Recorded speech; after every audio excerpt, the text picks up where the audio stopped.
Ain't see you niggas in a while. And I did not miss you. Been doing a lot of studying, and something came through that I find to be quite interesting. I finally, to my complete surprise,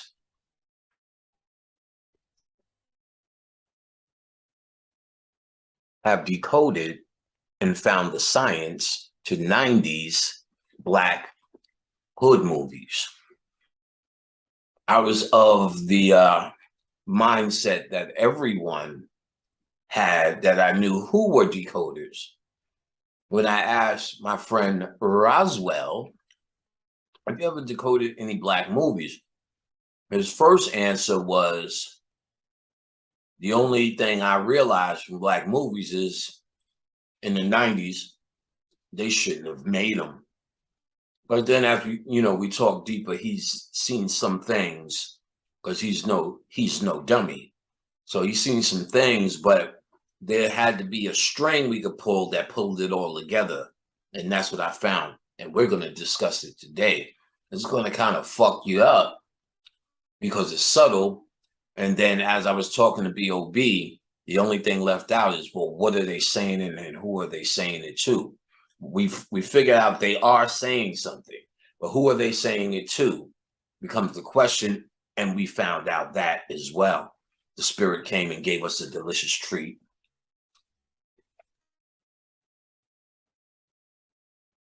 On that as well. So therefore, we also know the why, and I'm going to decode it today. But first, ladies and gentlemen, let me inform you of a little juicy treat that's coming up. All right. First things first. Let me switch the screen, huh? Better rock that microphone and share the screen for you. Yum, yum, yum. All right, here we go. Into the air. We are having, let me get it bigger if I can.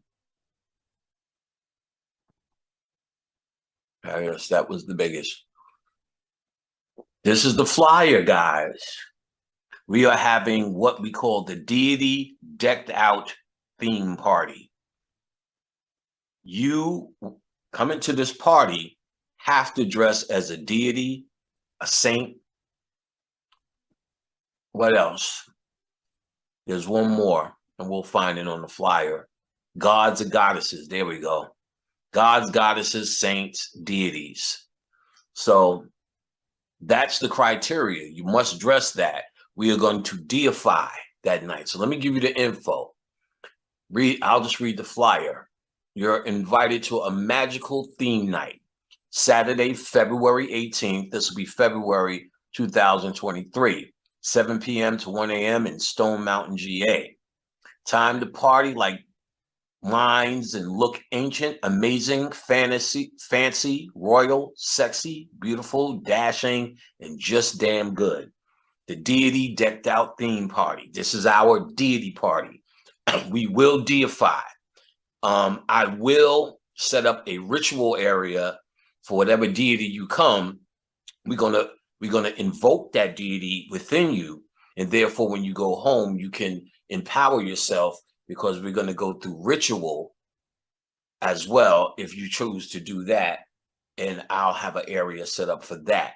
So we're gonna call on those gods and goddesses that you become, and this is how we're gonna energize ourselves for the year with this particular energy. So pick who you want when you come. You must dress like that person, else you're not getting in. It is pre-ticket sales, and I'll tell you how to get more info, more detailed info, and how to make your payments ahead of time so you're on the list and you get this golden ticket or this code to get in. We do this at home all the time. We used to do it at the house where we had deity parties and theme parties constantly. And Now we're expanding it to where you guys can now participate in the ritual. Very powerful. It's really pretty much a party, but you're partying as the god, as the goddess. So we're going to do that. You need to get into this kind of thing. Those who do the work, this is a delicious ritual. Oh God, what the fuck happened to this Rice Krispie treat? That don't taste right. Ugh. So party as the god or the goddess. You understand? So you keep reading this flyer. So come dressed as one of your favorite deities, saints, god, and goddesses. A beautiful ambience with catered food from 7 p.m. to 10. So that we're going to feed you monkey asses. Dance all night with your favorite DJ. There will be a professional DJ. Admission is $200 for a single and $315 for couples. So get your couple on and you get a little discount there. Tickets are pre-sale only. No tickets will be sold at the door. So you cannot walk up to the door and expect to get in, or you cannot bring an extra person who wants to pay. This has to be done with pre-sales because numbers are the key here. So we're keeping the numbers to where it's under control. Therefore, we have to do pre-sales. So you can't bring an add-on or add-along unless they deal with the pre-sale aspect of getting in. There's no door action. You understand? All right. So the payment options, you can PayPal Khadijah or Cash App Khadijah. Adults 21 and older only. So PayPal and Khadijah and Cash App and Khadijah. But before you do that, you probably want more info on how the system is going to work. So you can email Khadijah before you do any of those things to find out more or what you need about this flyer. The location is in Stone Mountain, but we won't give the address to only those who have paid because it is a secret party. That's why there's pre-sales. This is ritual, most high wizardry when we do these things. So now we're finally opening it, some of the rituals, some of the things we do to empower ourselves to the public. And one of the parties we used to constantly throw over the years were deity parties, theme dress parties, and they were phenomenal. We did it with our closest circle. So now I'm going to set up ritual. Like I said, you want to dress up as either the spirit that's calling you or the spirit you want to call you, because I'm going to go through the deity self-deification process, which is actually the process that's going to help you energize. All right, so you can email info@somdireadings.com for more information. Info@somdireadings.com. info@somdireadings.com. SAMDIREADINGS.com. somdireadings.com is info@somdireadings.com. info@somdireadings.com. So email to get all the information that you need about this particular night on February 18th. The deity decked out theme party. I will be selling books and we will be selling product. I will be signing books as well, once again. So if you didn't get a book, this is the opportunity to get a book. Now, at the party, we also will be having a contest. So the judges will be Wild Style from the group Crucial Conflict out of Chicago.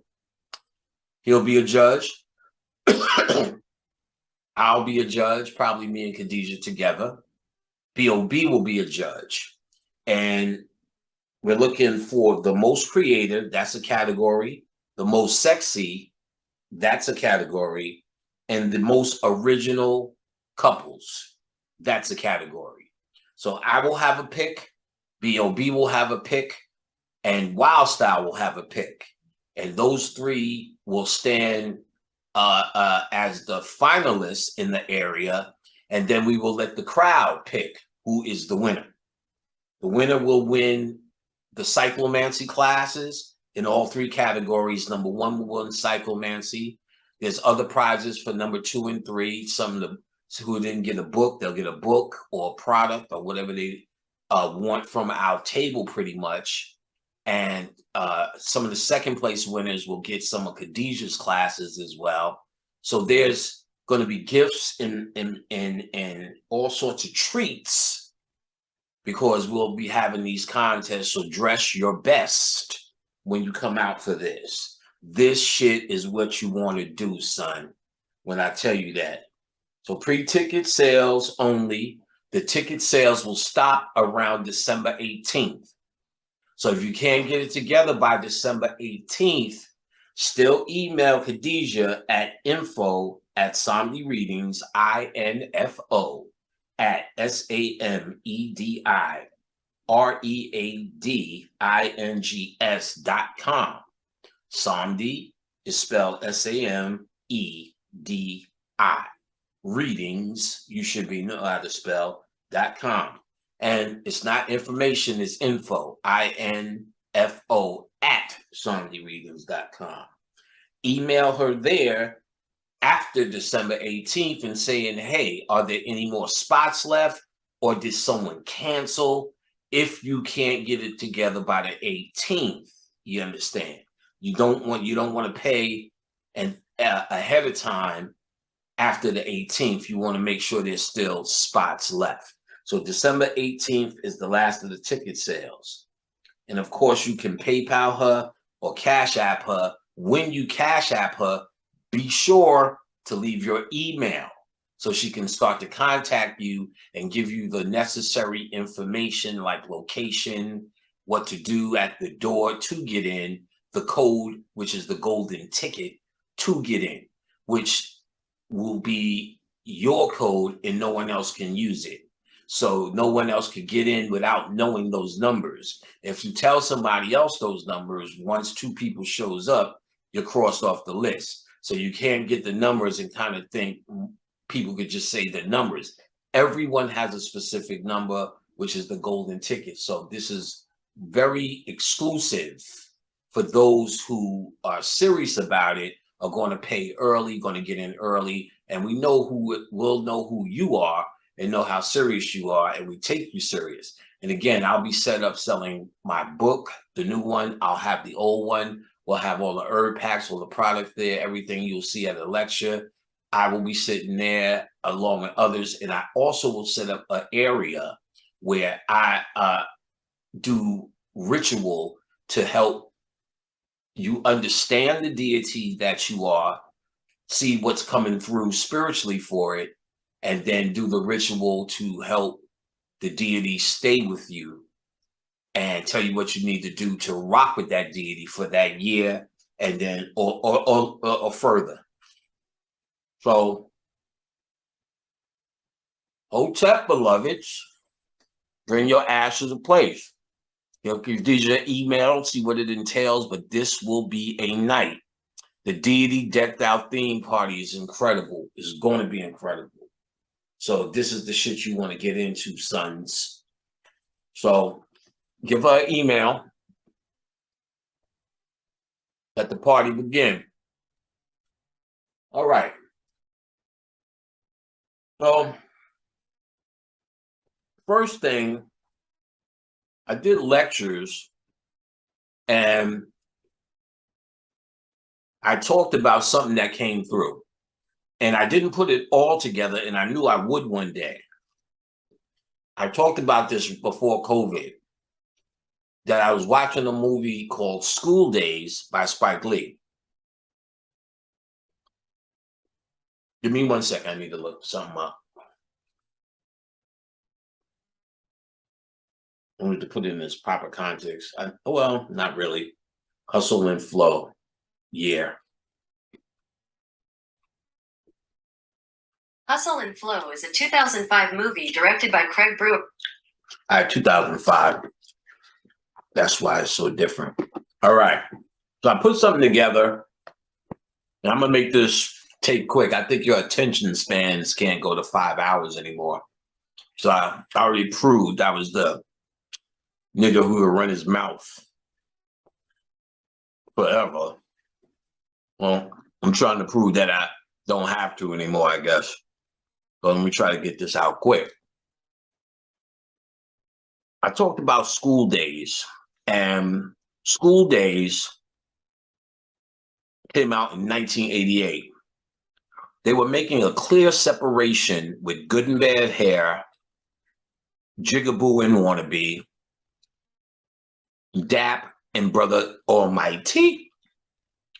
And they were showing you the reality of the mind control programming that's done in school, the mind control programming that's done in colleges through the fraternities.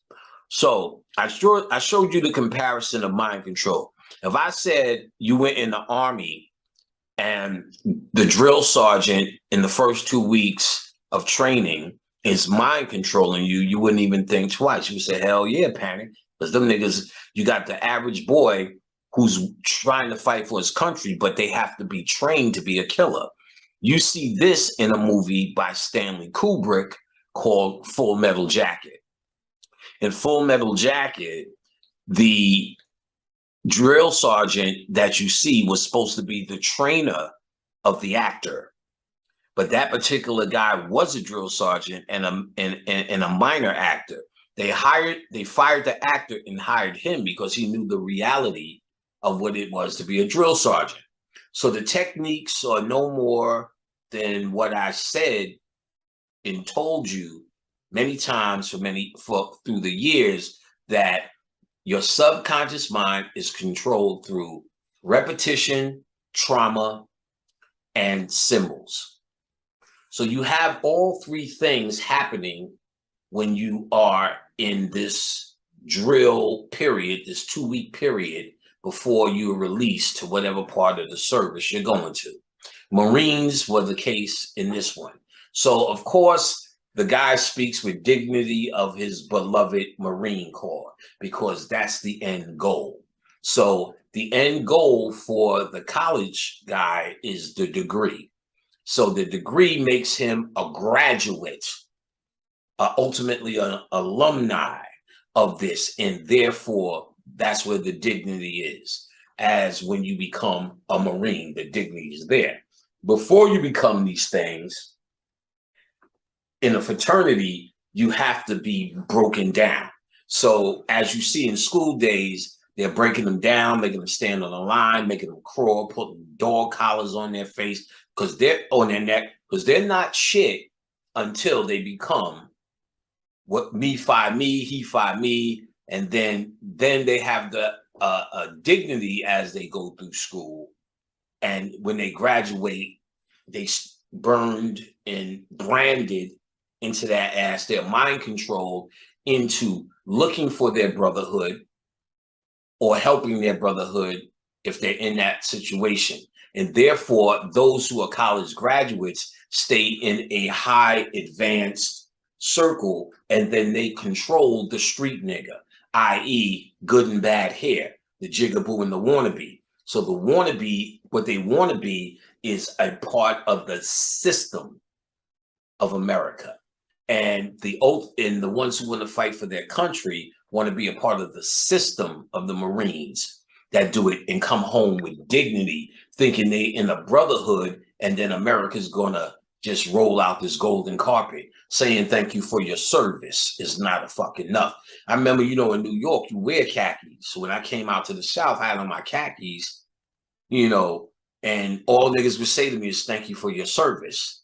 Thank you for your service. I'm like, what service are they talking about? Thank you for your service. I'm like, nigga, this is just Timberlands and some fly shit I'm putting. Thank you for your service. So I'm like, what the fuck? I'm waiting for a nigga to get out of first class and go, you may sit here. Thank you for your service. Didn't happen though. So I threw all my khakis away after a while. Niggas was out, they won't wear it. It was thanking me for my service. So that's what they do. And That's made to see on top that we love veterans, but you've heard enough stories about the vets and how they're treated and what they come home with, blah, blah, blah.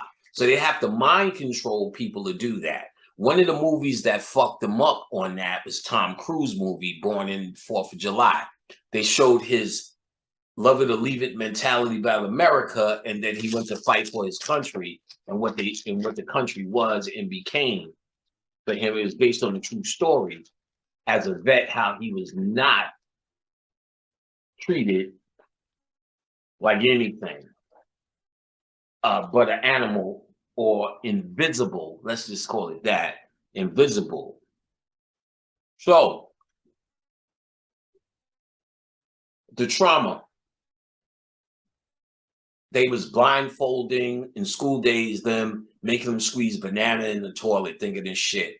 They was calling them all sorts of names, abusing them. Remember, he was beating them in the ass with the stick.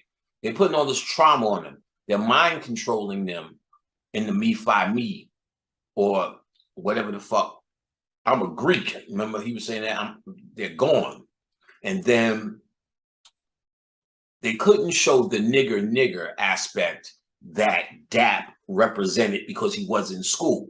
So, but he was trying to still protest. He was still trying to organize. He was still trying to talk about the ghetto aspect. So he was a symbol of it. So what they did was have them face off in KFC with Sam Jackson, with ready for the world, ready to fight, with them shower caps, you know, the real niggas. Because, and they were face to face with them because they're actually representing them, but they can't represent them in the college campus. So they become DAP, and just, he's those niggas who went to school. So he's still the nigga versus the black. So, and that's what Chris Rock affirmed. There's black people and there's niggas. Chris Rock was affirming that. And then he got 20 million a movie after he did that, because that's the affirmation. Where does this come from? This comes from straight out of slavery. When we were all slaves, it was mind control to us that the American educational system is going to save us. Education would have saved us, but a true education is the education of knowledge itself. The true education is the education you've been getting through me and folks like me, like folks who teach you these ancient sciences, who have mastered them within themselves and reflect them. That's the true us, not a sitting down with your hands folded, learning a false history of them, their interpretation of our history, math that means nothing. Math is just trying to get you to think in a certain way that when you apply it to our system, your thinking apparatus works with the same calculus as that which enslaves you. It is not to free you or make you smarter. It's to make you think in a certain context, at least what they teach in school. And then it's to make you think that is beyond you, how far it could go. So you see every movie, they're putting these fucking math equations on the board, and they sitting there like with commas and parentheses and numbers and dots and dashes. You see what I see? And we're sitting there like, that means nothing to us, but they're supposed to be smart. So, or no, that's wrong. Then they erase apart X minus parentheses dash dash dash dot dash 472 all the time. 472. The aliens are coming, and you're sitting there like, what in the fuck? That's all bullshit to confuse you. That shit ain't shit. Your mind is more simplified than that, I can have to say. Whereas what we do and call normal and easy is complex to those outside of us. It's normal and easy to us because it is what we are. So it's no big deal. If you walk a mile every day to go to the store and somebody doesn't, the store is all the way over there. How do you do it? But if you've been doing it every day, you're not even thinking about it. It's not even a mile to you no more. It's just your route to the store. So our routine and who we are is magical by nature. It is advanced by nature. We have taught to be dumbed down, and they'll give us fucking their rendition of smart.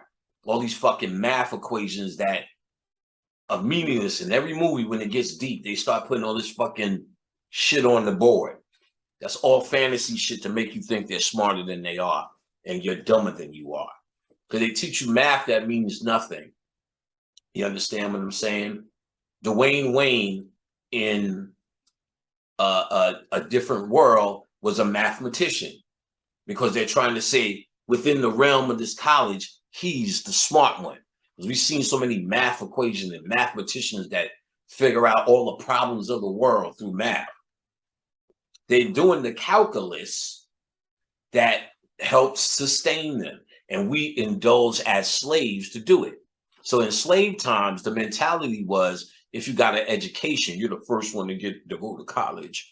You're actually trying to beat the nigger in you, the jigaboo versus the nigger. They're actually trying to beat that, learn the manners and the mannerisms to have as you deal with the world. So you come back as the W.E.B. Du Boises and the whatever of that time, that politic with the abolitionists, and get making decisions on the rest of the niggas who didn't get an education. And if they didn't get an education, they're looking like they're so close that they can fall into so much peril.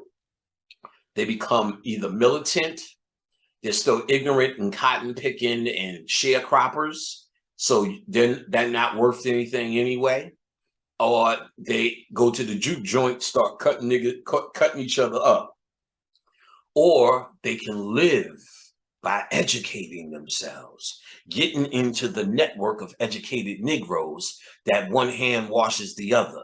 They can go further in their training and become secret society members, Boule perhaps, and then become politicians that run in control. But one thing needs to happen: good and bad hair. You must become the wannabe and not the jigaboo. The jigaboo must die. Remember that. Remember that.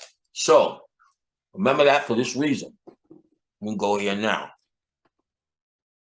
All right. Don't front on the beauty party, guys. It's gonna be a something. It's gonna be a super rocking affair. All right, here we have our movies. Let's start with School Days, so we can see some of these imageries. Try to open this up more. So most of the pictures, you'll see Dap and his girlfriend on one side, and these guys, these are the jigaboos, these are the wannabes. And Shorty was in between in the movie. He was trying to be a wannabe, but you've seen his connection to his cousin Dap. He's the in-between guy, so you always see him in between. If I go harder, I'm sure this hand gesture means something, but there's so much that we're going to deal with. I don't think we can go through it, or I didn't really pay attention. But I want to leave that to you. Y'all got to find some of this. All right, so same thing here. Come on. This was interesting, an interesting poster shot for it.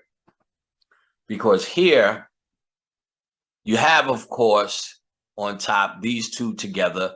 But here's it's not skull and bones, but this cross bones right here is close to in his over Spike's head, the secret society aspect of where he's going.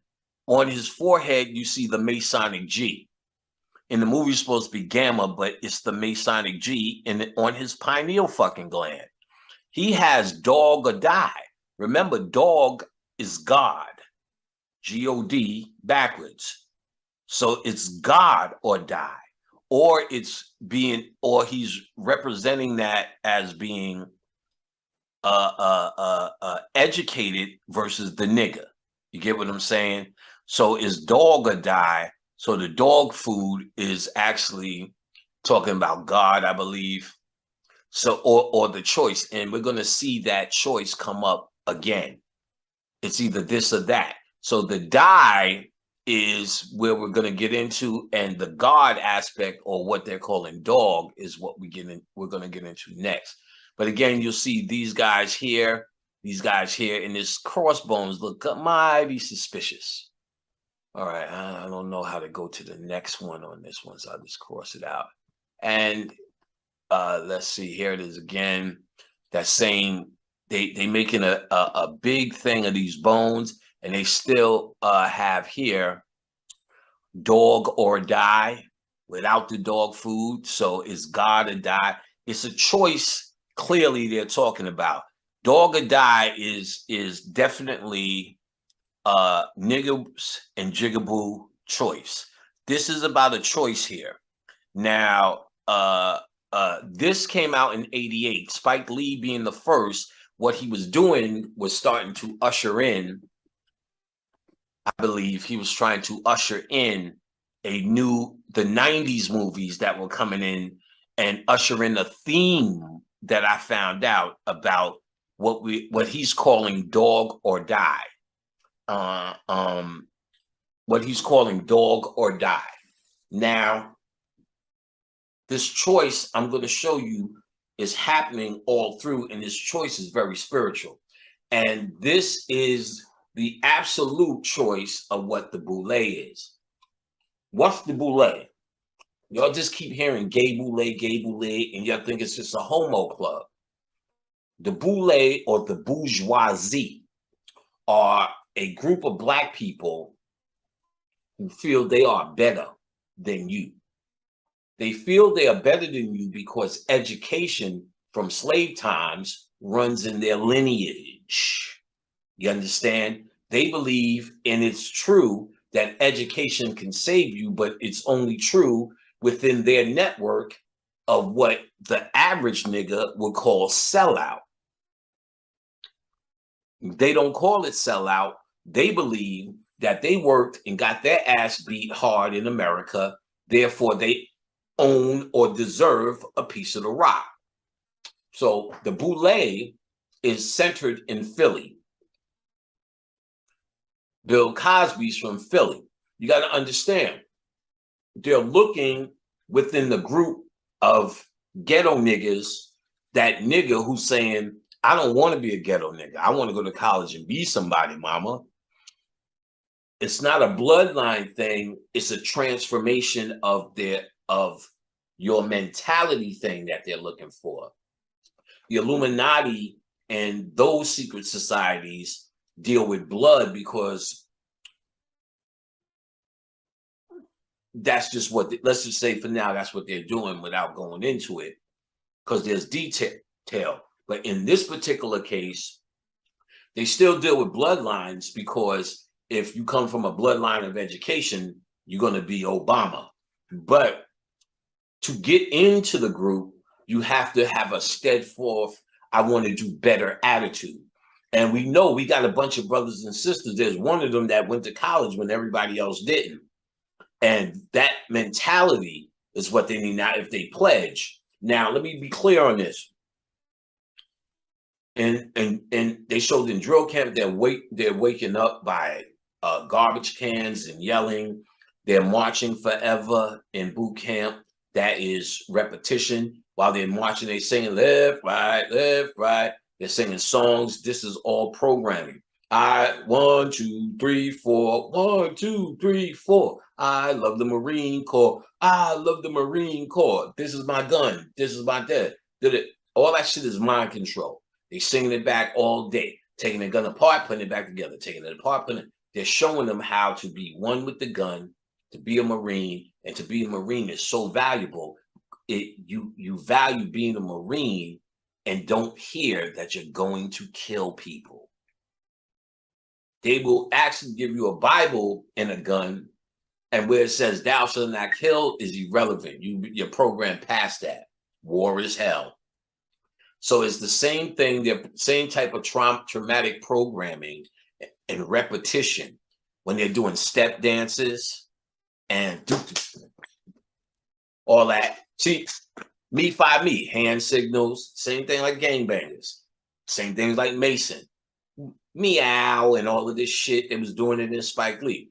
All this, why they got the same programming for the military as they do for fraternities? What are they preparing you for? We know they're preparing you for war. Are they doing the same thing?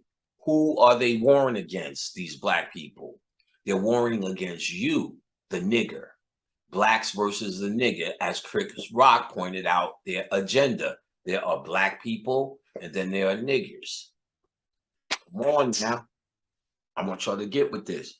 So now, that was in 1988. So,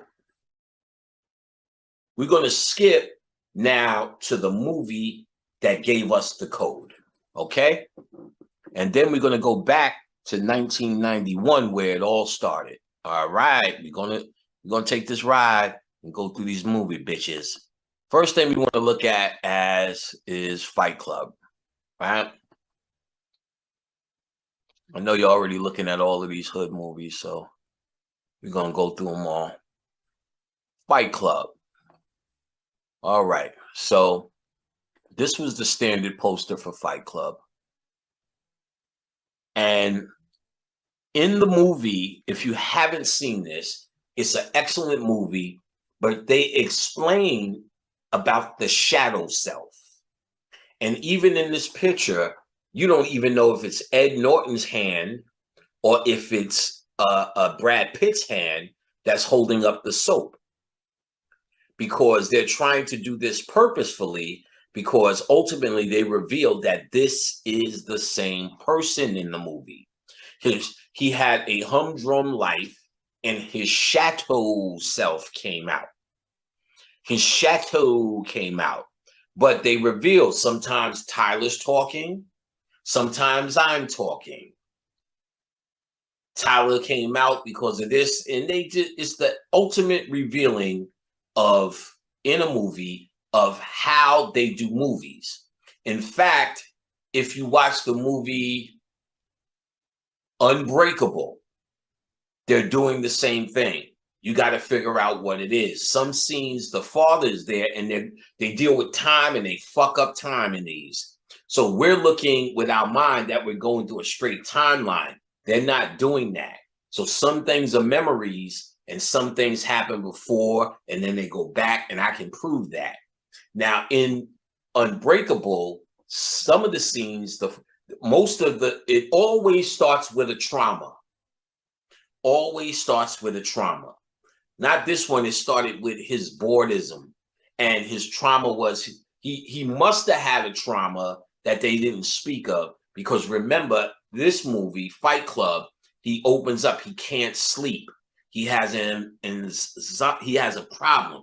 He's at his humdrum life at work. He hates himself.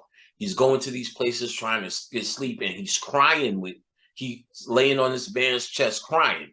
That says something happened to him where he has a problem. He speaks about his life, and he sounds like he's so bored he's about to commit suicide, i.e.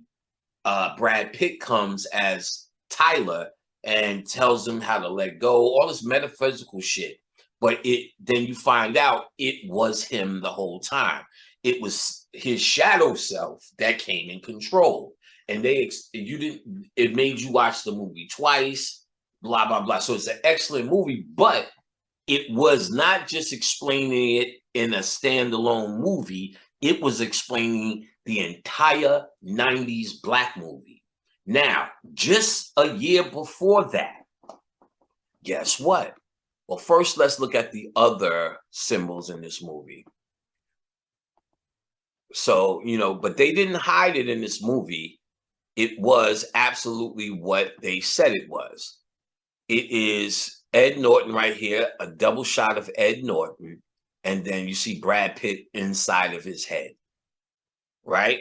So they're not hiding what it is that they were doing. This is a movie that gave you the code, Fight Club, but you just thought it was niggas. The Fight Club is the inner fight. That's why the first rule of Fight Club is you don't talk about Fight Club. You would sound crazy saying, I've been arguing with myself. And as you can see, these are the same people. And if you didn't know it in the movie, you just think it's artwork. but they revealed it in this movie. Now, a year before that, this movie came out in 99 because in 2000, because also in 99, The Matrix came out. So in 2000s, they were going to start doing movies and computer oriented. I didn't go through them yet. But ultimately in the 2000, after 2010, they started doing AI movies. A bunch of AI creations in the basement. I've seen a few of those. So as you can see, they're not hiding it here. And this was a grand revealing in a movie about how movies are done. They also spoke in the movie about how they edit scenes in the movie. You watch 24 frames per second in the movie, and your subconscious mind sees every frame. So in the movie, which they admit they did Exorcist, they put Holocaust shots all through it. So people were getting sick, people were throwing up, people were running out the theaters. And of course, they said it was a movie, but then they found out there was dead faces of the Holocaust all through it. And other movies were shooting peanuts and popcorn and sodas. And so people were getting up going to the concession stand. Now, they said that's unlawful, but if you think that has stopped, then you will be a foolish mule. You understand what I'm saying? It keeps going. So they also revealed that in Fight Club. Now, those two actors, why are these white boys in 99 doing this, and what does it have to do with hood movies? Well, a year before, Ed Norton does this, a movie called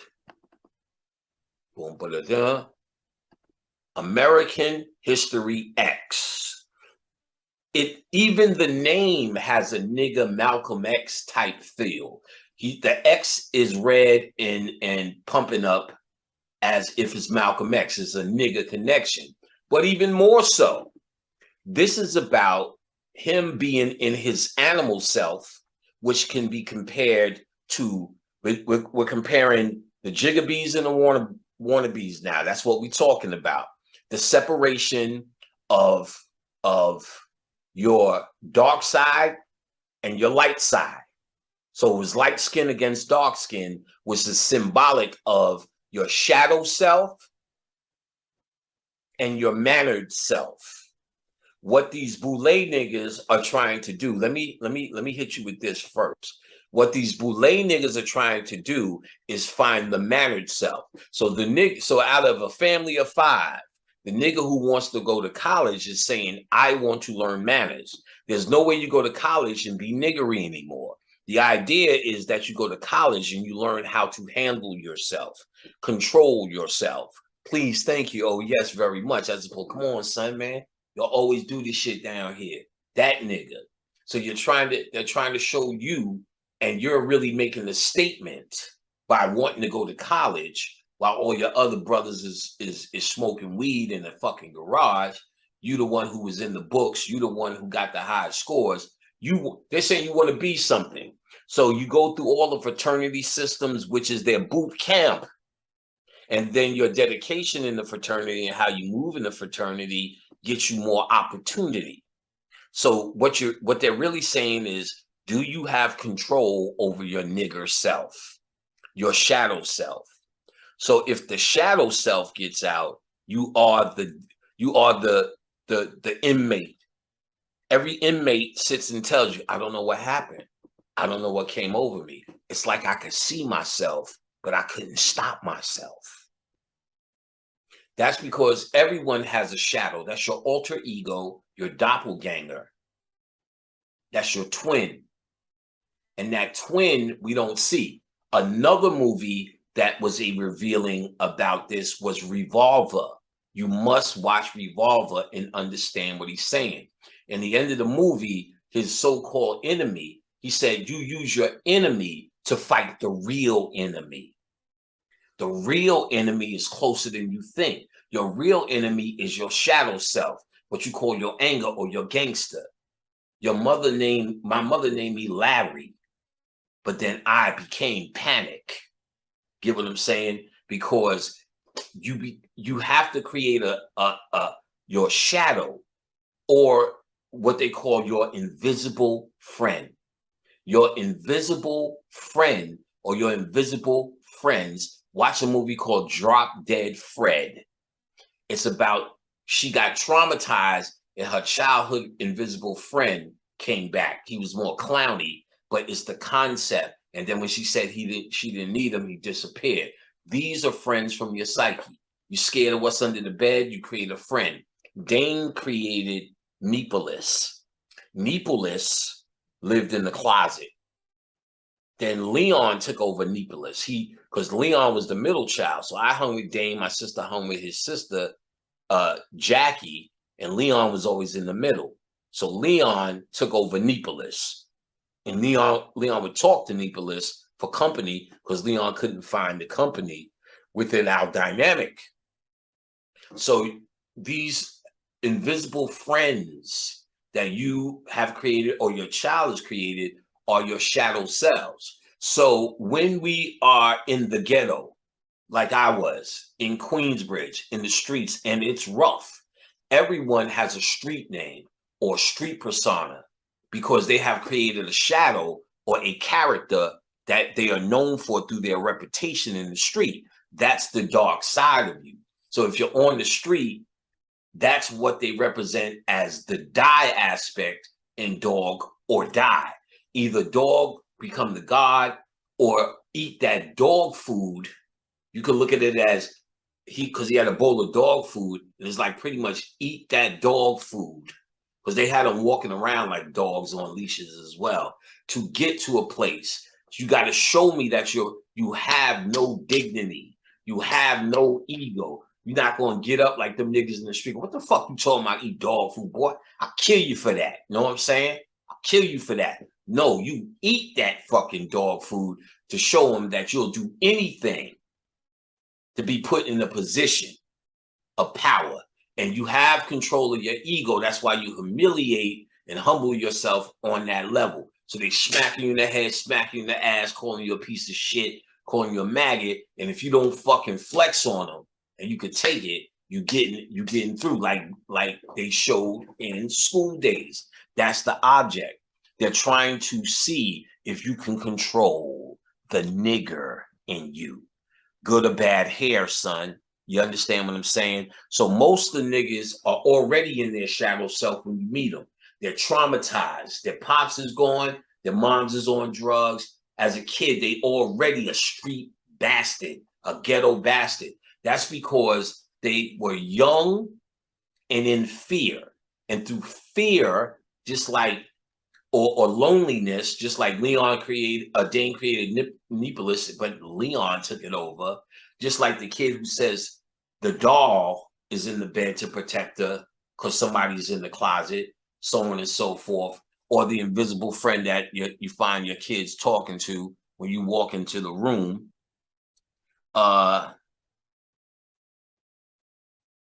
Yeah, I forgot what I was going to say. So just like the invisible friends that, you see when they walk in the room, those are to protect them out of fear because the fear is what drives us to need this character that we become. So that invisible character becomes you as well. Because that's how you learn to deal with niggas to keep them at bay and under control. And when you look at the outside, it's just a ghetto bastard named Good Times, Hands, Dirty Feet, Headache. You know what I'm saying? All these wild ass names that niggas got, Panic.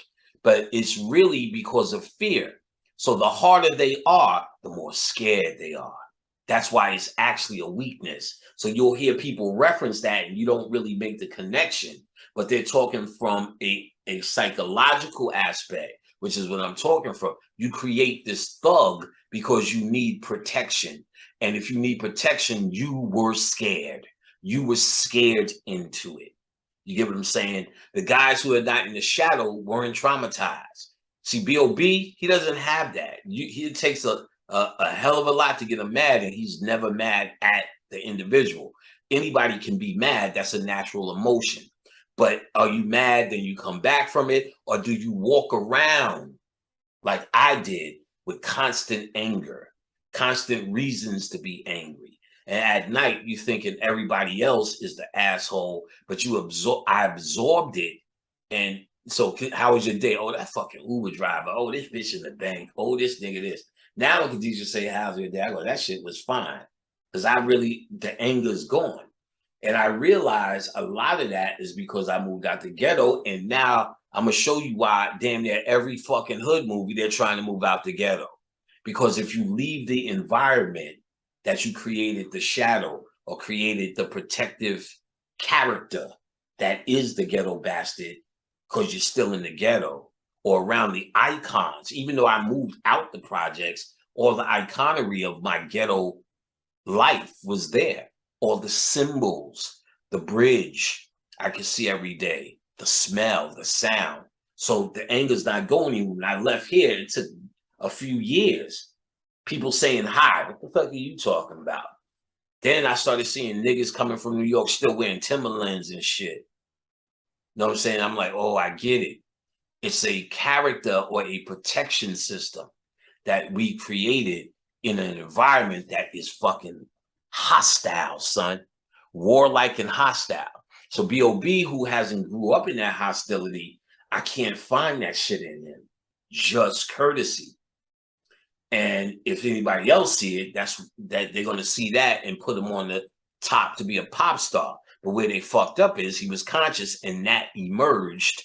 And you see how they started treating him after that. Because that's not what they're doing. They don't celebrate the nigga. They celebrate the wannabe. So you got to understand there's a line in the sand with this and what this is. And everyone has it. You will see that in the movie Revolver. So again, in the end, he said, use your enemy to deal with the real enemy, which is yourself. Andre 3000 and Big Pussy from Sopranos playing it. They didn't exist. They were all in the head of Jason Stamos, who played Crank. He's talking to him, and then Jason says something in his head. I don't feel like fucking with him. And then Andre 3000 answers him, and he's like, "How you answering me?" I said, "This is my head." He said, "You heard my voice so long in your head. He said you think it's your own." These guys didn't exist. So they told him how to relinquish the ego, give all his material shit away. He said, you don't give it away because you're nice. You give it away because it hurts him. He's talking about your ego. And then he went to his perceived enemy, which was Ray Liotta, while he's in bed, kissed his feet, said, you are the wisest. I made a mistake fucking with you. You the best. You the king. You the what? He totally bitched himself to this guy and went down the elevator, which was symbolic of his fear throughout the movie, that he let the fear go and therefore was able to let his ego go. So the dude run down, he's half naked with a robe in his underwear, and he pulls the gun on Jason Stamos after the feet kissing, and he's telling him, fear me, fear me. Jason Stamos is not even making eye contact with him anymore. And it's comes from the saying, the emperor has no clothes, meaning your ego believes it's the emperor, but it is dressed in no clothes. It is naked and ashamed. So because you are scared, naked and ashamed, you create this tough guy persona to protect what is sacred.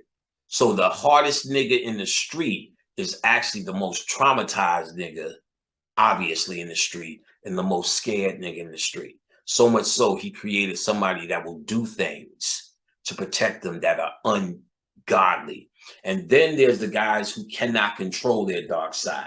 Everybody in jail doing 25 to life who's telling you, I couldn't see it.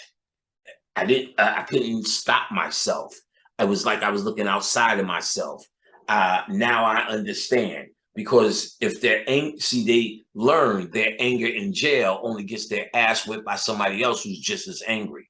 So being angry doesn't pay off in jail. That's why everyone's so mellow and they understand now, because they're in a place where everyone is angry. They're at the top tier of angriness. So them being angry doesn't serve them in jail. It only serves to get them more time, more tickets, longer stay, and definitely fucked up by mingling with other animals. So they just stopped being an animal and start evaluating. I couldn't control myself. It was something me. I'm no longer that guy anymore. That guy is gone. I don't see him anymore, because they really became someone else.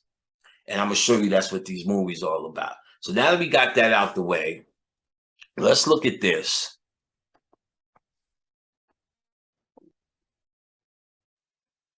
This movie came out in '98, and just the American History X type thing, even with his hand on his heart in that position that we used to greet each other, they were doing nigger subliminal messagings about this. And first, remember, the captain from Deep Space Nine was in it. He was a counselor, a black man. And then the black man is who he was working in the laundry with and saved his life in jail. So we're talking about, the movie opens up, he's deep in his shadow self. Edward Norton is. He's a beast. Look at this. He's a beast. He looks like a beast. Look how he looks in this fucking movie. He's a beast. And so it starts already, he's in his what white people are in their shadow self when they become scared. That's why they're easy. See, white people are scared all over this country. They're not tough, they're scared. They have guns and they go crazy, and they're gun crazy because they're scared, because they understand and they know or feel that they owe you a debt, son. And one day you're gonna fucking get fed up, and they're the ones that's gonna get killed for slavery still. You got a politician talking about we need to change that, talking about slavery and change it to a new name and all this shit, because it's not just fucking up black people and keeping them stuck and under control. White people too. They feel they need to get ready for a war because of what they did. So it's easy to recruit and have a philosophy that justifies the shadow. So the first thing they do, because they can't love us, they just say they hate us. And they have no direction. So they just say they hate us because they hate themselves. They hate that we are still around as a symbol of what they did. Each time they see a nigga acting stupid, in their mind, they know somehow it's because of what they did, what their fathers did. So they are just as fearful of an uprising. Therefore, when they give them a direction, it becomes KKK and skinhead. So the movie opens up, he's already fucked up. They go back and show him as a kid and how he was hearing it, but he's an animal. One of the most gorish scenes I've ever seen, and to this day, I close my eyes when it happens. He put a black man's face on the curb and stomped on the back of his neck and cracked his and with his mouth open on the curb, cracked all his fucking teeth. Incredible for a scene. Now, what they're making a point of, that he is a full-blown skinhead, therefore he's deep in the shadow, and all the people around him was and praised him for it. They showed his philosophies at the dinner table. Now, the movie is about this kid, to be quite honest. Will he save him or will he not? So after he goes to jail, gets raped by his own kind, and the black man saves him, he now has a new lease on life. And this is how he looks now in the movie. He's trying to save his brother from becoming what he's become. The innocence is what his brother represents. He's trying to retain his brother's innocence, therefore keep him out of the shadow path that he went through, that he is now, he was a jigaboo, he's now a wannabe. So again, this is a movie about transformation into your mannered self. Let's look at another picture too. It's all about this kid. The kid will always be by the side or in the background, as we have here. The animals up front, and then the innocence is in the back. You know what I'm saying? So the animal self is trying to come out. This is really not really one person, but symbolized through these two brothers as the process. The younger one who's learning, who's also in the same house, but learning the animal ways. And he stopped himself and he's trying to change his brother back into a sweet kid. So they did make any mistakes. This is who Ed Norton really looks like and what he really is. Think of that fucking Nazi, right? And then think of this. How the fuck does this shit open up? Then think of that guy. You following what I'm saying?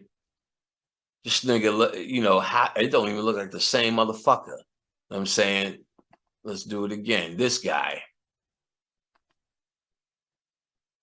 So he is, at least looks like a fucking sweetheart. That's why they use him, because I've seen many movies where he's done that transformation. He knows how to make himself look like a fucking beast. But then he also knows how to make himself look like a fucking animal. Like he looks like a fucking beast here. But then the next fucking shit, this motherfucker look like this. You know what I'm saying? It's like he transformed. It's like he transformed. So they made no mistake at using him. So this movie came out in 1998, American History X, and it had a lot of nigger themes. And then also in 1998, this movie comes out. Let me get it. And I'll just show you the poster. Meet Joe Black, where he's actually a spirit, but they call him Joe Black. That's why in 1999, once they subliminally put the black idea in your head through American History X, which sounds like Malcolm X, and then they also used, like I said, the black people to save him from his dark side back into his light side in this movie. I didn't watch Meet Joe Black, to be fair, but I knew he was a spirit, so that alone says something. I bet you I could find all sorts of shit in there if I want to.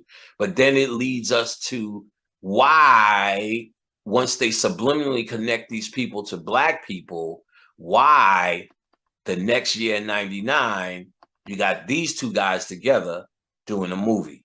Because they were talking about black people in Fight Club, and I'm going to prove that to you now.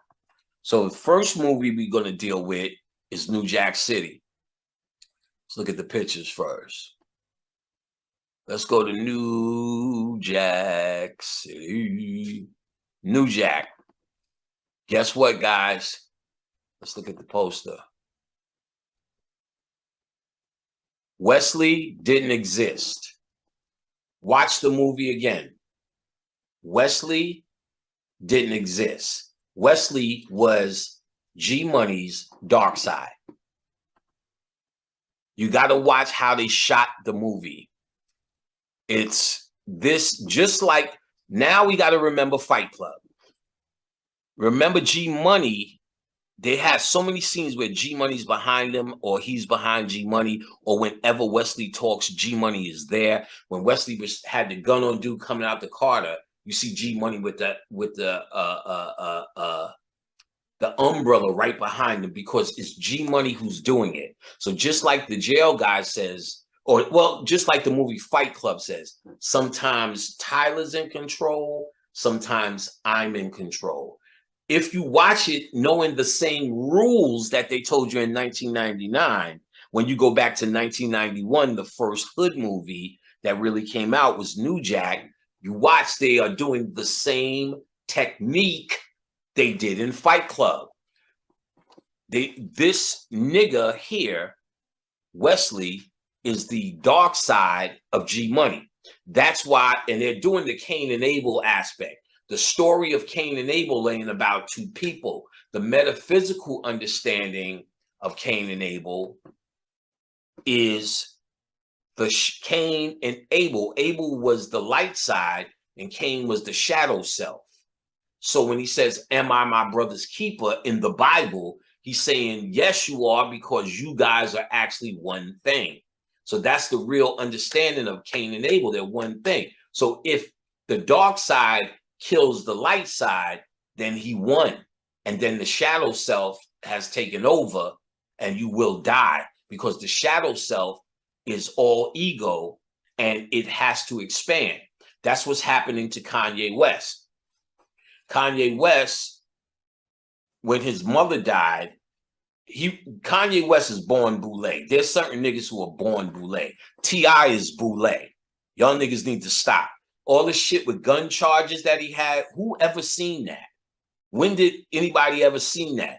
But the story authenticates him. But we all seen this nigga being a goddamn politician, though. Talking with words. What street nigga you know talk with that? We tethered and weathered. Even I know all those words and everything he's saying. I don't say them shits because I'm smart. So I don't need to say that to pretend to be smart. That which cometh and goeth and fagnicious and tognicious and all of these dignified words. So if you watch it scientifically, his fucking reality show was the Cosby Show of reality shows. He's boule, son. And what he did, he don't give a fuck if you wear Gucci. What he was trying to show is if he tells you to stop wearing Gucci, he was trying to they were gauging how many people actually follow him. His code name is King of the South. You have to come through him if you want to make it in the South. And he puts in a word for you. And that's reality. He is not what it's cracked up to be. And so is Kanye. These guys are presented to you and made. So when Kanye says George Bush, which was probably one of his, I think the first scandal, George Bush kills black people or doesn't like black people, that's a no-no in that world. And remember, he's a college dropout, so he didn't go through the program, but he was supposed to go through the program because of his mama. So they took his mama for doing that, and he lost it then. That's when he started he doubled down. But before he doubled down, understand, they get these kids in these schools. Dame Dash went to private school. There's pictures of it. Dame Dash said, well, you know, I need to do my game. What nigga who's hard in the streets that's saying they sold this and sold that, and that's how they did it, and that's how they came up, got the private school remember when Will Smith went to that school with Carlton, had that kind of shit on? I don't know. That's fishy to me. You know what I'm saying? So you can say, well, you know, I got game, so I went up there, you know what I'm saying? Because that's where the money's at. That's fucking bullshit. No nigga I ever know from the hood hustling ever had that interest. There was either one or the other. School nigga or street nigga. Wasn't street niggas in school. Not to say it can't happen, but I'll just say it looks fishy. Puffy got the same jacket on. But see, Dame Dash did a no-no too. All you have to do is watch that tape when he's at Def Jam. After that, he was blackballed, son. And that's why you see him yelling. He's doubling down on his blackball, trying to get back in the club. Monique thought she was going to get in the club. Didn't happen. So she started yelling at niggas. Cat Williams was supposed to get into the fucking club. He didn't happen, so they gave it to Kevin Hart, another short monkey. And that's why Cat Williams goes at Kevin Hart so much, because that was his spot. But he fucked it up with drugs or whatever he did. What they look for is if they're going to put you in these positions, do you act like a nigga? You're going to see motherfucking wonderful things for Chris Rock now. Chris Rock already made the statement there's blacks and niggas, so he told you what it was.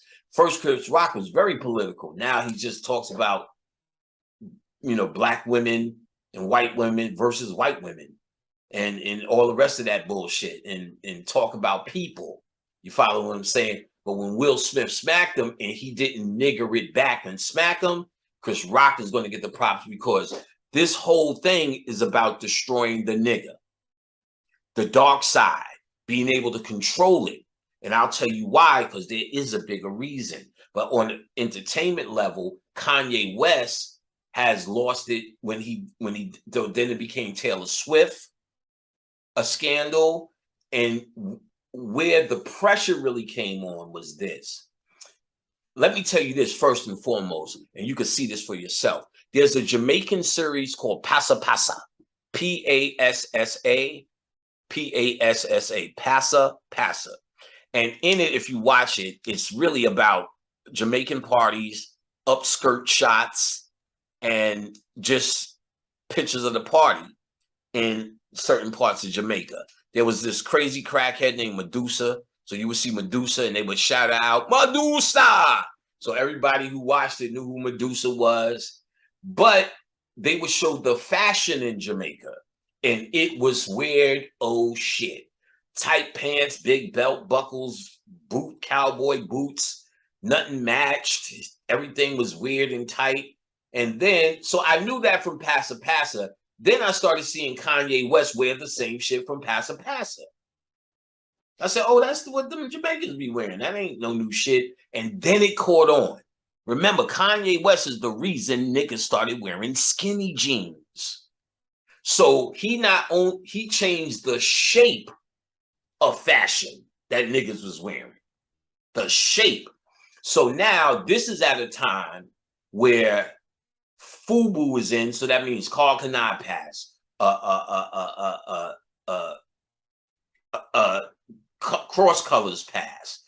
FUBU's large, Sean John and Rockaware is large, and they're all baggy jeans. They all fitting like this hoodie's fitting, and this nigga's wearing skinny weird shit, and now all the kids are wearing it.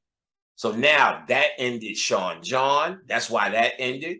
Rockaware ended. FUBU was ending, and that really sealed it.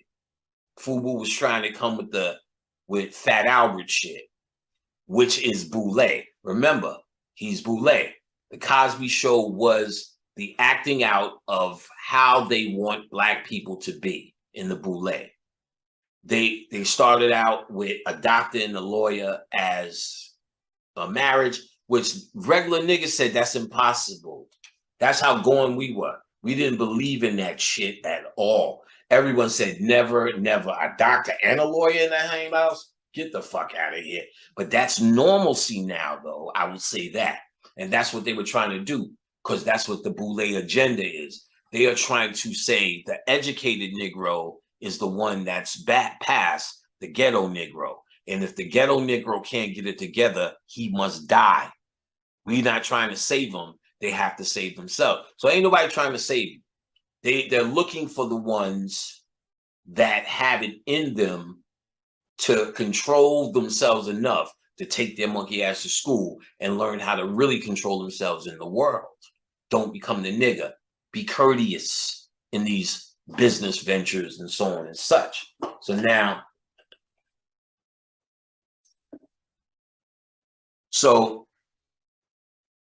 I was going to say, so that's why Cosby named his son these non-threatening names. Theodore Aloysius Huxtable. Ain't no nigga named Aloysius. Elvin and Dagmus. These are not, there's no Shamels. You know what I'm saying? There's no Freedom Guard of Law coming on that goddamn show. You know what I'm saying? And this is because he's trying to show the non-threatening Black man that needs to be integrated into society. It's all about college, and they're going to Hillman, which was probably representing Howard at one of them schools, where they turn out all of these control niggas, let's just say that. And like when I worked at Universal, the whole entire Black music department, the seniors were all from Howard. They were all Howard alumni, all of them. And all of their kid assistants, which were my age, were all from Howard and just new graduates with fucking arrogant, bright eyes. And because I was just a nigga, boy, I felt like a fucking slave there. they would say shit and think I didn't understand. I my kingdom for a cigarette.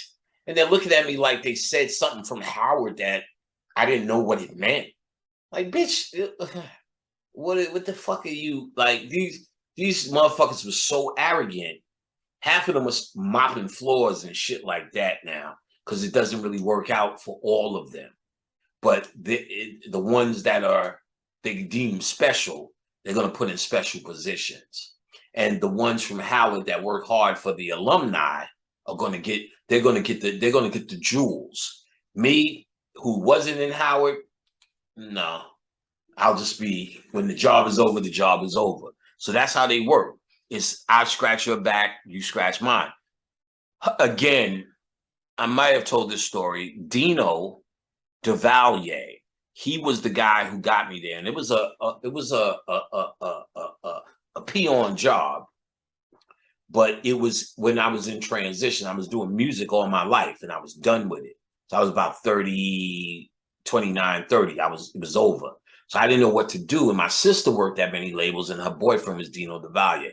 So they got me a peon job while I was in transition. So I didn't really care, but I started to learn shit. And from that job, they wanted to hire me as general manager at another record label, which was Real Money and a Real Job. And I did do that afterwards. But this job was a peon at what's his name. But I observed a lot. I observed that Dino knew nothing. And he went to Howard and he pledged.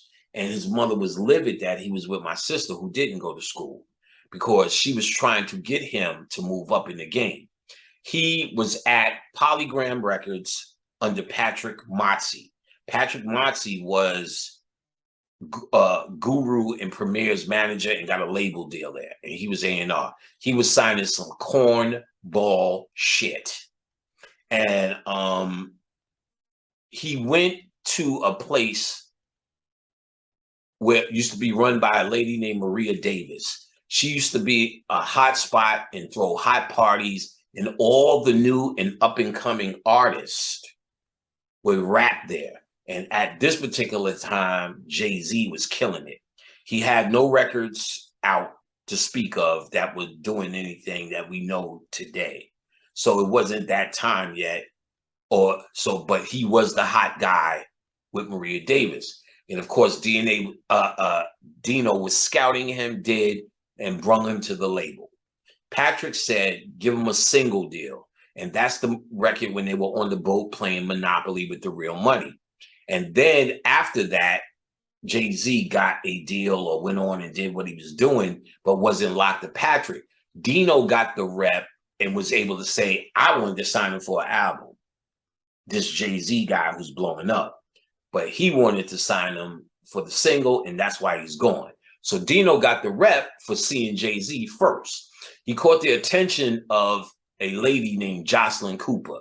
She's one of them black ladies that look at you with so much disdain. She's almost spitting when she's just looking at you. She hated black people. But Dino, she trusted, and because he had the ear or the ability to find someone with an ear to find something, she went to Universal and brung him as head A&R. That was a step up for him. So he brung a brother named Garnett, not a school guy. In fact, I knew Garnett from public school. So he's a hood nigga. He brung him in promotions. That's what he was doing. No formal training, just politicking. He used to work with Run DMC in Hollis, in them camp. That's where he's from. That's where I went to school when I moved to Hollis with my father, 192. And that's where we knew Garnett well. So it was interesting to see Garnett, and interesting that Garnett had the job there. All we did was rank on each other when I was there all day. Garnett killed himself, and he moved to Atlanta. I ran into him once, and he killed himself. You know what I'm saying? He had a lot going on that I didn't know about. I wish I would have known. I'd have tried to help him get through the shit. But, you know, sometimes if you got to go, you got to go. So I remember one time there was a demo that came through. Dino didn't know. He didn't know what to do with it. So he plays it for Garnett. And that's what these niggas do. These niggas ain't got no street cred. So they use street niggas to explain and tell them what to do. Then they go into the offices acting as if they know something, if they figured out something. I remember going into meetings and somebody say his father was some big name and now he's A&R. So these little kids from these goddamn families that been in the game so long, they're controlled through a boule mentality. They don't know the streets, so you coming in, they hate you. So they used to, I remember I used to come in to play demos and these little curly head niggas looking at me like, well, you used that sound before. I'm like, yeah, I could use it 10 times. If one of them becomes a hit, then the other 9 become irrelevant. I'm just using it the way I hear it. That's how it works. So if I use a snare over and over again, no one's going to pick the song. 10 of the songs, somebody's going to pick one of them. Then the snare, if it becomes popular, I don't have to use it again or use it more scientifically. Like it's deeper than that. But he's saying that because I can see he despises me for no reason, just for being me. So they hate you.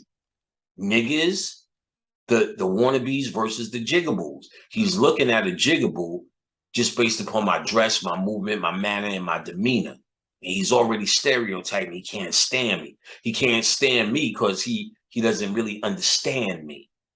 Because his father, whoever he was, came out of the ghetto and made it, and he saved his son from every single thing he had to do to be a ghetto nigga and to survive. So the son doesn't understand. So when the son sees it, he hates it. He hates it. It's probably a part of his father that comes out that he doesn't understand. And I personify it as a ghetto nigga just sitting there trying to eat. So I've been in plenty of meetings where these niggas despise me. And I'm like, what the fuck? You know, and I really, so you thinking it's your music. You're thinking, you don't know what to think. You're just thinking, you couldn't win them over because you're trying to win everybody over to get some money. So you're just thinking like that, but they hate you for different reasons. Now that I'm understanding this concept of how these black minds are trained, they're trained to separate from niggas, these kids. If their pops has made it and got some money, went to college, they're trained to separate us and separate us from that world of nigger fucking behavior, of nigger mannerism, of wearing shit like this. You know what I'm saying? To meetings, and it could be fresh, new, and polo and all of that. But the fact that you got it on is enough. You understand what I'm saying? For them to say they don't like you, they don't know you, and you're an animal just sitting there waiting to be triggered to do something. He say the wrong thing, he gonna see a nigga come out. You know what I'm saying? So, but he knows he has power because you want that demo. So you're gonna sit there and listen to what the fuck he says. And he's saying real harmful shit, and you can't do shit about it. And it's because of they despise you. All right, so again, the Cosby Show then makes a different world, and for record numbers of black people, they went to college. Now that's successful for Cosby. So now Cosby was feeling himself, trying to buy NBC, and then they I'm gonna talk about Kanye too.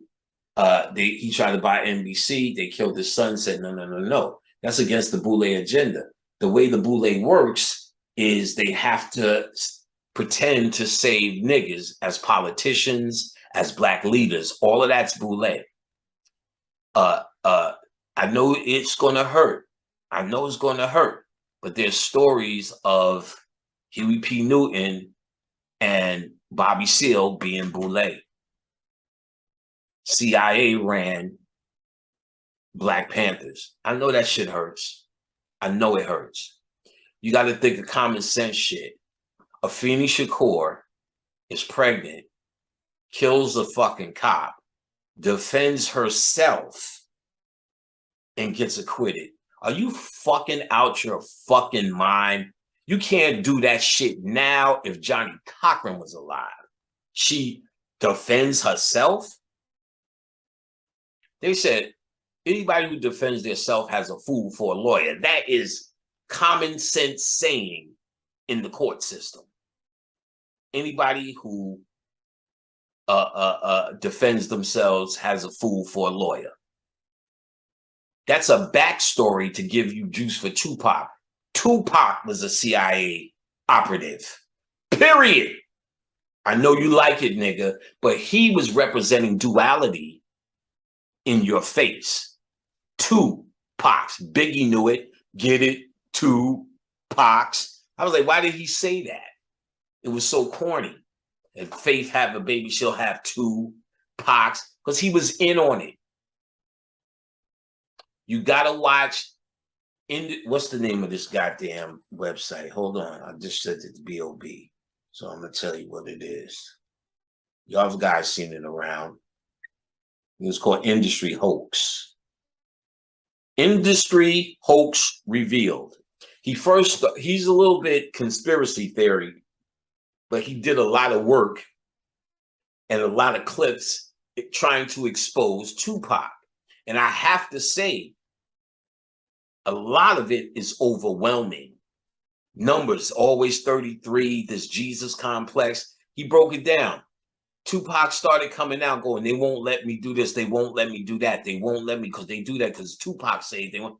And if you really think about it, who won't let him do that? You wasn't even doing shit that we know about. But if you keep telling us you're trying to do shit, and you keep telling, we already feel white people are stopping you. We already put you on our side. And we don't even know. Then he gave you Brenda's Got a Baby, then he's a thug. He's showing you the duality within life. He was a personification of it. So because we are personifications of duality and don't know it, we all connected to him. We all relate to him because we have those thoughts. 1 minute we want to kill a nigga, man, this fucking bitch ass nigga. Then the next minute, he's my brother. You know what I'm saying? These are my brothers. We do that with our family. We all love our family, but can kill this nigga's family. And he loves him just as much. You kill a nigga in the street, that's somebody's son. But if you have a son, he's the most precious thing, and it's going to grow, my boy. You holding that shit up like Kunta Kinte.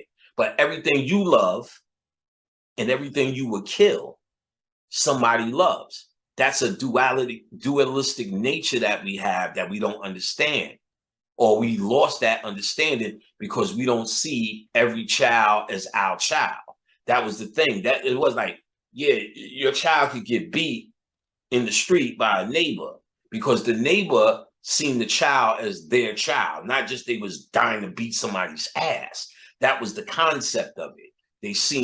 Everyone seemed the same. So if I could see my granddaughter and I know I'm overwhelmed, I got to see every child as that. When my granddaughter came, each time I heard crying on TV of some foreign child or just in a movie, it upset me because I can see my grandchild now as an older person in every child.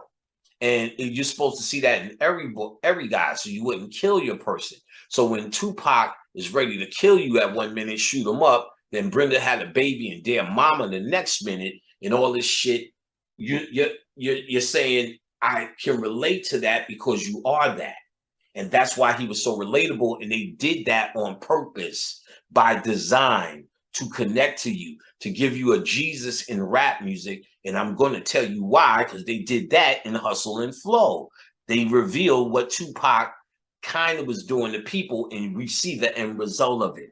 Let's keep going because we ain't get nowhere. So in New Jack City, I'm telling you, watch it again. There's scenes where they're walking in the club and you're looking through Wesley's eyes. They say, what's up, Nino? What's up, Nino? Nobody's in front of Nino. So that means Nino's in the front. Then when the camera turns around and look, you'll see Nino behind what's his name? G Money. So G Money is Nino. Then watch when G Money sits down and Nino sits down, the light-skinned girl is supposed to be with Nino. But watch, she's going to be looking at G Money saying all the shit. G Money gets quiet, Nino talks. But remember, the key is the same key as Fight Club. So once you watch Fight Club, and remember, they tell you all the rules. Sometimes he's talking, sometimes I'm talking. Sometimes when we're talking to each other, I'm talking to myself. All of that shit that they revealed in Fight Club is what's happening through the 90s.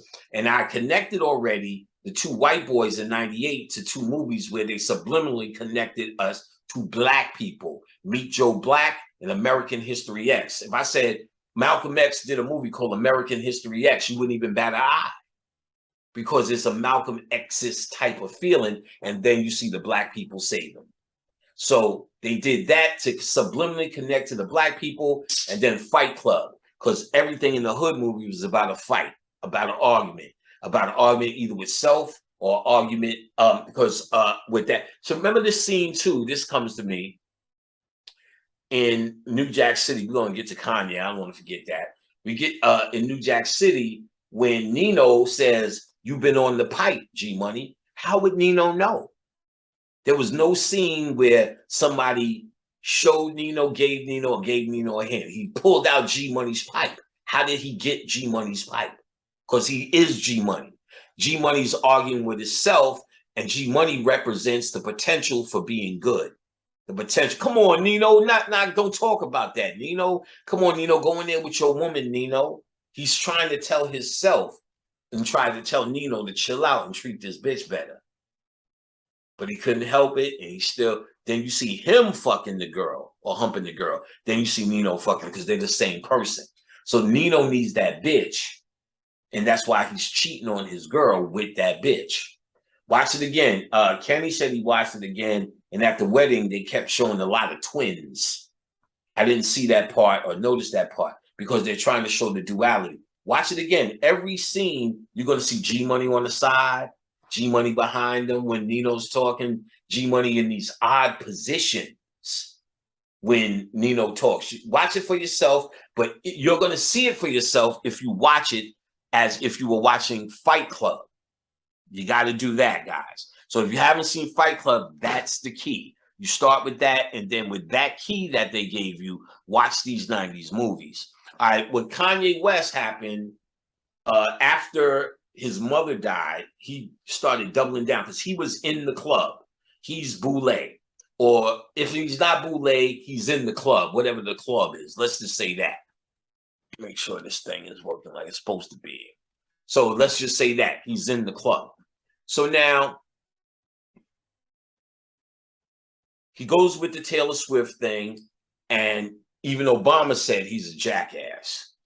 So that was, they asked Obama how you feel because he's in the same club. This manners that control you. See, Obama is Obama because he mastered his dark side. So much so we kept saying, when's the nigga going to come out? Remember that? Why isn't he not acting black? What's acting black? Acting black is that shadow that we know, that nigga shit. Yo, hold on, motherfucker. Wait a minute. What the fuck you just say? You never heard that from Obama. Because that says the shadow is coming out. The protector is coming out. Because they offended you. And you are fearful of being embarrassed. And somebody said, man, motherfucker, you can't ball. Oh, I'll get you on the court and tear you up. That represents Obama controlling the nigga side. And for 8 years, he did. No baby mamas. You see how proud these niggas still are of Obama? They say Obama's name on the news.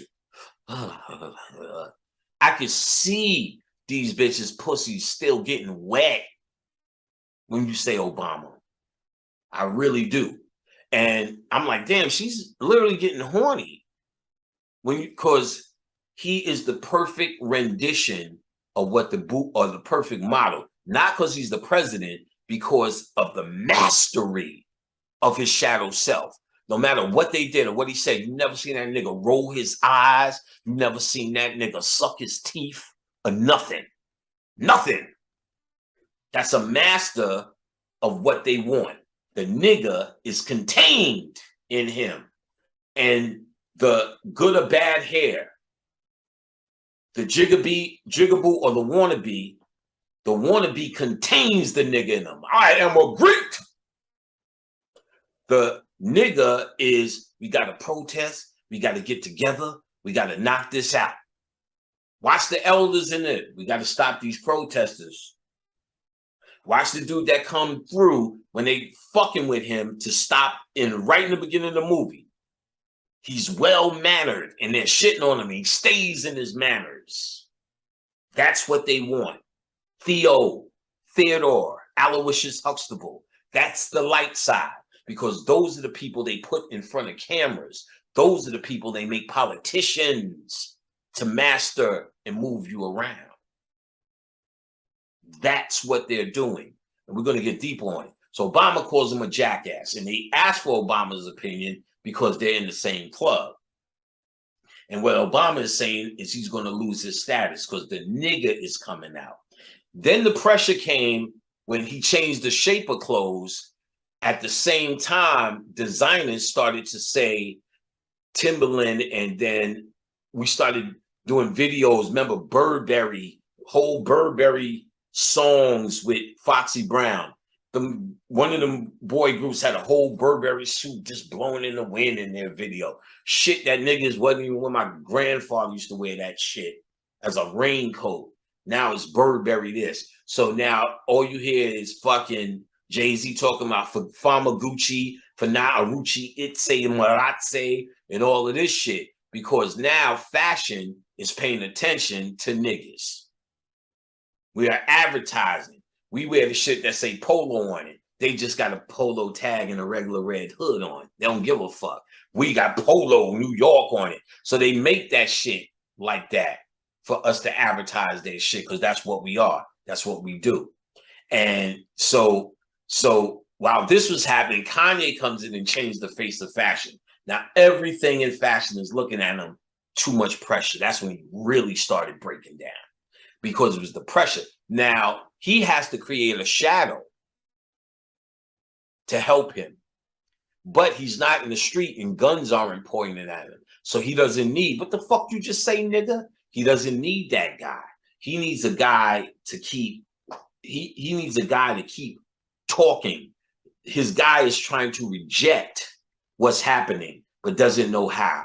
So it comes out as he's just doing all of these asshole things, but just like the guy on the street that starts with petty crime, smacking his hoe for domestic dispute, robbing people in the street, robbing stores, selling drugs, and that's maybe not even the path, but you get where I'm going. Ultimately, murder, and then he's in jail for life. So this is because the shadow is the ego, and the shadow is called your alternate ego. You understand? Your alternate ego, meaning what the fuck you just say, nigga, is my alternate ego. And this ego needs to be fed, and it needs more, and it needs more because it doesn't exist. And you'll see that in the movie Revolver, how they explain this expanding ego. So it expands to the point, perhaps, not always, perhaps, or possibility to murder. That's where you get dog or die, because you're ultimately headed for, as they say, you're headed for the grave or jail. They're talking, why are you headed for the grave or jail when you do this shit? Because your shadow, they always say that, because your shadow self needs more. So Kanye West's shadow self needs more. That's why his statements are getting more and more and more outrageous. Because, and now it may be set up, it may be all that. I don't even study them niggas like that. If it is, it is. And even they may be doing it for a reason to point out blah, blah, blah. But I don't think so. It looks clearly like he's having these breakdowns. His shadow, he's not able to control his inner shadow, which they are trained to do. But I think this happened primarily because they did kill his mother. Now he's done a video that did not go viral about they killed his mother, about secret societies, all these conspiracies. B.O.B. was telling me about it. He's going to send it to me. All these conspiracies that niggas talk about in the boule and in these clubs, he's talking about it now. He's dropping all of that shit about what they do in this video. So we got to look for it. I don't know. I just found out about it today, and B.O.B. is going to send me the link. So I didn't study it or nothing like that. But look for it. He's just keep looking at it if it even interests you. But his shadow self is expanding, just like the guy on the street eventually leads to murder, but it's coming out in his rebellion, the shit he's saying. So now he's saying more and more outrageous shit till he actually murdered himself. He'll never make another record. He'll never get another endorsement. He's now technically over. The one thing you don't do if you're in entertainment is talk about the people who run entertainment. Media is one of the most powerful tools, and I believe the only tool that is truly mind controlling us 100%. And with that being said, you fuck with that, they're gonna use the very same tool to end your shit.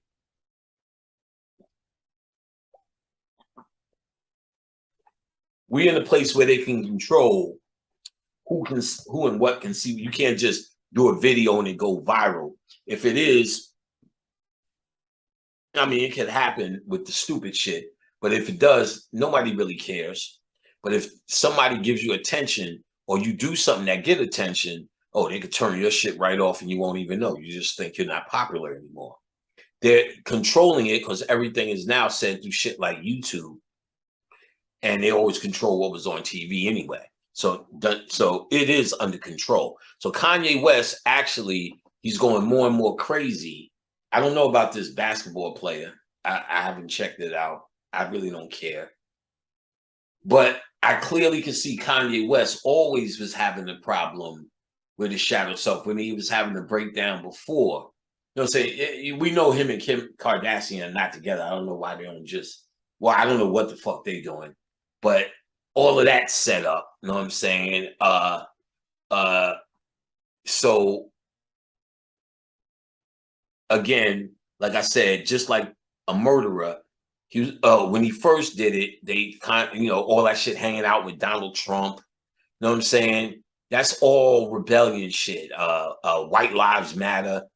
This nigga is so dirty. He put Whitney Houston's death scene on an album cover, I think, of Pusha T, for no rhyme or reason. He's trying to deal with shock. His ego was fed when he changed the world with that fashion shit. And handling it means he did a fashion that looked like fucking Derelict from goddamn Zoolander. If you remember that shit, niggas was wearing holes in their sweater. No, it was straight Derelict. Niggas look like homeless people. So he failed at it, to be quite honest. Why? Because that fashion was from Passa Passa. It wasn't his idea. And if somebody would have found out, he would have found out he was a fraud. That is something to be fearful of. And he was a fraud because his designs were derelict and no one wore it. And that was where the pressure came in, and he started acting foolish after that because his ego is now trying to protect him from the embarrassment. And then his ego used to run shit. He put something on and every clothing item on it, and everybody in the fucking country was doing it. And that stopped. No one's no longer giving him attention. His records aren't making it. His Kardashian connection is dead. So he's not on TV all day. Nobody really cares. So he's doing shock things to try to get attention. Hanging out with Donald Trump, saying more and more shocking things to try to recreate the attention that he got at one point. That's an egomaniac. You could hear he went crazy. Narcissism, like the ego creates the narcissist. And most of us deal with narcissism in some sort of way. Narcissism out of control becomes this rampant egomaniac and what you actually call a psychopath. We think a psychopath is Jason, but a psychopath is actually someone so narcissistic they cannot take responsibility for their actions. So they think they find a way to make everybody else at fault because they're actually a psychopath, and therefore whatever they do, not taking responsibility, they get worse and worse at doing things to others, to them, into situations, and fuck it up and find a way to blame the other person because they're so narcissistic they can't see themselves as a culprit. They never say the word sorry ever. And he's become a narcissistic psychopath. He is psychopathic in what he's saying. He's saying and doing everything and blaming everybody now. That is because his ego is out of control. He was not able to handle the fame that was put in front of him. It made him fearful. And fear does what? Create a shadow. And because guns are not at his head, his shadow and his rebellion is all the crap he's been saying since Taylor Swift, since sitting there with Mike Myers and saying George Bush doesn't do shit. And it got nothing to do with him being right or wrong, because George Bush don't do shit for Negroes and don't care about them. But saying it in the context, he's supposed to be in the club. And if you're a club member, that's not how you handle it. So Bill Cosby was in the club when he wanted to buy NBC. You got to remember, the Boulet's agenda for the nigga is to always keep us feeling like we fighting for something, because that will make us go to school and want more. If we find for a minute that we should be content with what we have, then we stay in the ghetto and eat the fucking $3 sandwiches all day, standing outside with crack in our ass, selling it, and a Snapple in our pocket. You understand what I'm saying? But if there's always this symbol and this idea of hope, and this idea that we're the underdog, then there's always something to push for. And they want niggas to push to see who's going to show up. So Cosby going to buy NBC, you can no longer say that the media is controlling you. So when you get to say the media controls my image and we need to do better and we're working on this and black girls matter and black girls magic and black people need, and we as people need to do this, then they get to go, y'all can't say that bullshit. Y'all own NBC. See, you need to take that shit to BET, nigga, and have that story, because it feels like an underdog station. But NBC still, and at the time, is one of the networks. There's only 3 networks, ABC, NBC, and CBS. And they would consider the power for a long time before all these cable channels. But some of them are still under the network of NBC, CBS, and ABC. Now, he's trying to buy NBC, the entire network. Oh, that's a hell no. And just for trying it, they killed us, and then he shut up. Then in 93, his show was over, and he thought he changed the world.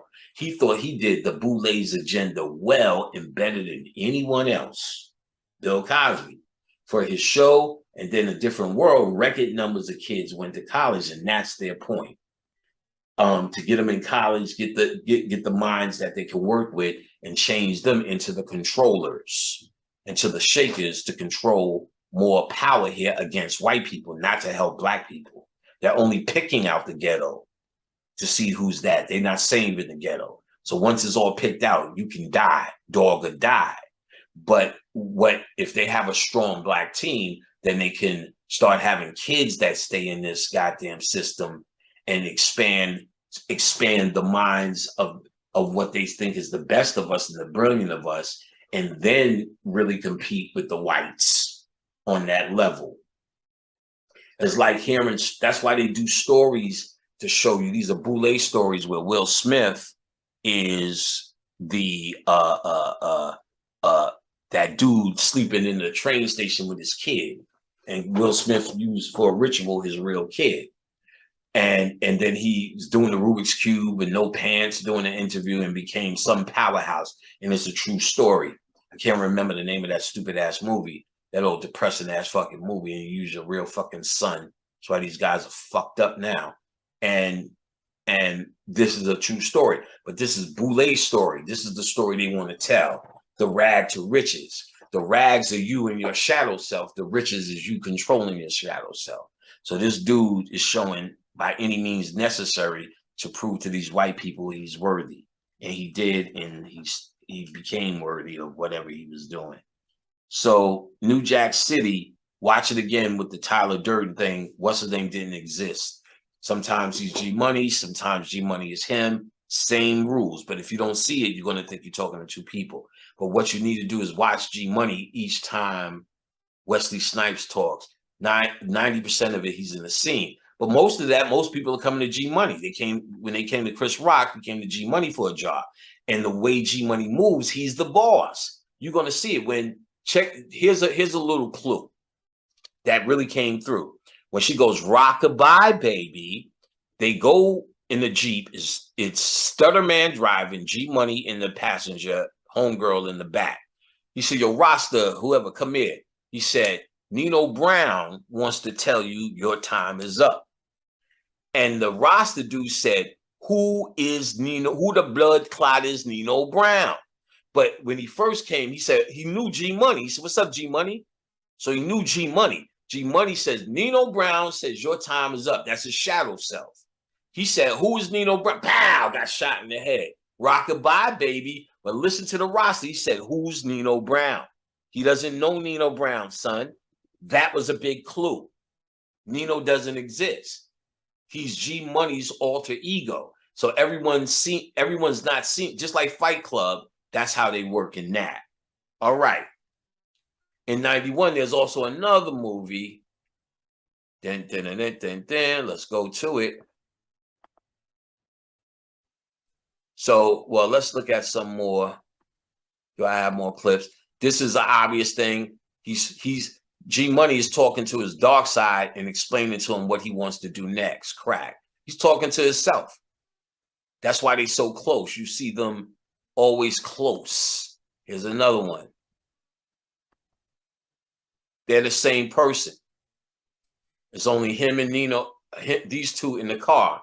But Nino is what he's trying to entice to sell crack.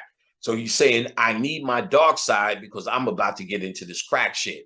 And if you remember, Nino is his dark side and argue with him. Well, you out here trying to live your Michael Jordan dreams, you need to be on this grind.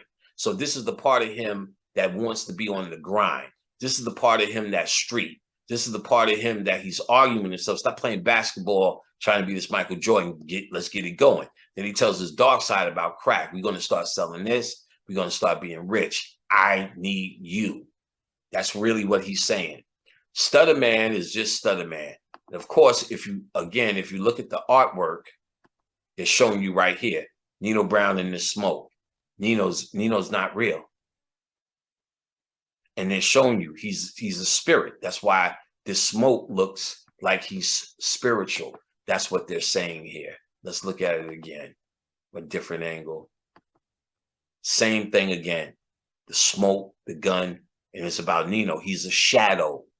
And they're showing you in the imagery right here. He's the dark side. These dark glasses, that smoke, they're showing you. He's a shadow. Same thing here again.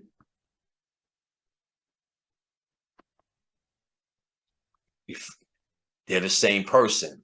He's telling his dark side about what they need to do next. Keep watching and watch the movie again. You'll be understanding that you're going to be fucked up watching that. Look at this imagery.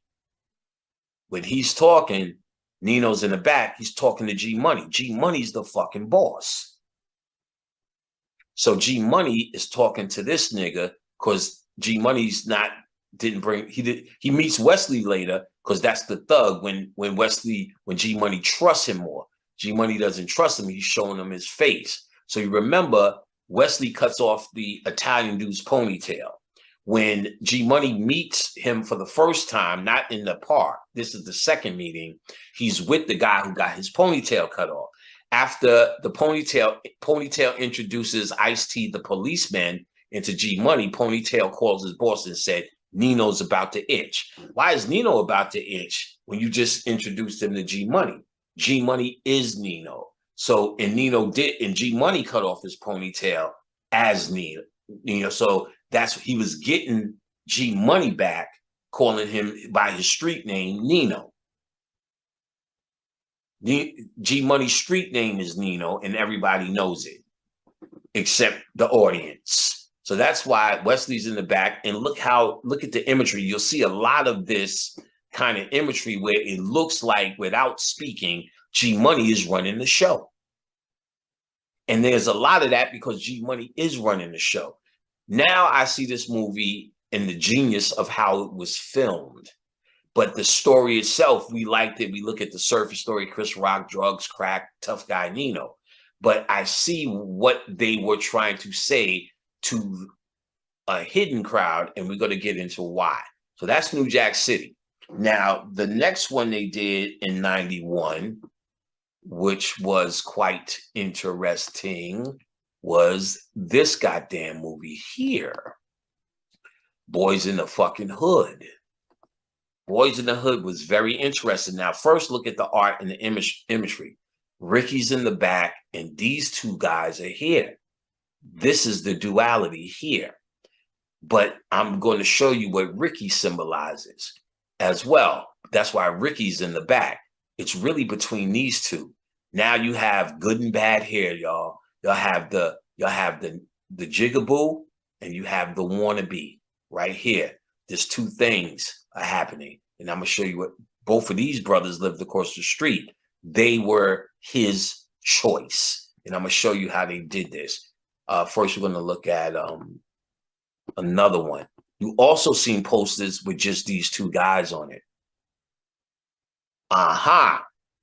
Just the nigga, just because it's about these two guys. Hold on. Oh, I put some of these in the wrong. Let me actually move these while I'm doing this. Because these belong somewhere else. You know what this is. We're going to get to this too. But let me put them in their right folder. I have fucked it up. Let me do this real quick so when we get to it, we good. All right, I hate this computer so much. All right, where's my boy's menace? Let me get my menace in there, cause let me paste these niggas. Come on, guys, come on. Fucking thing. All right, here we go. See how long it takes to do some shit with this computer? I hate this computer. All right, so Boys in the Hood, this was their thing. And I could go through it real quick. Ricky represented hope, and Doughboy represented death. So Ricky had a kid, that's the future. Ricky had a football career, that was the future. Ricky was going to college. That was the future, you know, because he passes SATs. So he represented hope. And Doughboy represented death. They lived across the street and they were brothers. The movie opens up, you hear traumatic yelling, here, they killed my brother, shooting and all this chaos. Trauma. And then it opens up with Trey as a kid. Trey's in school. He's a smart ass. The teacher asked him to read from the board and teach the class. He took the class. This is Africa. Then he fights his friend, hits his friend with a stick.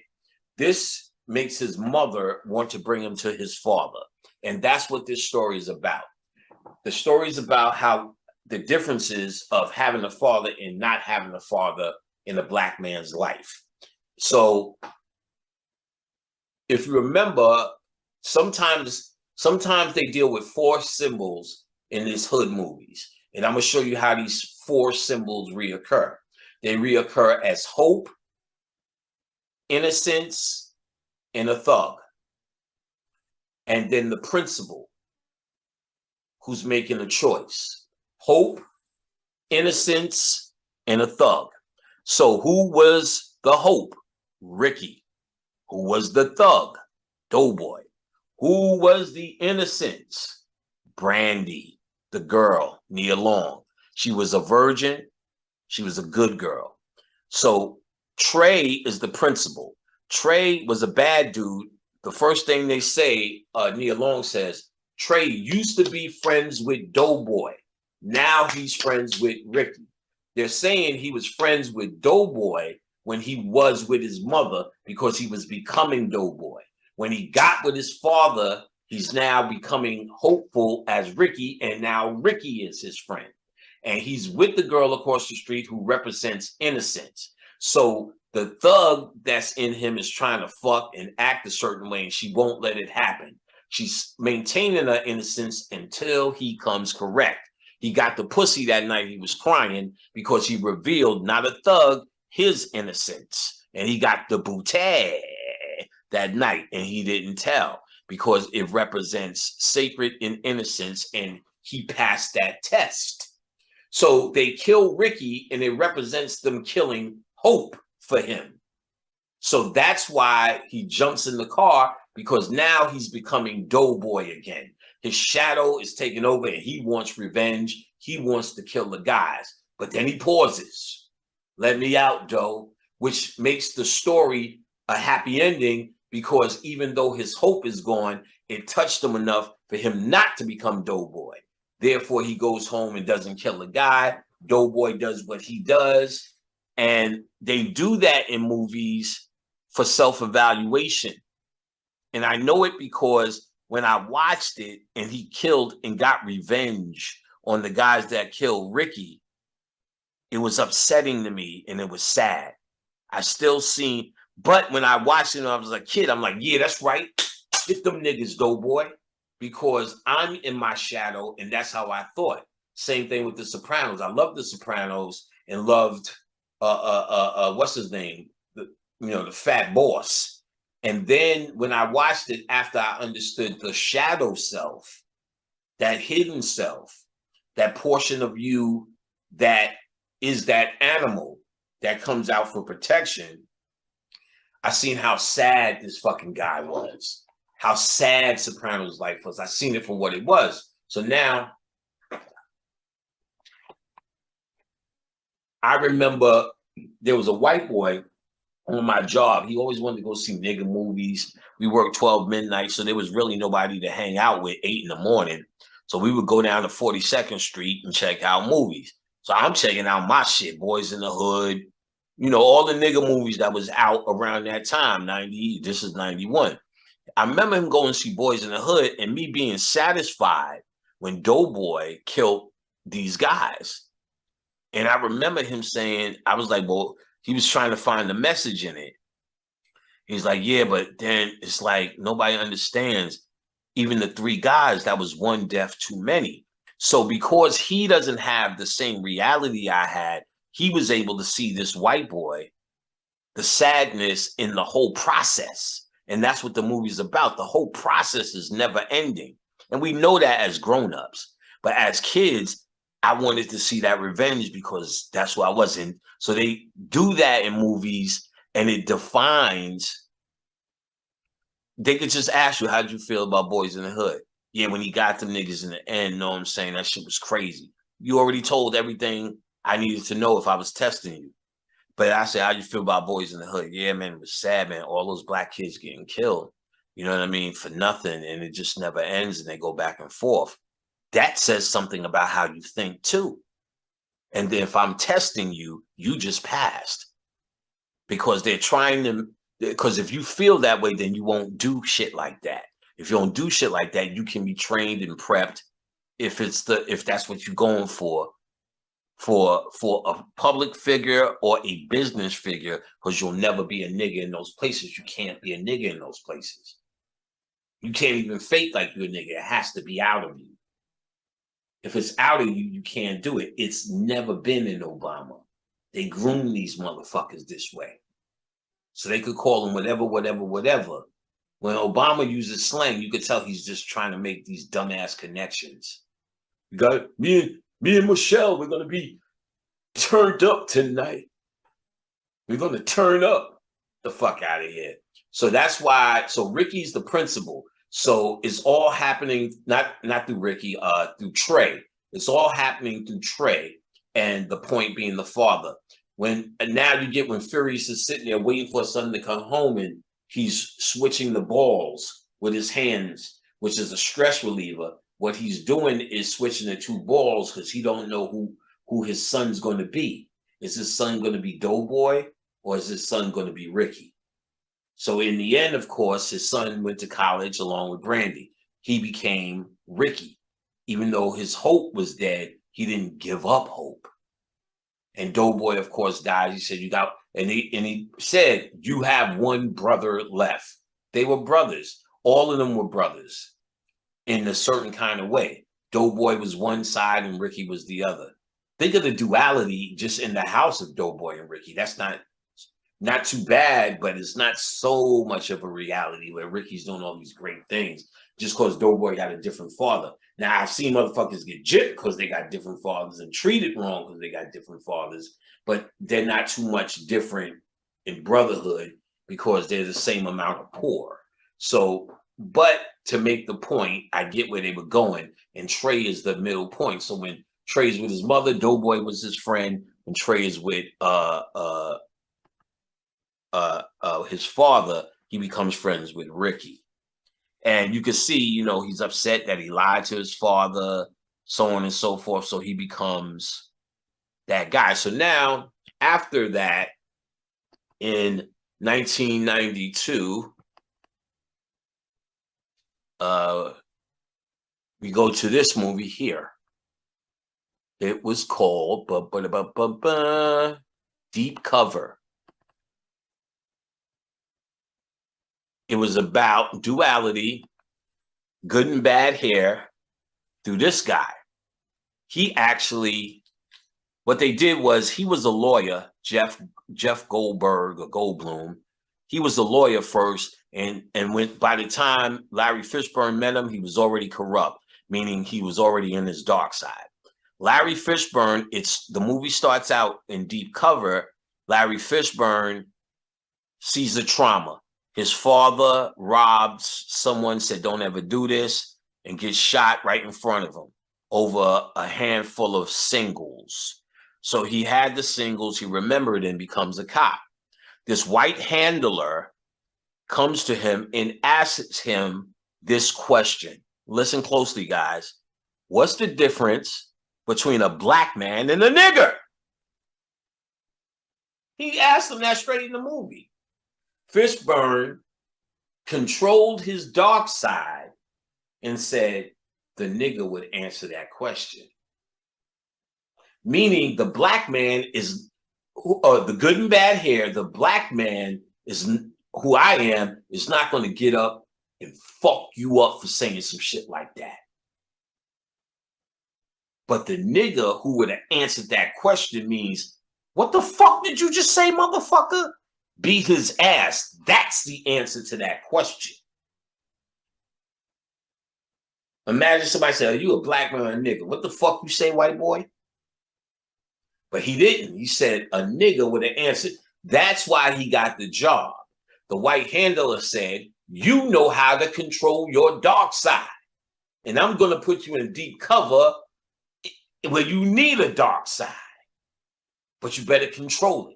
So the handler is telling him, he said, you can see slowly but surely, Larry Fishburne getting deeper and deeper in his dark side. That's what they were probing. Jeff Goldblum was already there. So they showed you it could happen to a lawyer. Now they're showing you how it can happen to a cop. So slowly but surely, the dude kept fucking with him. Remember, in the bathroom, what, you want to suck my dick? He's getting at him. So much so that Larry Fishburne finally kills him. Bah! And then all this, then you see the moment Larry Fishburne takes the coat. It's step by step, he's getting deeper. He said, yo, I don't know what to do with all this money. He said, you're a drug dealer, sell drugs. So the handler's trying to get him out. He's too deep now. He's becoming that animal. He can't stop. It comes down to the synthetic drugs. The cops come, bust him. He had a hard time even turning back. When his cop friend got shot, he came back and blah, blah, blah.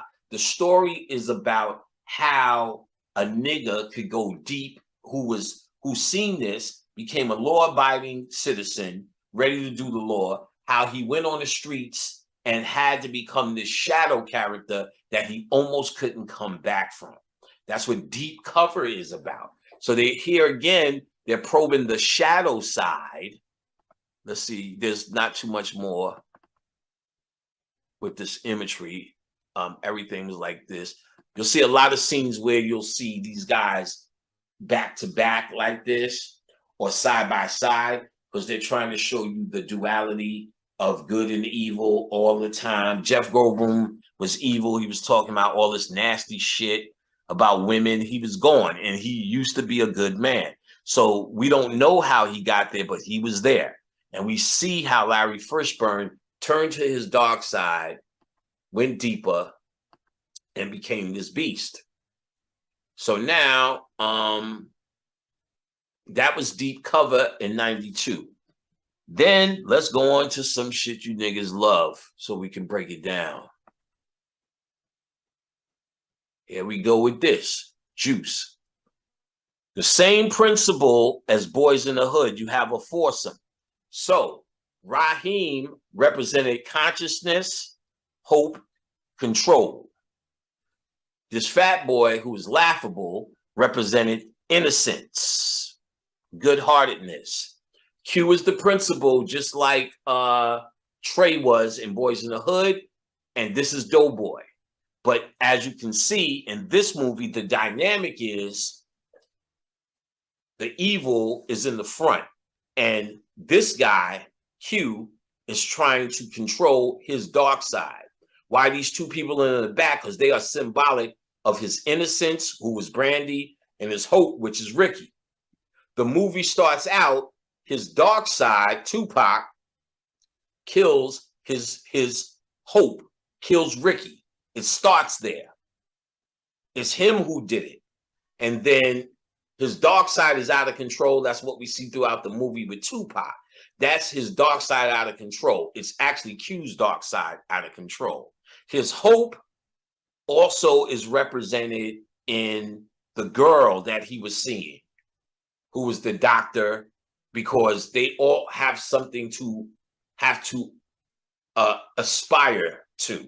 So the doctor, the hope, the girl, that's why there's always a girl they meet who wants to leave the hood, because they represent the hope. Jason's lyric, Menace to Society, and this girl who was the doctor represent the hope. He was the innocence and he was the morals. So he killed his morality first. That's why he's going wild. Then he shot his own innocence. And then that's when Q had to stop. So what happened to Q? Q started to turn to the dark side because his hope and his innocence was gone. He didn't die. He got shot so that he held on to his innocence. That's what that was representing. And his innocence also seen the girl at the hospital. And that's what did it, because the girl, it represents his innocence and his hope for the future. So they had to meet, because he was acting all tough in front of the girl, but the girl now seen his innocence, and his innocence was hurt. She seen him that night because Fat Boy was shot in his stomach, and he's really shot by Q symbolically through Tupac, his wild side. So that's why the showdown comes between these two, because he's fighting his shadow self. So he's killed his consciousness. Remember, Raheem was telling him what to do, telling him what not to do, right? So now Q goes and buys a gun.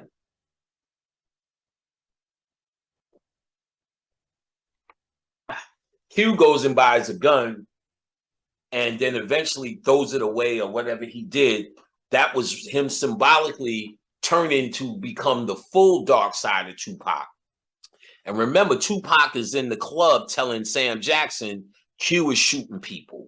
Q is losing his mind. Q is doing that. Word is born. That's because his dark side. And Sam was like, I know you niggas from since they was little kids. And these little kids turned to murderers. I can't really vouch for you because I knew you since you was little. Q was appealing to Sam as Q, and he was appealing to Sam as his dark side, and he was really bragging to him what he did. When he's saying Q did it, Q did it, Q did it. And Sam is just listening to him because he's pretty much telling him he shot up his crew. And then when Q comes in like, nah, I ain't really do that. Sam is like, you can put syrup on shit and call it pancakes. And all of this talk between them it sounds confusing in like two talks, but it was actually when Tupac was saying Q, he's saying, I'm Q, nigga. He's talking and saying Q did it because Q did do it. He is Q. He's just Q's dark side. You get what I'm saying? Symbolic of it. Now, these people weren't like Fight Club. They all did exist, but they were symbols. So that same symbols, like I said, as in Boys in the Hood was used, and I'll show you how it was used again. So they used this symbol of hope and purity, which are things that are inside of you that you have to hide because you're in the ghetto. So you got to hide your hope, you got to hide your morality, and you have to be Tupac. That's what it was to survive. That's what they're saying. So look at even the artistry of this, how Q's in the middle and his eyes are focused on us as the two guys in the back who represent things. That's why these two guys got shot, because it wasn't killed, because they represent parts of him that he has to kill or wound or try to stifle to become Tupac, to live in the streets. You understand what I'm saying? The duality of it. They always show Tupac with duality. His name is duality. He's the duality that's in real life. Will Smith is also the duality in real life. In West Philadelphia, born and raised, on the playground is where I spend most of my days. Chilling out, maxing, relaxing, all cool. Off some b-boy, something after school. Then a bunch of guys who was up to no good started making trouble in my neighborhood. I got in one little fight, and then my mama got scared and said, "You're moving to your auntie and uncle in Bel Air." Dun, dun, dun, dun, dun, dun. I pulled. Now, you'll see Will Smith doing graffiti, and then the cop stops him when he's doing graffiti in the opening credits. What they're trying to say is he was in the ghetto and he was on his way to being the shadow guy. Then they put him in Bel Air Academy. So he's doing all that nigga shit because he's bringing it from the ghetto, but he's learning. See, then they introduce you to Carlton, who represents someone born into it. Hillary, someone represented born into it. So they don't know what Will knows. So he's bebopping and scatting all over the fucking place. And ultimately, he's supposed to get cultured from the jigaboo to the wannabe through this process on TV of living in Bel Air. But it's supposed to turn into a real life thing. And it did. So after his show, he becomes this gigantic movie star. And he's sweet and all of this. But then now he smacks someone. And then Tupac came out. He can't do that because he was symbolically a guy who was born in West Philly, who's a thug, who got cultured through Bel Air. And we're to think he got cultured through his money and his system of fame. And now he knows better and has transcended West Philly. But he showed by smacking Chris Rock, he hasn't transcended it. He hasn't has his dark side under control. Remember, the showdown comes between Q and Tupac, Bishop. And then he's holding on to the end of the building and drops Bishop, meaning he let go of his dark side, i.e. when he gets up, you got the juice now.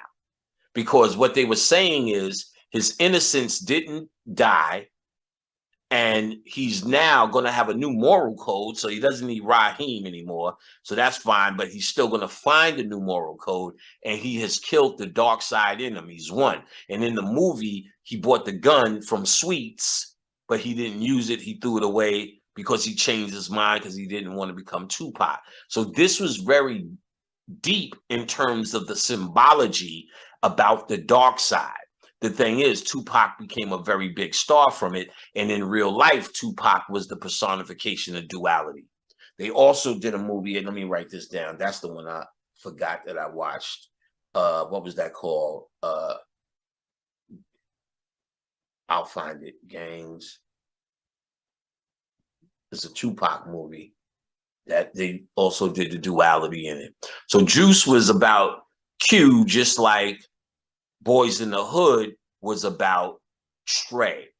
He's the centerpiece, and as you can see here, and in the movie, his shadow self took over. That's why Tupac's in the front. And Tupac's looking back at who? At him. And then everybody else is looking forward at us, and they're in the background. This shit is centered on Q, guys. And then I seen these pictures that they took where they're showing you the symbol. First of all, this looks gay as fuck. Know what I'm saying? But the symbology here is Q is Tupac. You understand? That's why they're doing this. It's coming out of him. They're showing you in the symbol, guys, they're the same person. You feel what I'm saying? This is the thug he needs to survive. It's coming out of him, guys. Y'all feeling me? Y'all seeing what I'm seeing? Let's go again. Another one. This is the official movie shots. Same thing. It looks gay as fuck. You know what I'm saying? But, you know, same kind of thing. I don't know when the fuck these is out. Let's see what this is. This is from a DVD, I think. Same kind of thing. Tupac is always on the front. these guys in the back, and you got this guy looking out, Juice, and it's kind of shadowy, but blah blah blah. I guess you get it. Same kind of thing. Let's see. I think this is the same one we looked at. Yes. And what we got here? Same kind of thing. You know, the same Tupac is this hooded shadow figure. He represents death. So you see him in the hood of Kronos, kind of this death hood. Because remember, to be this guy is to die. This was done by Ernest Dickerson. He worked on the cinematography or something like that on all Spike Lee's movies. And, you know, starting with She's Gotta Have It and shit like that. So, you know, that dog or die mentality is the same thing. Tupac has this hooded, death-like figure because that's what he represents for Q. You know what I'm saying? It's all coming, and Q is in the first position here because it's about Q. This is all about Q. You know what I'm saying? And he's still a little bit forward than these guys because it's his movie. He's the star because it's Q's shadow self that's going crazy. And there was one more. Let's watch this, see what it looks like. So same thing again. Q right here, looking at him. Tupac's in the front with the gun. He's the shadow. You know what I'm saying? All of these guys get hurt because they represent Q. Q is the main guy. We see Q with his girl. We don't see none of their girls and them sitting down with it. He's sitting down with her. He's going through it with her. Q is the DJ, and it's about his show, and it's all around Q. So Q has this choice of being a DJ or robbing the store. And even when he makes the choice to rob the store, because Tupac was saying it, the morality kind of took control of it. And then even when dude wanted to rob they were walking along and ran into a dude, got out of jail, and he wanted to rob the bar. And Tupac was down for it. That's a part of Q that was down for it, but his consciousness told him no. His morality told him no, but he couldn't stop it. Q wanted to go, so he robbed the store. He wanted to do it morale, but he went crazy, shot the dude. So that's all happening through Q. All right, so after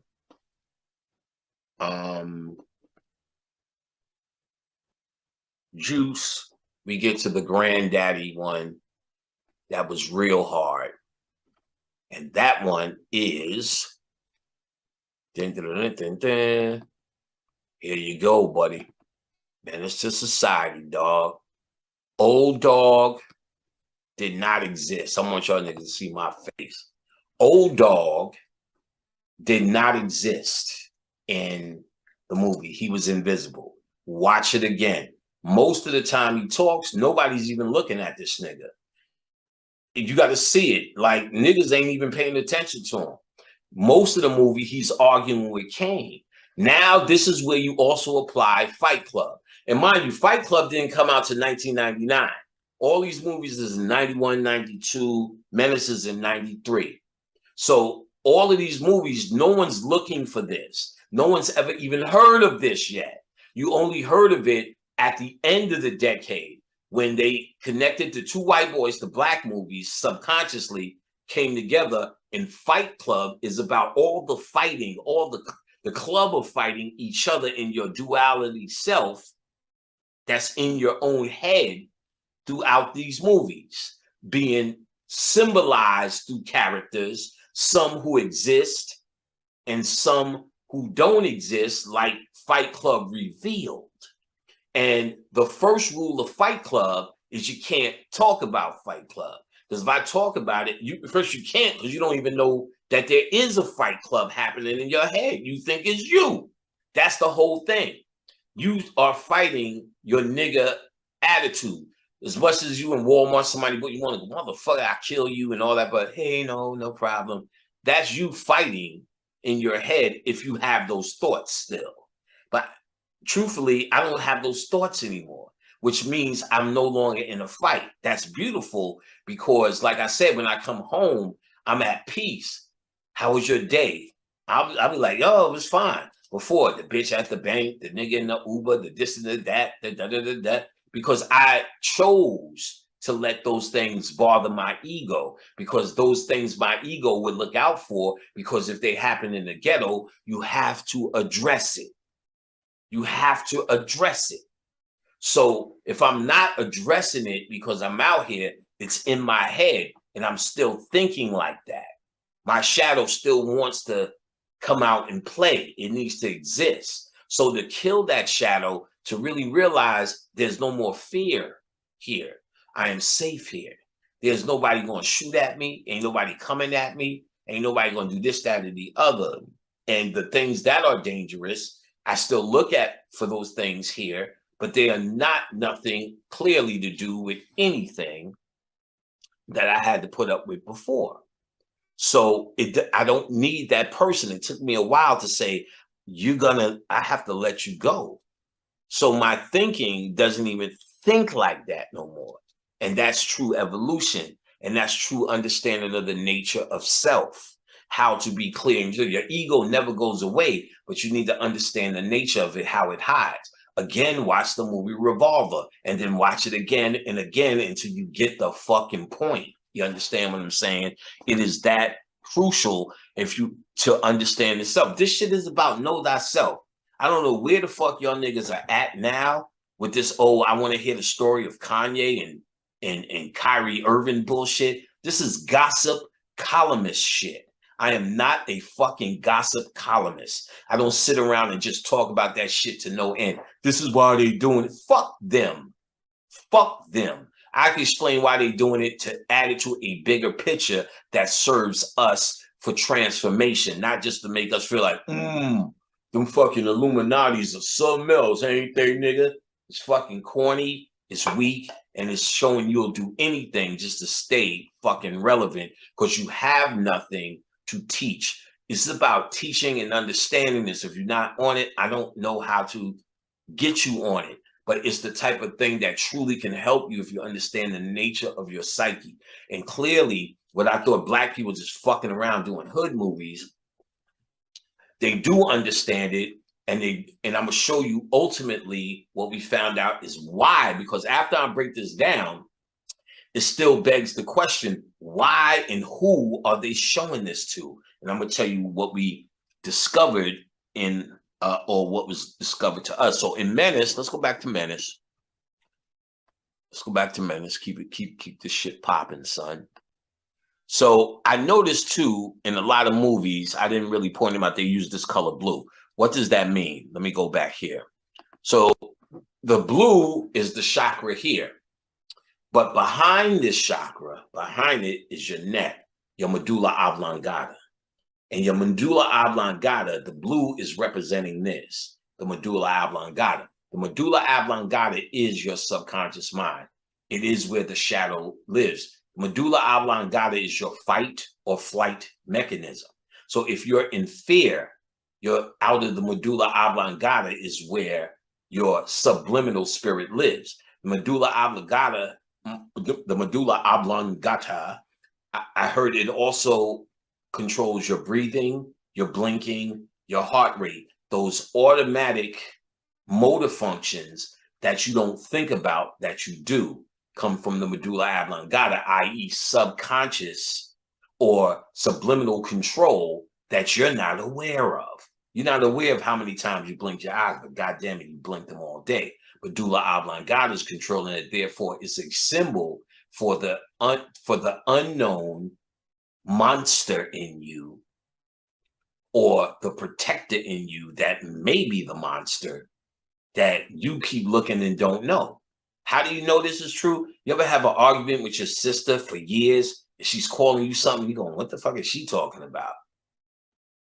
See, my sister would call me these things. I'm arguing back, defending myself.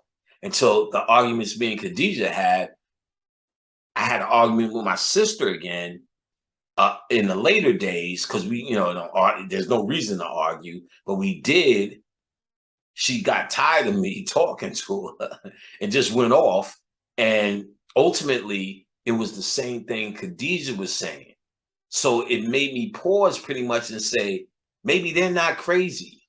Maybe they're telling me something that they see that I can't. And truthfully, it was. And it was like a flashback. I only wish I could go back to save my sister from all the anger that she had to deal with me. She has to had to be a certain way because I seen it in other kids as I grown up to deal with their sibling who is so angry, and I was able to see it, that shadow, and that was a breakthrough because then I was able to deal with it and release it. And if I was living in the same environment, never would have happened. That's why every hood movie, they're trying to move the fuck out the hood, because moving out the hood, you lose the environment, you lose the animal. You don't need them. And it may take longer, and it took me a while, but I lost the animal. If I walked in New York now, I wouldn't know what to do. It would take a while for me to find that animal, to talk to my thuns and all of this shit. I wouldn't even know how to stand on the block right now.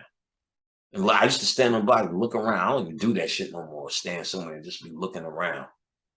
I'll be just like everybody who used to visit New York, and I used to laugh at. Better stop looking up at the building and look at that nigga with the hypodermic needle. You get tapped real quick.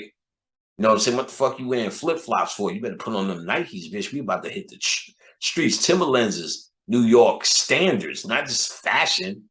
You ain't walking around in no flops, nigga. I didn't do that shit till I came out here. It's not that relaxing environment. So I don't know how to do that no more. I've been out here 13 years, 14 years coming up. I'm gonna do that shit, you know what I'm saying? And I'm proud I don't know how to do that shit. I'm a changed motherfucker. And even niggas will feel like that shit is not cool. I'm saying that. When I tell a New York nigga that, it's like I fell off. But from their perspective, I did, because they understand you get killed being a courteous motherfucker standing around. When I'm talking to them, it's extremely dangerous when they're living in that scenario. Talking about now you can express courtesy and receive courtesy. I couldn't even receive courtesy when I got out here. Hello, how you doing? What the fuck you mean? You were trained not to make eye contact. Make eye contact with a nigga. The next thing is you got $5. None of that is in my mind now. And that's what ultimately you're supposed to do naturally.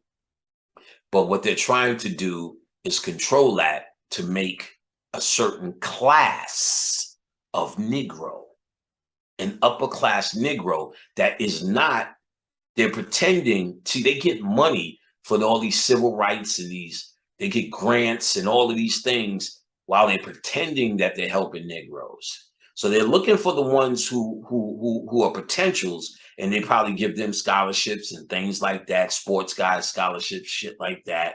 You know, more white people give sports guys scholarships, but that's slavery.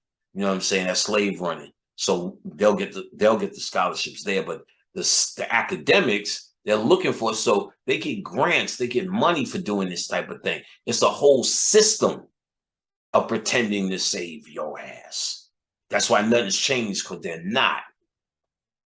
But what they're doing is creating an upper class of people who can control the nigger in them, the shadow self. That's what so far these movies are about. Let's keep going. About these shadow selves they're talking about all through the 90s that you have to eradicate. So in Juice, when he drops him off the roof, that's symbolic of him letting go of his ghetto self. You got the juice now, so his innocence is saved. He gets with the girl. He has a happy life. So they do this. This is representing as his shadow self at the medulla oblongata. You'll see them quite often paired, saying the same in Menace to Society. Here you also see the number 2, Menace 2. They show you twins right here. The 2 eyes, or the Roman numeral 2, is 2 twins, society. They're the same thing. They're showing you that these guys are the same. Cain and Abel. Cain and Abel. Just, he's really Cain. Even though he's calling him by the name Cain, he's really calling, it's really Old Dog playing that role of Cain. And Abel, of course, is why he was in school. Look at when he's in school, then he gets the beeper. It's all duality. And then he sells drugs. I'm going to tell you what the real shit that's going to fuck you up if you really catch it. Well, let's look at it again here. As you can see, you'll see a lot of this. You see the grandfather is not, you'll see how they don't even acknowledge him all through the movie. how the grandfather's looking right, like it's through him. He's about to go outside. And if you remember, old dog tells him, we need to get those fucking dudes who did something. And who shot his cousin Harold. And he's like, hell yeah, old dog was always pushing the thug shit. So if you remember, there was a part in the car, Kane is behind old dog's leading in the front with the guns. We about to go get these niggas. I ain't shooting no kids. I ain't shooting no old people. Ain't no old kids or old people. He's arguing Kane is the morality. He's the beast. That's why it starts off in the store. A big clue is when Bill Duke was interrogating him. He said, what happened? He said, I was in the store. I mean, we was in the store. We was in the store. I was in the store because it's just him. He's the only one that exists. If you remember, Chauncey goes, fuck that bitch ass nigga Kane. When I get this tape in, Kane's ass is going to jail. But wait a minute, your boy Old Dog is on the tape too. Why you ain't saying that? Old Dog did the work. Kane is morality. Stop showing the tape, Old Dog. Stop showing the tape, Old Dog. Old Dog needs to brag and show the hood that he's really hood. So Kane is showing the tape, but he's telling himself, stop showing the tape, I'm gonna get in trouble. So Chauncey puts the tape in and sells it and says he's going to get Kane because Kane fucks him up. Even watch the scene where Kane is sitting at the table and Chauncey is fucking with Ronnie. And Kane is getting mad. Then Kane looks at Old Dog, says, you got your piece? Old Dog goes, you know it. Gave it to him. Kane gets up, beats the nigga. The Muslim dude and the other fat dude who's leaving town takes him off. Then they go past the table again. Old Dog is nowhere to be found. He's not at the table. He didn't jump in. He didn't break nothing up. He just disappeared. He doesn't exist. Kane is Old Dog. He took the gun from Old Dog as symbolic of him calling on Old Dog because he needed him to put in that work. And Old Dog did. Watch the arguments between Old Dog and Kane. Watch when he asked him, what did the father ask him? Do you want to live or do you want to die? Dog food, dog, or God? Same question Spike Lee put to your ass. Do you want to live or do you want to die? So he's saying if you still walk the streets as Old Dog, you're going to die. But if you go to school, go with Ronnie, finish your diploma, listen to what we say as Kane, you can make it. All right. So watch it again. Kane didn't exist. Of course, here's more of the movie poster. Same thing. They shoulder to shoulder. They got the blue on. They got Old Dog in the front on this one. And then, you know, here we go again. Same kind of thing. Father's looking at Kane. Look how Old Dog is just looking nowhere. Kane is looking in front of you. The father's talking to him. This is the one to live or die scene when he's leaving. But you'll see how they ignore Old Dog and don't make eye contact with him on so many occasions. Let's see what this is. Same kind of thing. Always shoulder to shoulder.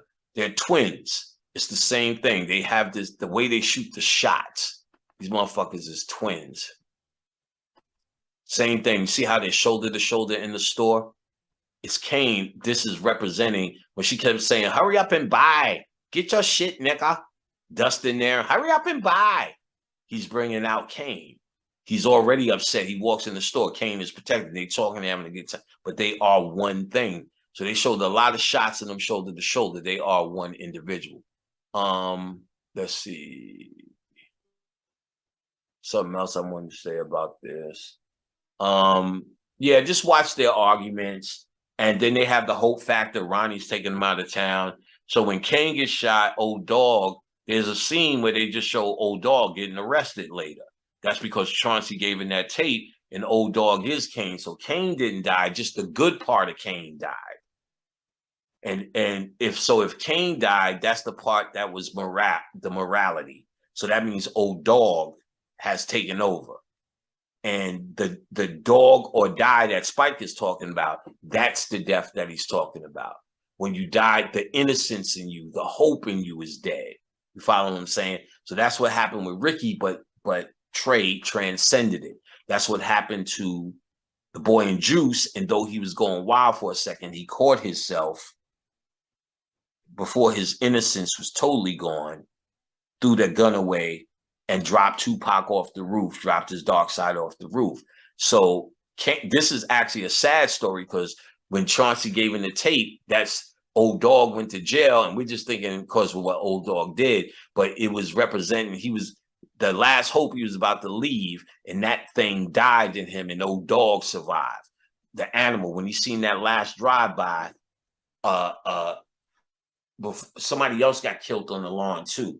And when it wasn't Cain, but it was symbolic of Cain dying when he seen that last thing. So he didn't move to Atlanta. That was sad. So he didn't go, or supposed to be sad, and we didn't know it. And then you see another scene where Old Dog is getting arrested for that crime, which remember, Cain was the only one the guy questioned, because Cain is the only one.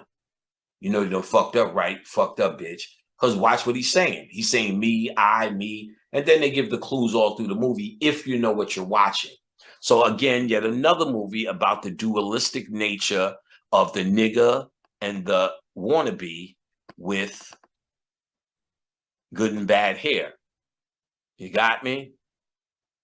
All right, so let's go to the next one.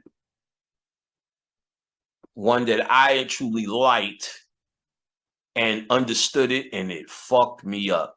Before we go there, let's talk about Khadijah's joint one more time. And what she got going on, guys, is you're invited to a magical theme night, Saturday, February 18, 2023. So this is in next February, 7 p.m. to 1 p.m. a.m., I'm sorry, and it'll be in Stone Mountain. It's time to party with like minds and look ancient, amazing, fancy, royal, sexy, beautiful, dashing, and just damn good. So we're having a deity decked out theme party, a deity party. You must come as a deity, saint, god, goddesses. Come dress as one of your favorite. And again, there'll be an area where I'll be doing rituals to help you solidify your particular thing you're channeling, so you can do things and get advice on how to work with it throughout the year and work with it, you know, as long as you want, to be quite honest, to make it benefit you more than just playing dress up. So the dress up is the ritual, which is necessary, and we'll go through the things that we can make that solid at the party. I'll be sitting in an area just for that. And you could just come get your boogie on, dance, do what you want. Just if you advance and already feel you know how to harness the deity, come as the deity, get that fucking energy. You know what I'm saying? It's a beautiful ambiance with catered food from 7 to 10. Dance all night with a DJ. The admission, $200 for a single person, $315 for couples. And these are pre-sale ticket only. No tickets will be sold at the door. You can't show up to the door, and you probably won't know the location, because the location is secret. You find out like some Willy Wonka shit in a golden ticket. So payment options, you're probably going to want to email Khadijah first before you PayPal her or Cash App her. If you choose to Cash App her because you know her from class and know how she operates, and she's going to need your email. And so in the Cash App, make sure if you use that you email her. Oh, I'm sorry, that you put your email in the Cash App payment so she knows how to contact you to give you the next step in the details that you need. But if you need more details before you make any payment, which I do understand, what you want to do is this. Give me a second. I'll get to her information. You want to email Khadijah at info@somdyreadings.com. info@somdyreadings.com. Somdy is spelled Samedi. Somdy. Readings is spelled readings, readings.com. somdyreadings.com. info@somdyreadings.com.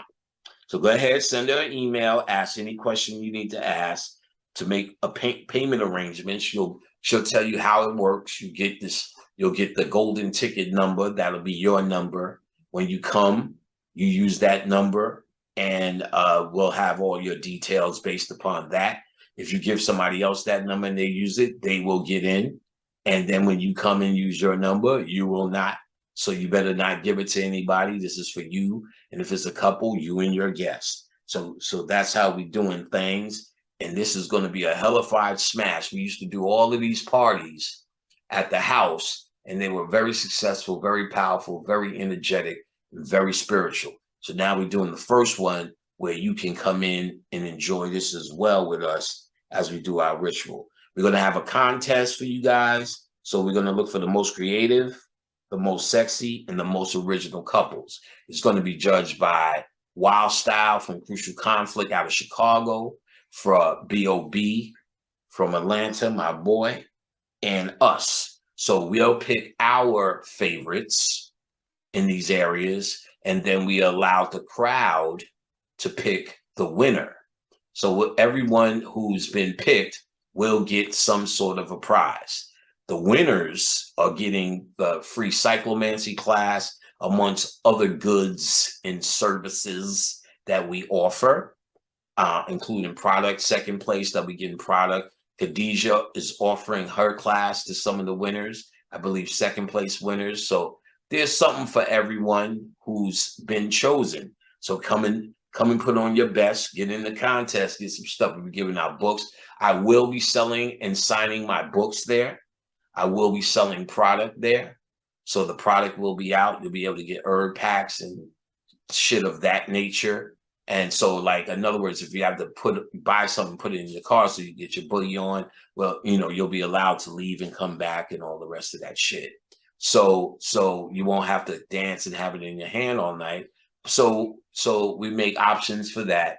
So all of that crap to say, it's going to be a hellified affair on February 18th. Pre-ticket sales only. Tickets are going to be sold up into December 18th. After December 18th, you should contact Khadijah to see if there is any cancellations or any spots left after December 18th. But before then, you're good money. Email her, find out anything else you need to find out that's not on this flyer, and that'll be the story of that. Okay. All right, so let's keep going now. We were up to one of my favorites, Sugar Hill. Let's get on. Let's get it on. Shut up.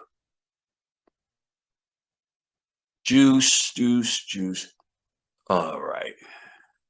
Fuck you, Norton. There we go. Just look at the imagery again. Shadow self, baby. He's the thug. He's the bad guy. He's trying to get out the hood, trying to do better, but the brother keeps calling him in. The brother wore a lot of red, representing Satan. The brother in this movie, just like Fight Club, didn't exist. Didn't exist. Now, I watched, first of all, no one talks to the brother but Wesley in about 80% of the goddamn movie. Sometimes he talks, sometimes Wesley, just like Fight Club.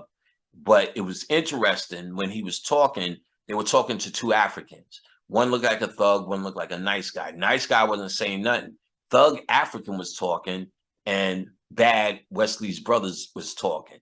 When Wesley started talking, he started directing towards the mild-looking African. The mild-looking African really didn't say anything, so that means that was the African shadow self talking. The thug guy that he needed to be to make drug deals, because one of them looked out of place, and one of them looked like a drug dealer. And he kept saying, "We don't do business with you, Romello." Then Romello turned to the thug guy, started talking to him, and the brother shut up while Romello was talking. And he was like, well, he said, "We don't do shit with cotton pickers." Wesley starts fighting. The brother, Ali, doesn't fight because he doesn't exist. And then there's so many things. Remember when I was falling out the building, you pulled me in. Then they'll show them together arguing with the father. You'll see the father going back and forth between Wesley and the brother because he's talking to two different aspects of his son. The movie starts out with a trauma. They see their mother getting on heroin, and she needs his older brother, the guy in the background. Why can't Romello do it? She said, no, Romello sit in the seat. Romello was sitting in the seat and not seeing it. He's being traumatized, and his shadow self is helping his mother tie on the thing as a older brother. This is his shadow helper, i.e. why he says later, remember I was on dust and I was hanging out the window and you dragged me back in. And throughout the whole movie, Wesley is talking about getting out, and his brother's like, fuck that, you can't get out. What am I going to do? Where am I going to go? Because just like what I said, when I moved to Atlanta, that part of me in New York, that's the tough guy, he doesn't exist. He doesn't need to exist anymore. I would have to build him all the way back up if I moved to New York just to survive. And I'm going to look stupid for a great deal while and have to keep to myself till I get back in that zone if I was to do some shit like that. So that means that guy dies. So he's worried about dying. So you always see these movies, these brothers are fucking, where you going? To the point where they're crazy because he's not a brother, he's Wesley's ego. And if Wesley moves into a happier place, he no longer exists. So he keeps saying throughout the movie, what I'm gonna do, Ro, where you going, Ro? Oh, you can live with your honey, be like this. You got to see when they was on the roof, Wesley's looking straight ahead after they killed his boy Goggles. The brother's going crazy. Watch all the homeboys. Nobody even acknowledges him. Just Wesley's looking at him because Wesley's looking at himself.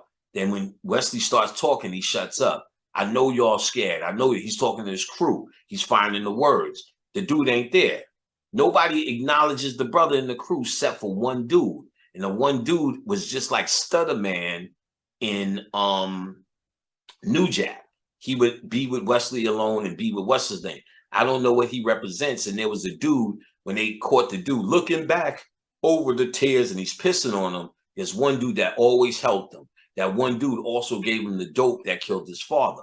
So Wesley goes into the spot. Abe Vigoda is the drug dealer that fucked up his father, shot his father up. And he says to Abe Vigoda, I'm leaving. My brother is taking over. You deal with my brother now. And Abe Vigoda looks off in fear. I'm like, what is that reaction? I never understood it really.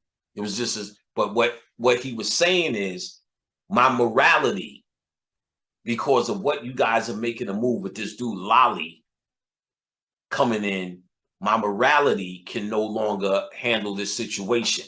So I'm gonna let this animal take over. So if he's saying that, Abe's reaction is now on point.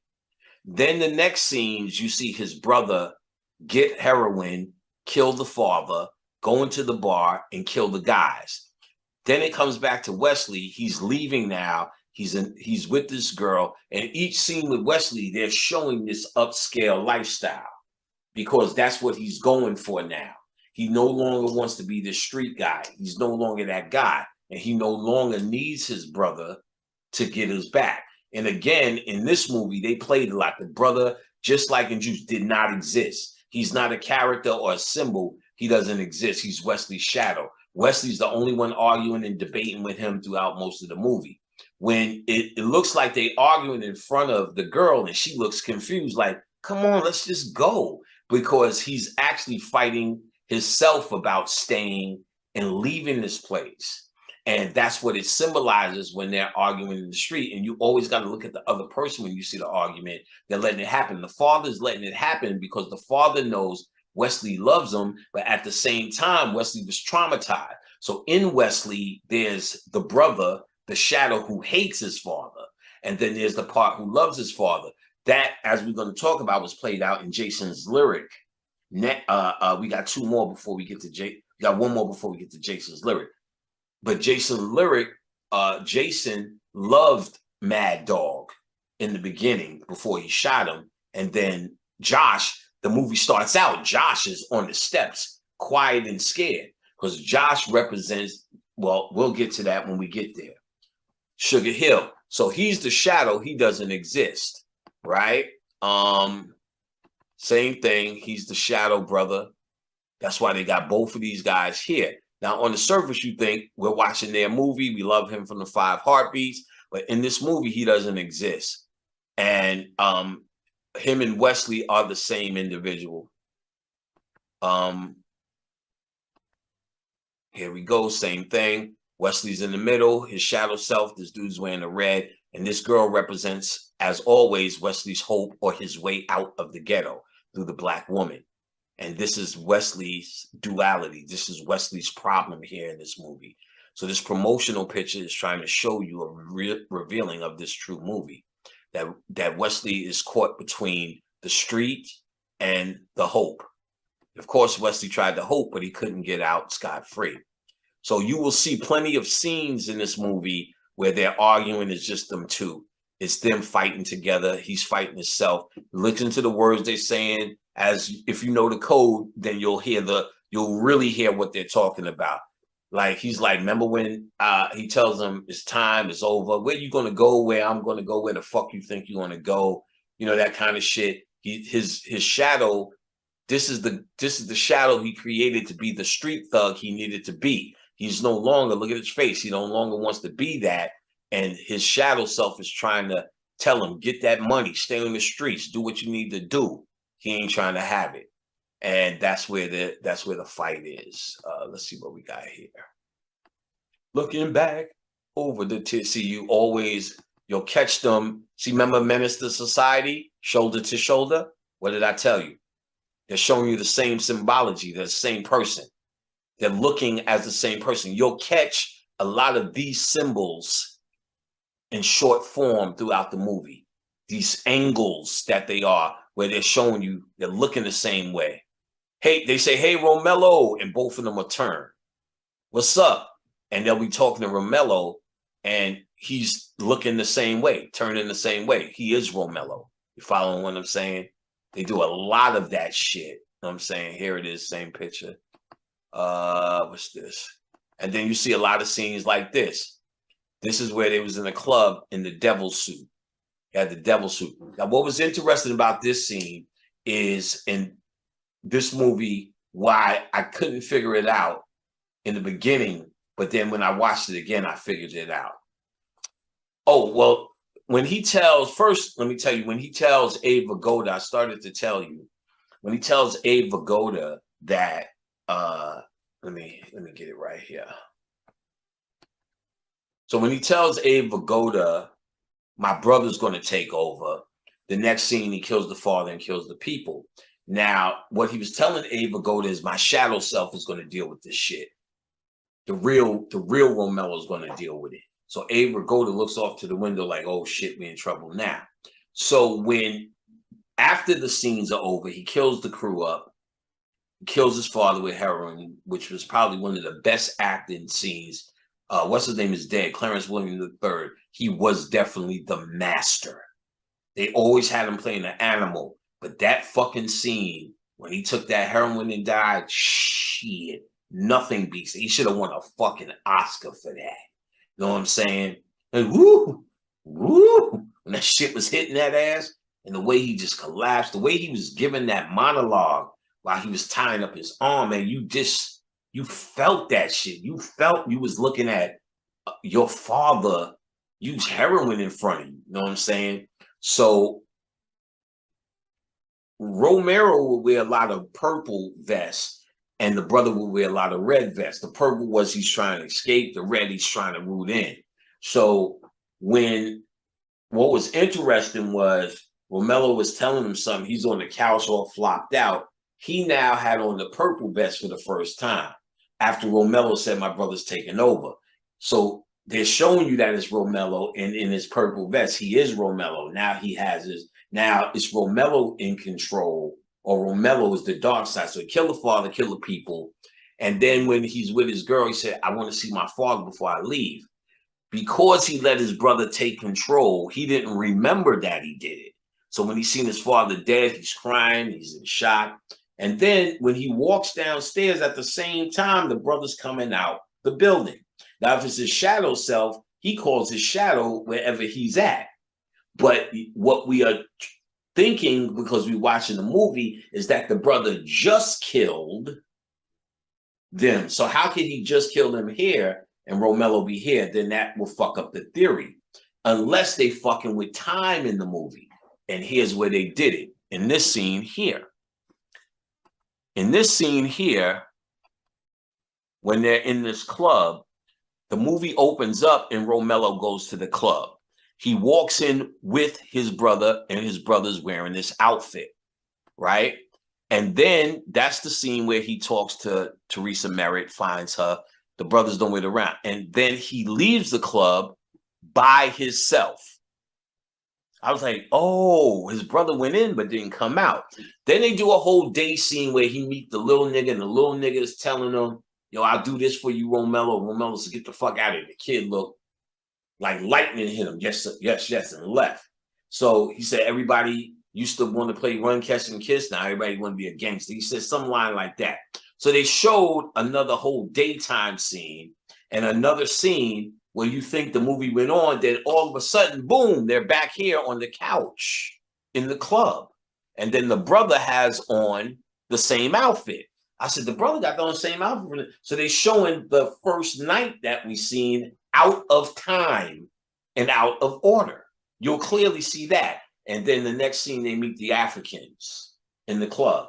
So I'm like, yo, this is the same club, the same night. You got on the same outfit. They just showing the time differences. So that would say if they fucking with time, and you can see it there, they were fucking with time with you when you see the brother, you come out the thing. It was him remembering what he did, and his brother's on the scene. How could the timing even be right in the movie? He comes down from his father's house and his brother come out at the same time. No, it wasn't happening now. It was what Romello was realizing now, because the scene before, or one of the major scenes, he said, my brother's taking over, which is another way of saying, I'm not going to know what this crazy motherfucker does. So even earlier, he asked his father, why don't you come and leave Harlem with me? His father said, no, I am Harlem. I'm staying here. I'm going to be in Harlem forever. That was a disappointment to Romello. So he couldn't leave him behind. He couldn't leave anything behind. So he made the decision to kill his father with heroin, because he let his brother take over. And we know his brother was arguing because his brother came to dinner and all three of them were arguing with each other. So we know about the side of Romello that hates his father and the side of Romello that's still holding on to the hope, which they displayed in Jason's lyric for a little bit, between the idea of you love your father, but you hate your father. So once he let his brother take over, the hate that he had for his father took over and killed it. So when he came back, he's realizing this now.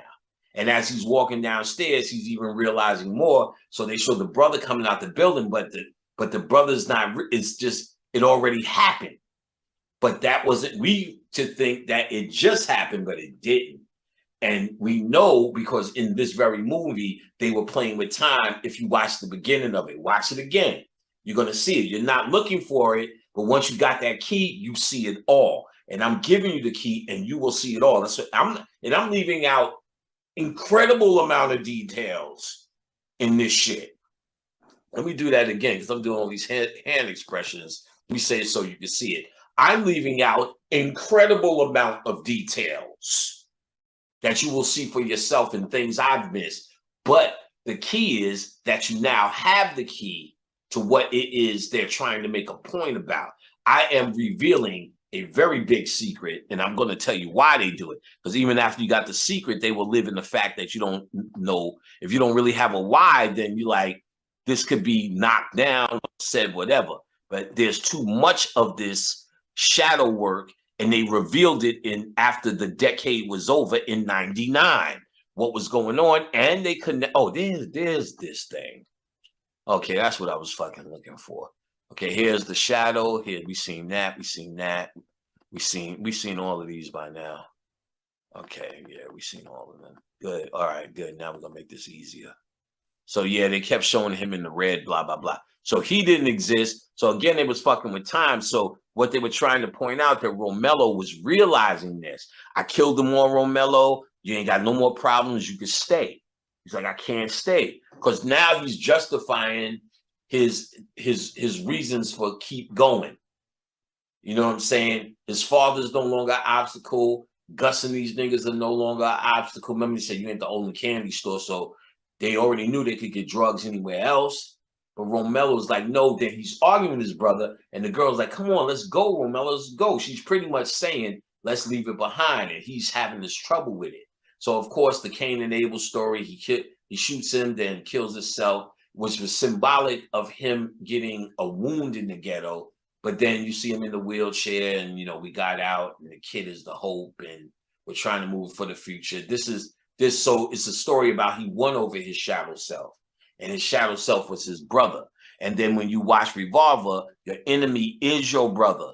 This is called I should have brought the book down, Set, and oh, y'all niggas need to see my face when I do this shit. This is in our science. It's called Horus Set. There's an image of Horus in the front and Set in the back. And in the mythology is called the Tale of Two Brothers. And what it's talking about is Set is the shadow self and Horus is the light side. That's why they're fighting, you stupid asses. The goddamn DNA twist, the left and the right is Horus and the left is Set. The left-hand path. Come on. So this fight, and this is the same fight I told you between humanity and your God self. So the Horus is fighting with the Horus eye to be conscious, to actually become the eye of Osiris. The Osirian body is the goddamn quantum body, and you need that body to make the quantum leap. You don't make this leap with a human body. The human body is the property of Set. Set comes from the back where? Medulla oblongata, like I said. He's the dark side of you. So the Tale of Two Brothers, which became Cain and Abel, which was from our mythology, is the tale of the duality that exists in you, son. Everything in this whole shit is about the duality. In fact, politicians, now I understand their true role. Without this so-called control system in America that you complain about, imagine without it in niggas' shadow self. Niggas fear jail only more than murdering your ass. Because if there's no jail affair, then Maryland. Now, when the system becomes flooded, like it is, you think you're watching the movie Purge because the Illuminati's doing it. No, what they're preparing you for is the inevitable of a country like this. It turns flooded and overdone and uncontrollable. Take rap. Rap was controllable by them. When it became drill music, it's uncontrollable by them. The mob was controlled about them. When the mob got out of control, how did they get them back in control? They created this RICO statutes, and what RICO means is they say, well, if they catch X doing a murder, they know he's a private. They know there's a lieutenant, a captain, a sergeant that gave that order. So if they're going to just get another private and keep doing it. So it justified if I catch him and get him to snitch and get him to tell and get him to connect to the family he's in, I can knock down a whole bunch of niggas in a RICO case with one crime and connect everybody to it. And that paused the mob from just putting bodies out in the street. So now you got drill music putting bodies out in the street at will. They have to find a way to try to control it. And when they get up to this RICO statute, or when they get up to drill music and it's killing people, that's it. They really tried to control it through the Tupac hoax and the Biggie hoax. You feel what I'm saying? That they kept gangster rap in the studio. And that allowed a bunch of nigga with shadow problems from the ghetto to get that shadow side off through the music. And they weren't killing people because it would turn into a place where there's so much crime that they are now having to say, as they are in Chicago, and this is certified by Wild Style from Chicago, that you're getting tickets for murdering niggas. He said right now, if there's an intruder in your home and you call the police, they do not respond to it. You have to take care of that right now. So we've seen the Purge, but the Purge ain't for the Illuminati trick that they're doing. They're showing you the Purge because if the jails continue how Chicago continued, they can't control it. They control you by wolf tickets. Fuck around, you're gonna be in prison. If the prisons are full and they're not scared of prison, they ain't got no wolf tickets. So they can't control people's shadow behavior. You understand what I'm saying? Politicians control your shadow behavior by calling you a Democrat or Republican. So now Trump goes in, we at the end of the rope. So now you got Republicans who are storming the Capitol, running up in fucking Nancy Pelosi's house, You got them shooting and standing at voting booths with guns. That's when the country's over, because they can't control the scenario through Republican and Democrats. After a while, Democrats are going to start doing it too, because they're a gang. These are all gangs. There's all set up like gangs. Democrats with symbols and Republicans, just they do their gang banging in the voting booth. But once they take it out the voting booth, it's out of control. Donald Trump took it out of control. You understand? It's at the end. It ain't no Illuminati shit. The politicians were trying to keep us in control with civil rights. Just do it this way. Martin Luther King was about the shadow self and keeping it under control. Be peaceful. This is a Boule movement. Hold it down, roll into a ball. And then they had Malcolm X in them, who's another CIA movement. Y'all niggas need to be real with this shit. Be real with this shit. Who told the people who will not stand for peace to fight and defend themselves. But guess what? How come you never seen them niggas fighting? Because nobody never started no kind of shit. They started shit with niggas who marched. But Muslims, and people who follow Malcolm X and his philosophy didn't march and didn't get into them conflicts. Therefore, they wasn't kicking nobody's ass. They didn't have to. They just had the philosophy that I would kick your ass. And that's how that shadow was controlled. Nobody kicked nobody's ass. Nobody beat nobody or did nothing spectacular. But they said, if you fuck with me, I fuck with you. But since they wasn't out there getting hosed or dogged because they wouldn't march, nobody was fucking with them. They only fuck with the niggas who was marching. And they were trained to do peaceful shit when it happened. The shadow self of white people was they needed to control you. So they just made them cops and whoever and controlled you and felt they had control. This party that was going on was ways to appease the shadow. Ways to appease the shadow. These ways are no longer working. The politics of now coming to fighting. Rap is just coming to straight drill music killing. When they used to do bang on wax. Everybody was talking about it on wax. And when Tupac and Biggie farce happened, everybody said, oh, look how it could go. This is terrible. We can't do that. Snoop Dogg is just an act. This one is just an act. So all the gangbanging stopped. Everybody's miserable is a big thing. So they kept putting Biggie and Tupac's mysterious death in your face that they so-called can't solve. And they keep putting it and showing you show after show after show after show about this bullshit. Show after show that you enjoy now about this bullshit called Snowfall, Power, Power 1, Power 2, Power Part fucking 3. You know what I'm saying? Then 50 Cent made about 47 shows about his goddamn fucking life. Like it's so fucking interesting. And then you got BMG and BMF, documentaries on Fat Cat and them. So you get to see all of this animalistic behavior, remember back in the days, and it feeds you where you're not doing it. So all these things to appease you. You watch Love and Hip Hop and you watch these animals and you become less animalistic. They show you shadow stuff. They show you on MTV when these people's interview and they say, you'll hear one guy say, I really love quiet. If you're not quiet, oh, it makes me crazy and I want to do things. And then you hear the next person, oh, I really love to turn up. As soon as it get quiet, I go crazy and love to do things. They put these motherfuckers as roommates. And then they put liquor all around the fucking house.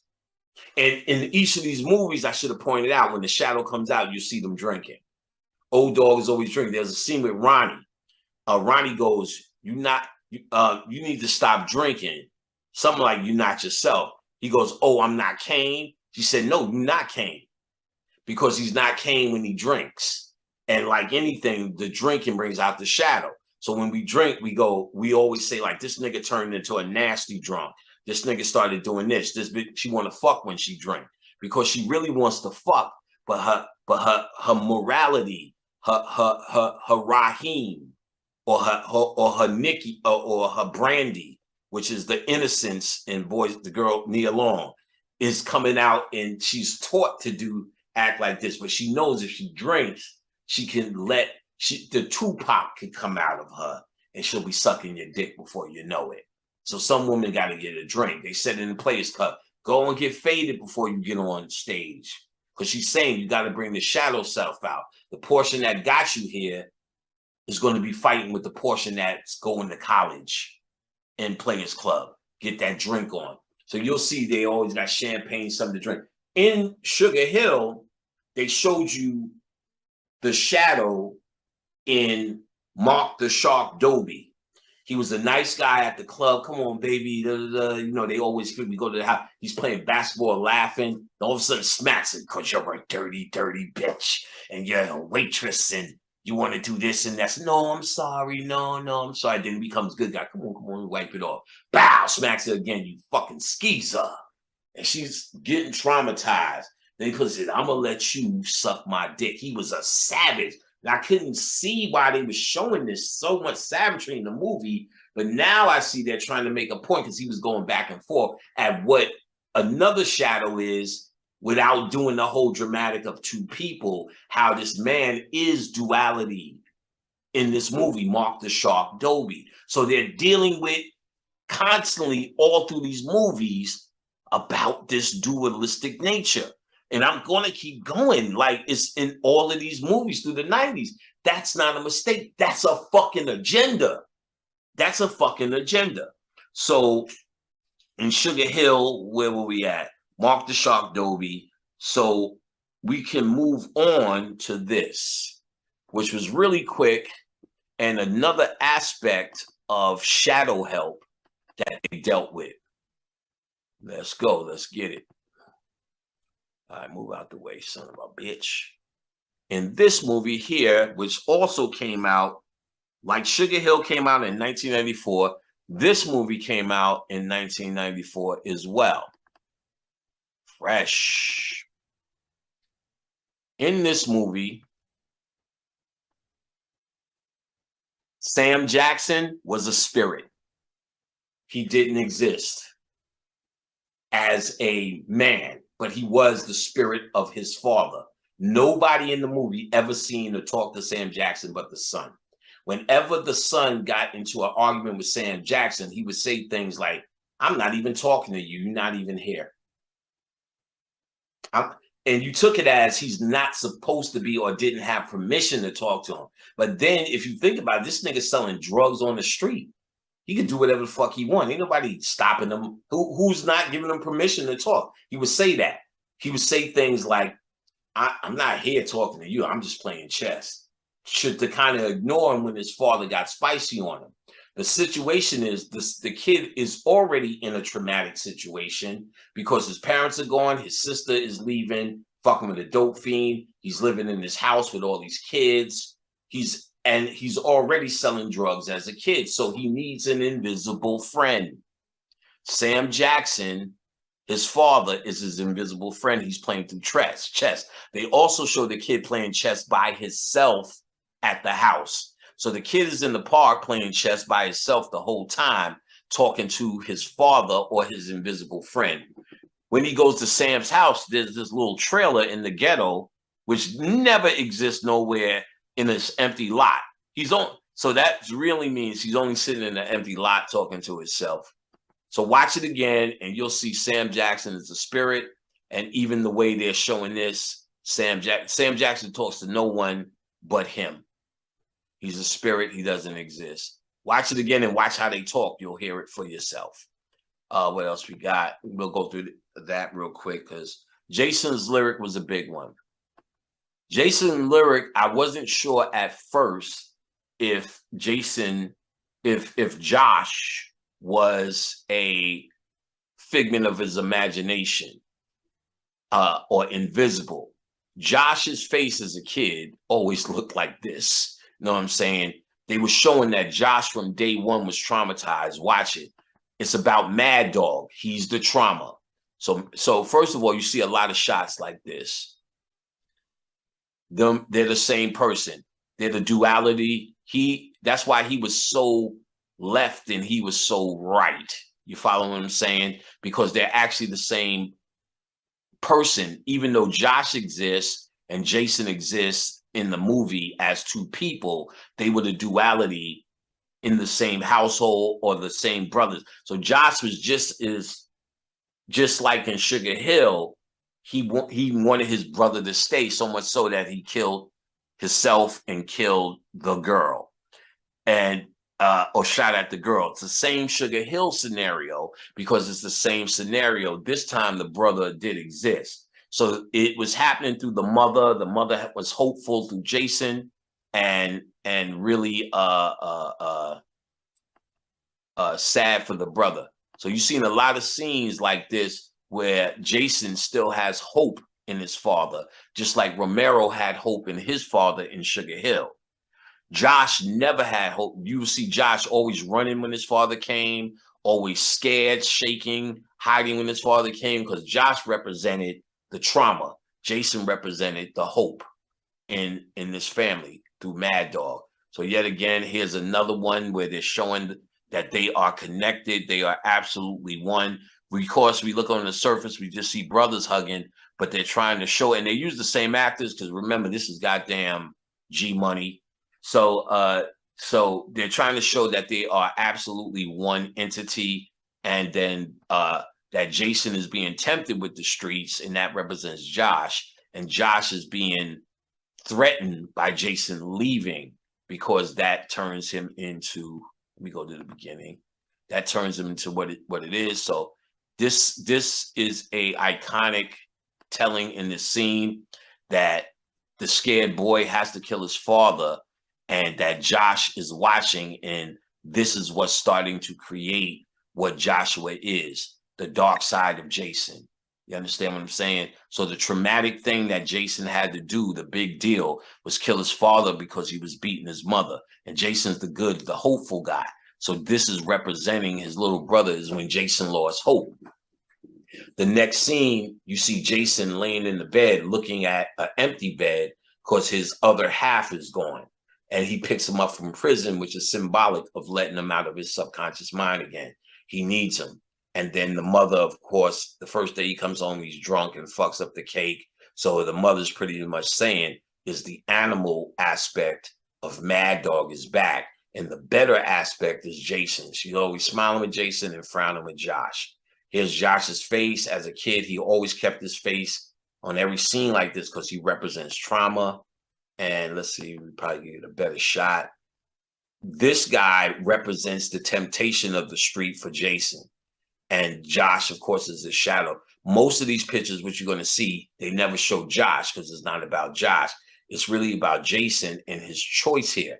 That's why this is her brother. He's making a choice between Lyric to go to heaven, to leave, to be better, to be good and white, good and bad hair, good hair, which he has, and goddamn, he's going to be the wannabe with her or the jigaboo with him. So he mostly talks to Josh because he's talking to this aspect of Jason in the movie. And he's the thug, and she knows it.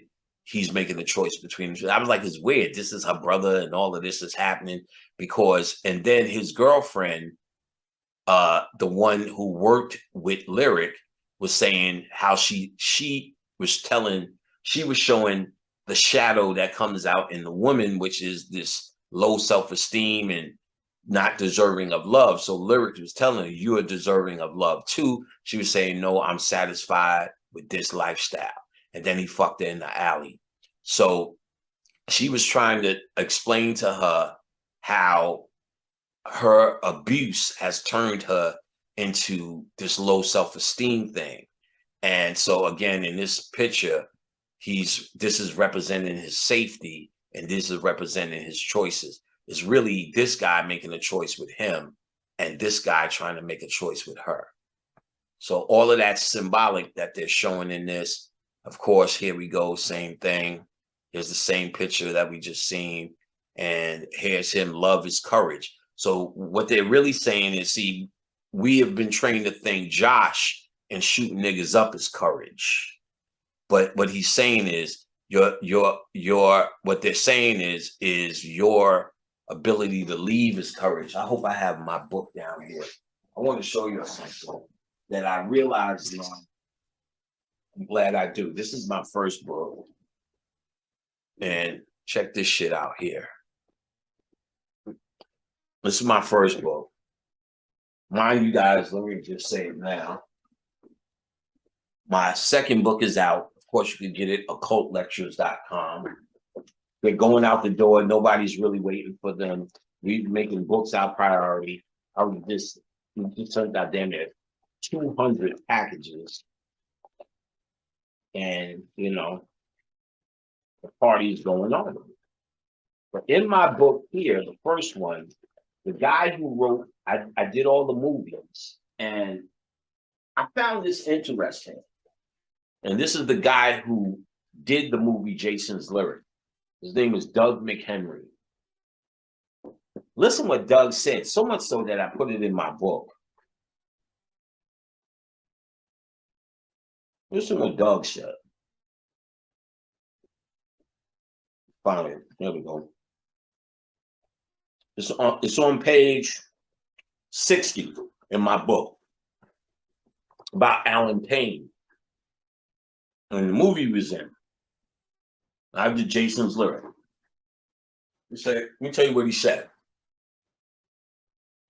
Jason's Lyric was directed by Doug McHenry.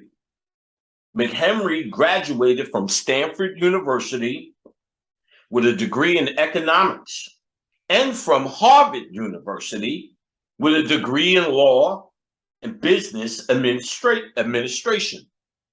He also passed the California bar exam. This is a very educated nigga. What the fuck is he doing directing Jason's fucking Lyric? A Harvard graduate lawyer, Stanford graduate, these are boule niggas. How do you know? Listen to the words he says about you. He says, quote, for the average family that goes to my films, they've got to wait for the 15th and 1st to get their welfare checks. You see how they think of you? They're not trying to save you. They think of you as an animal. We say it again. This is his quote, the director of Jason's Lyric. For the average family that goes to my films, they've got to wait for the 15th and the 1st for their welfare checks. Many families can't afford a babysitter for my movies. When I go to the theater, there are crazy characters in the aisles and screaming babies. It's what he thinks of you. And I don't play him cheap. My shit looks good. These are motherfuckers who hate you, son. Stanford graduates, Harvard. That's what they see as real. And he's saying he's making this movie for stupid niggas who get their check on the 15th and the 1st, their welfare. And when he goes to the movie in the hood, pretty much, screaming babies and weird characters is in the aisles. What the fuck movie you going to, Dunn? That's what they see in you, yo. This is the guy who directed Jason's Lyric. Let's keep going. They're trying to show you, as in this movie, love is courage, as opposed to his thug. Right here, they say it again, love is courage. This isn't courage. This isn't courage. That's what they're making a point of. Again, here we go. Jason's Lyric. This is his hope. This is, you know, it's always the female trying to say, she was the one that went into society. That was the hope as well. Here we go. He's still embracing his father. His father has the gun. This was actually a water gun, but they're taking a picture of it. Remember, he shot him with the water gun when he came, but he still loves his father. Josh ran in the house. Josh doesn't, oh, they do have more. All right, Josh doesn't love his father technically. Of course, we've seen these, we've seen this, all the hope Jason had. This is that same brother shot, so we got enough. So Jason's Lyric is about the duality within the same household, and Jason ultimately had to kill his brother, which was symbolic of him killing the nigga in him. but the nigga in him damaged his salvation. So he carries her out and they get on the bus. There's some theories they was going to heaven, but if you look closely on the on Lyric's chest, Jada Pinkett, she has a Band-Aid, which means she's still a human being and she got healed or somehow. So they make a point of showing the Band-Aid really quick to show you that they're on an actual bus. The bus has no destination that to speak of, but ultimately it is symbolic of them leaving and him leaving behind the shadow self, i.e. the same thing I did. He's moving to Atlanta, wherever the fuck they going to get it done. All right. So after Jason's Lyric, we got something I want to talk about really quick that I didn't study, but it's obvious. And I'll show you what they're doing here, because they did it in these movies too, because there was a slew of these movies, starting kind of with this one. Dun, dun, dun, dun, dun, dun. There we go. They have all of these movies where teachers come in the hood. The Principal, Lean on Me, Dangerous Minds, which we're going to look at pictures, Coach Carter, where these coaches come in and save these kids. Sam's right here on Lean on Me. What they're talking to is kids on the verge of becoming these animals, how they're trying to get to them. Some of them get to and some of them don't. So they're dealing with the shadow before it really develops. That's why you see in most of these movies, some of the kids are hanging with the big drug dealers, and they either come back, like in Coach Carter, back to the team, or they lose them to the streets. And that's the message in these kind of movies. Now, let's go through some of the symbols that you see. This is when he holds all the fuck-ups behind them and kick them out the school. Because what he's pretty much saying is their shadow has already taken over. And you are the good kids who your shadow hasn't taken over. So he kicked them all out of the school because he's showing you they don't deal with this shadow shit like they're trying to save you. That's what you were watching. He threw a bunch of kids away. Look behind you. Look at all them kids. They were fuck-ups, but remember, they're fucking up because of trauma and trauma at home. The other kids haven't gotten there yet. And I get the concept, but what help do they got? He just gave them to the streets to dog food or die. To die. Because they don't care to save you. That was the hidden message. If you are this animal, you die. They're not saving you. They're trying to save those who save themselves through all this bullshit civil rights and cooperation and Huxtableism. How you have to control yourself, your manners and your mannerisms to get what you want. When you go to the doctor's office, now then, y'all motherfuckers do that all the time. Where's my bill? Where my... Go ahead. This is happening quite often. Is there something we could do to remedy this situation? That's a different thing, asking for the same shit. These are the Love and Hip Hop fuck-ups that they now play with you on TV. They ain't none of them kids or people got help. They are still losing their mind and still have lost their fucking mind. Black Ink, lost their mind. Egotistical maniacs.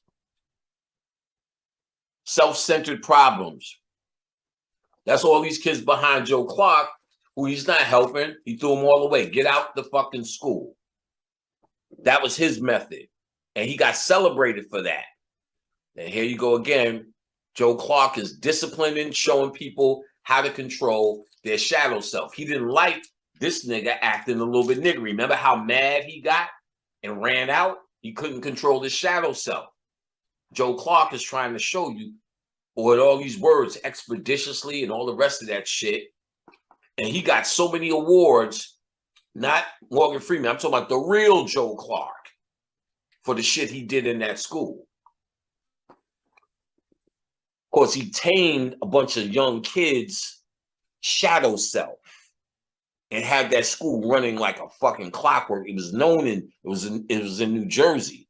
That's why they made the movie about this motherfucker, Joe Clark, because what he did, he got all sorts of nominations and awards and acclimates because he had a record number of graduates coming out that school, i.e., he controlled the shadow before it really took hold.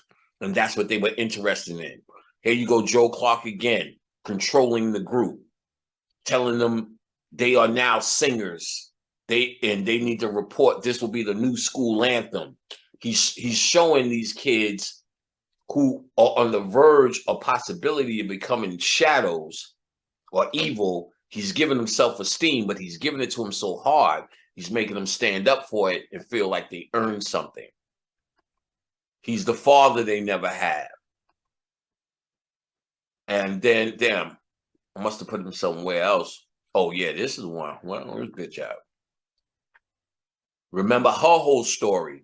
She was pregnant. He went to her house, and as soon as he walked to the building, they threw something out the window, a diaper.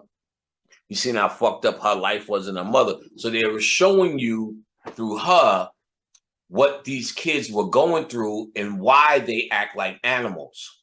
He was trying to show them the hope, even though their situation, the hope. So these little school shows about trying to catch the shadows before they take hold.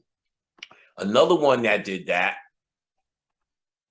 always doing that, is this movie. There's not much to it more than the imagery of them always putting Michelle Pfeiffer in the front as the control. Same fucking thing. Bad kids, good kids, she's going to change their mind, get them interested in school, and before their shadow takes hold, resolve it. I never seen all of this, but I've seen enough to see it's the same story. So much so people were complaining about it. And then the other boule niggas, the Wayans brothers, whose job is to make fun of all of this stuff so you don't take it seriously, i.e. all the hood movies, drinking your gin and juice in the hood while whatever that fuck was. Don't be a menace to society by drinking your gin. They're spoofing all these movies, spoofing all these scary. They spoofed all the school movies. If there's enough of them to spoof, then that means they're doing something here. And there's always the same scenario, the savior scenario. What these movies are about is trying to show how these kids turn into these animals, their home life, their cousins, the street is always, they got a cousin on the street selling drugs and they're making this choice between school and selling drugs and all this shit. You know, they're always showing this. And, I found this to be very interesting. We want to choose, it says. And it also says, we want to die. That same choice and the same word die is now dog food or die. That's the same choice Spike Lee was giving you. Dog food or die. Here's the die. The choose, what they're saying is choose, meaning you have to eat some shit and take a lot of shit, which your shadow self would not be standing for. Your shadow self will not eat the dog food. It's symbolic of you losing your pride. You understand what I'm saying? To eat the dog food is how you become the god. That's what they're symbolically saying. You eat that shit that they give you, you sweep up, you go behind, you follow the orders of your brother like a military, and then you're a good boy and you advance as a god. You got to eat the dog food, but a nigga in the shadow self ain't taking that. Somebody says, shut up and sweep the floor. The fuck you just say? You putting his head through a wall. But see, you're supposed to follow the order of Dean Big Brother Almighty because he represents like a military. And remember, I told you, they order this thing like a military. They deal with this shit like a military. They initiate you like boot camp in your fraternity. So you have to there's big brothers you have to look up to and asses you have to kiss. So that represents choice that you have to make to be that person. So you have to choose to be that person and choose your manners each time. You have to choose the Romero in you and not the brother. You have to choose the Jason in you and not the Josh. You have to choose the Trey in you and not the Doughboy. Doughboy is death or dying. And here you have the symbol, the same symbol or the same point that Spike Lee is making right up here on the board. We want to die or we want to choose. But truthfully, if you read it, it's saying we choose to die. She crossed out the word want. So she's making the point, we choose to die. And she's telling these little kids, you will choose to die if you choose that shadow side that's tempting you. Your cousin that's saying sell drugs. Your friends, whatever horseplay that's going around in the movie, she's telling them you choose to die. And you also see subliminally, we want to choose. Because our head is covering the die. We want to choose. We want to choose is eating the dog food. But we choose to die is what she's saying these people are doing when they choose their shadow self. So these movies are trying to display how to talk to kids before they turn into the monsters that we know on the street. And they show how they turn into them by all the peer pressure that you see displayed in the movie. Come on, son. You're going to tell me this shit is a mistake or what we're doing here?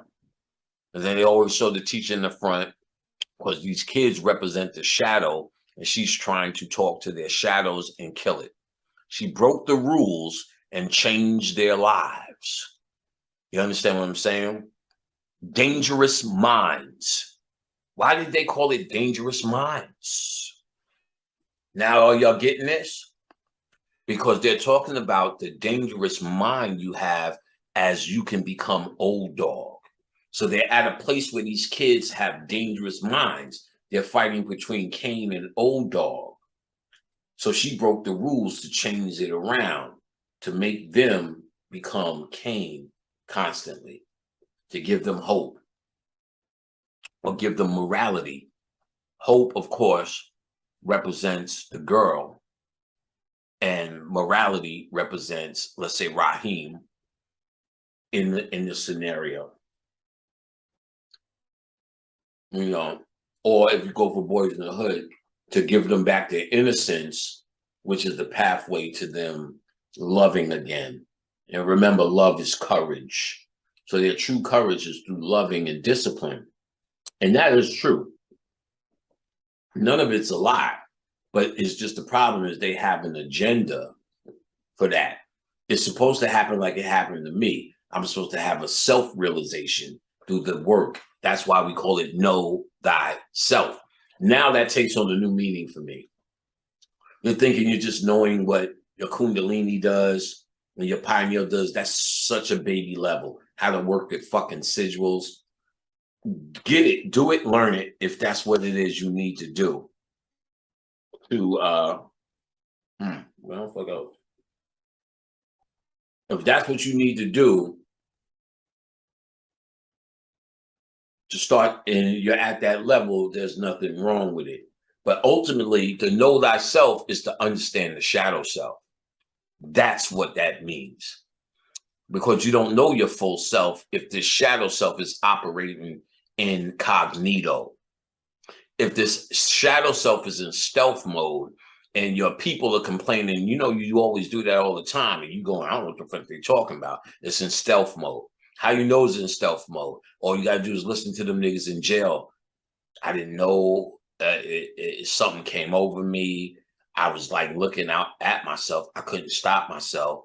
I seen myself doing it, but it was like it wasn't me because this is a shadow thing that's come out of them.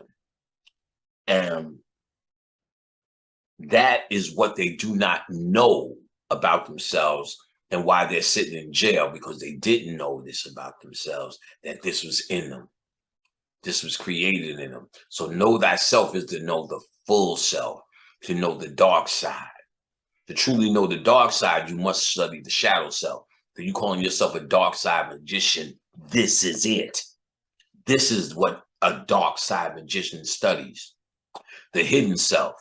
And because we think niggas ain't about shit, we never looked at these movies for nothing. But when we found the code, this whole decade is talking about the hidden self in Black people and how to deal with it. That's a big deal. This is a big decoding, guys. And I'm going to tell you why and what they do with this information, but we got more to go. Let's get to the next one. This one was interesting too.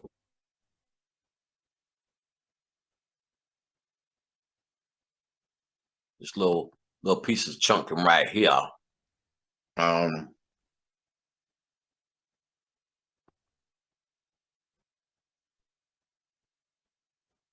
Now, there's not much by way of this symbol that I was able to get more than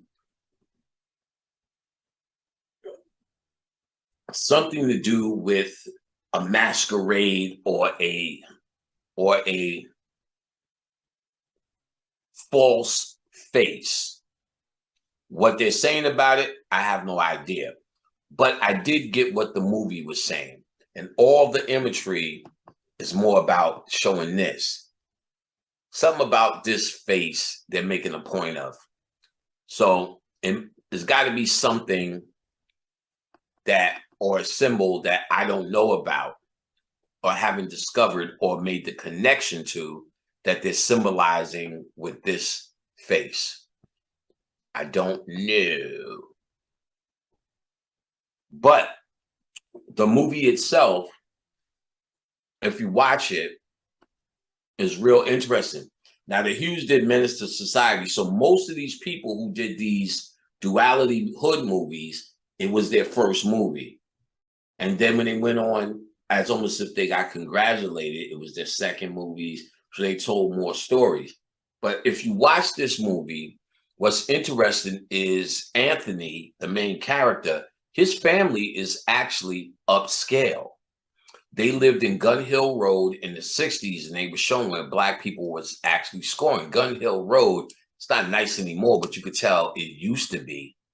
And I imagine they did the research, and this is where Black people was scoring before Bronx became became the asshole of New York. Now, the father is in the house. The brother is talking about how he's graduating from college, how all this shit is wonderful, knock on wood, how, you know, he's displaying his college ring. He's feeling real good about his life. And the mother and the father are absolutely proper at the dinner table. This is symbolic of Anthony having a good upbringing, and his family was absolutely middle class and not street people or thugs, and his father was present. So Anthony decides to tell his mother he's going to Vietnam. They said, because they're like, well, next year you'll be able to go to college, knock on wood.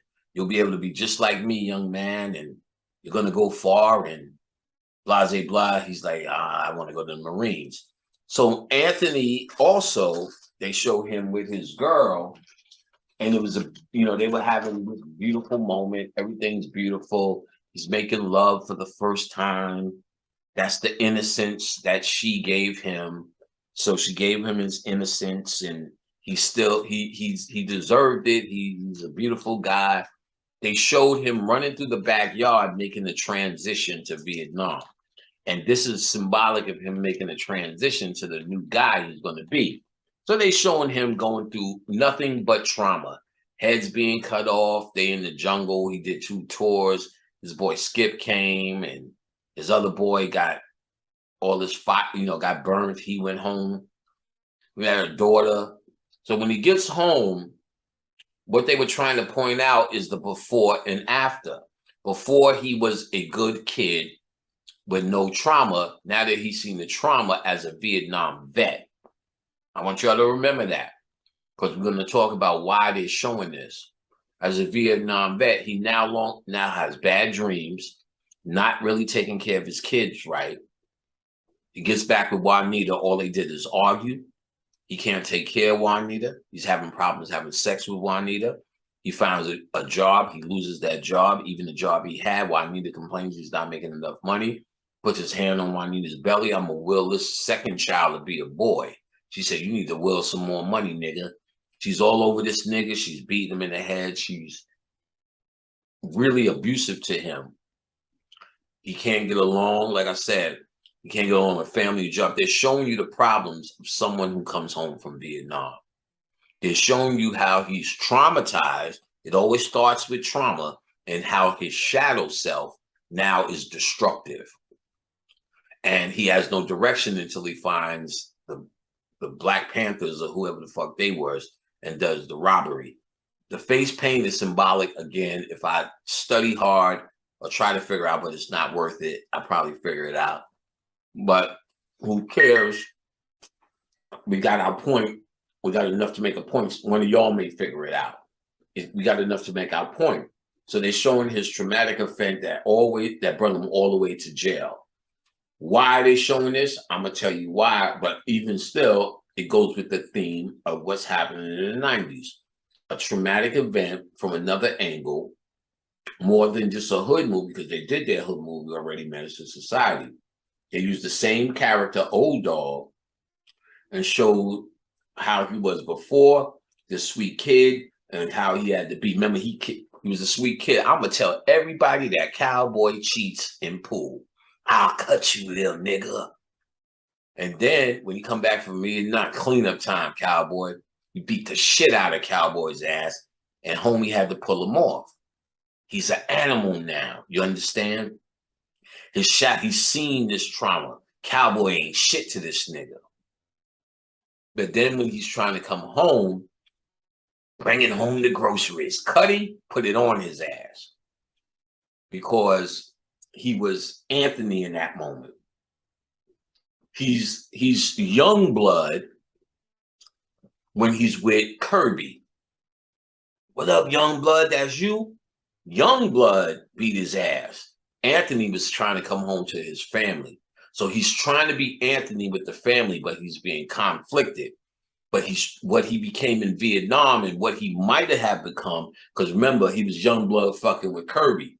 Kirby got out, beat that nigga's ass. You okay, Kirby? I thought he was gonna talk about delay. He was a kid, he was innocent, but he was seeing it. When he came back from Vietnam, he ready to get money with Kirby. Cowboy come in there talking that same shit. My boss man was fucking your girl Juanita. Don't get mad, man. I'm just complimenting you on your taste. He beat the shit out of Cowboy's ass. You understand? They're trying to show you he's a changed man due to his trauma. He's a Vietnam vet, and they try to show you all the things a Vietnam vet will go through up until it brought him all the way to jail. All right. We're going to get back to why they went that way in dealing with the shadow. Then you got, give me 1 second. Let me see the year this came out so I couldn't get it in. Tupac Shakur movies. Here are some matching. Tupac Shakur movies. Okay, look at okay, this came out in 97. Oh, I did actually put it here. And it was next, actually. And I forgot to get images of it. Yeah, I forgot to get images of it. But I can find one on the web. Give me a sec. Let's do this. But this movie was interesting. Hold on. I'll find it, then I'll share it. This movie was interesting. Boom, boom, boom, boom. Oh, come on, type for me, son. I hate this computer. All right, 1 second. GMD, was interested. And I'll probably find some shit right on the spot for it. We go to images. I want to hold it up so when you get here, you're already there. Ooh, yeah. And look, The picture tells 1,000 words again. It was oh my goodness, there's a lot of this. I could just, oh man. Here we go. Move this out the way. This out the way. And put this in the game. Gang related. Tupac. 1997. Of course, I said Tupac was the personification of the duality in real life. So in this movie, Tupac's playing the morality guy. He's the madman. When Tupac gets killed, it comes down to the madman or the shadow survive. Tupac and him did exist in the movie. They weren't doing the Fight Club thing, but they were showing the duality within them. Tupac was pressured by the gang guy. That's why he had to do these, we killed the cop. We shouldn't do this. We shouldn't do that. They showed a lot of scenes, as you can see here, with them just standing together. Damn, why isn't this coming up like this? I don't care. You see me pointing here to it. Them standing together. You can see throughout the movie or through scenes from the movie how they have them looking like twins a lot of the time. They're always arguing. So they're arguing morality. So they were twins, but again, they didn't do the brother thing like they did in the hood movies. They just, and of course, Tupac is drinking a lot. He would take over. Then when morality, blah, blah, blah, then you got the idea. This also was about that same thing as you can see here. Why aren't these pictures opening? Well, as you can see here to the right in this movie poster, their faces side by side in a dualistic pose. Hold on, let me refresh and see if that does the trick. I don't know why this is not opening. Each shot. I don't know why that's weird. All right, so gang related was another one. We can get to watch it and see what you see. Watch this thing, because by now you understand it and got the definition of it. But I actually skipped a year. I skipped one of the illest movies that we definitely need to talk about. And that was in 96. I went to 97. Here we go. Booyah. Real interesting. Cleo didn't exist and she didn't exist. The only people that existed was Jada and Vivica. It starts out with Vivica getting in trouble. Here they go together. These two girls are aspects of Jada's imagination. That's why Cleo lived in the garage. You see nothing of her, and her girlfriend was quiet. That's why you see nothing of her home life and where she lived. And she had a son. And then Vivica started out with the trauma in the bank by herself. She's alone. She had a trauma where her brother died. These are aspects of her hood self and her innocence. That's why she was so goofy. She was the innocence. So when Jada Pinkett's brother died, that was when the baby got taken away from the girl was the same thing. So her innocence represents her brother that she was taking care of. So to be tender with her brother, to take care of her brother, she needed to create this girl, this shadow. And the baby she had represented the brother. And to deal with herself in the hood, she needed to represent Cleo. So Jada and her are actually friends, and she got traumatized and Jada got her the job at the cleaning supply. One of them, whoever went there, yeah, she was like, my nails, my this, my that, my the other thing. But how they did it was because she grew up with Jada, she talks to these people too, because they're all Jada. So she knows these are all aspects of Jada Pinkett's personality, Cleo and this goofy girl. So she talks to him like she knows him, and even watch how she talks to him. She talks to him almost like she's still talking to Jada.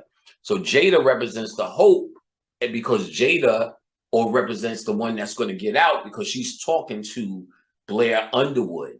And Blair Underwood represents not the boule in our classic sense, but what the boule represent, that upper class, educated black man. And he says to her, damn, Frankie, you're tough, i.e. Cleo. And then when she comes with that goofy dress and he buys her the black dress so he could take her out, he was like, yo, you just don't know things. You're innocent, pretty much. So he's saying you are tough like her and you're innocent like her. You don't know. That's why you came with that old smock on. And he found it to be cute and bought her a black dress. So, and also he was saying she ain't been anywhere. So he's making her Mexican food, then Greek food, then this food, because he's trying to show her through her innocence what she doesn't know. And she would talk shit every once in a while because she was hard. She is both these people. And if you watch it in that context, you'll see more things unfold. So when her brother dies, that was symbolic of them taking the son. So it's really them always arguing about should they go in the bank. Cleo's always with it. And she doesn't know because that's her innocence. And Cleo's always with it. What else we got here that shows it? Now, it may be hard because sometimes you always see Jada Pinkett with her, but here's a good picture where they're showing Jada and her outside the car because they're real, and this is her shadow. These are her protectors. This is her innocence that she needed to take care of the brother, and this is the thug shit she needed to survive. Remember, she had to fuck dude for the money. She needs that Cleo energy to be tough enough to do it. And then she was innocent. She had to take it. She did it to take care of her innocent brother. When he gets killed, they take the son away. All right, what's this? Of course, all four of them, Cleo, these are her two shadows. Even as she sleep, they're trying to show you that they're her. Cleo and this one didn't exist. That's why they died first. So in the process, they first kill her innocence. That was her when she died, and they was talking about banana flambés after they did the bank robbery. It was her letting her brother go because she was going to leave the hood. And then when Cleo dies, she don't need a thug anymore. Then her friend actually dies. And then she, on the East Coast, she calls Blair Underwood, and he goes, "Are you all right, Frankie?" She goes, "I'm all right." And she's driving down the money, which is an indication that she's going to get with that guy, or either you can look at it as the guy set her free with his boule ass behavior. Therefore, she left all of this behind. She no longer needed the innocence because she left her brother behind. She no longer needed the thug. And then Vivica died anyway. Because Vivica was trying to, you can look at it, Vivica had her own story of trying to get in the shadow afterwards. Same thing, same type of scenario. They kept showing off four of them. And, you know, here we go. We always see this. So here you have Vivica and her together. This is the shadow people in the front. And these are the real people in the back. They just did it like that. They always keep them together. You know, blah, blah, blah. Same kind of thing here. You know, you can't really tell. Whatever. I'm getting tired. And look at that mean ass face. I just couldn't help that, but put that one up. So Set It Off had the same four people,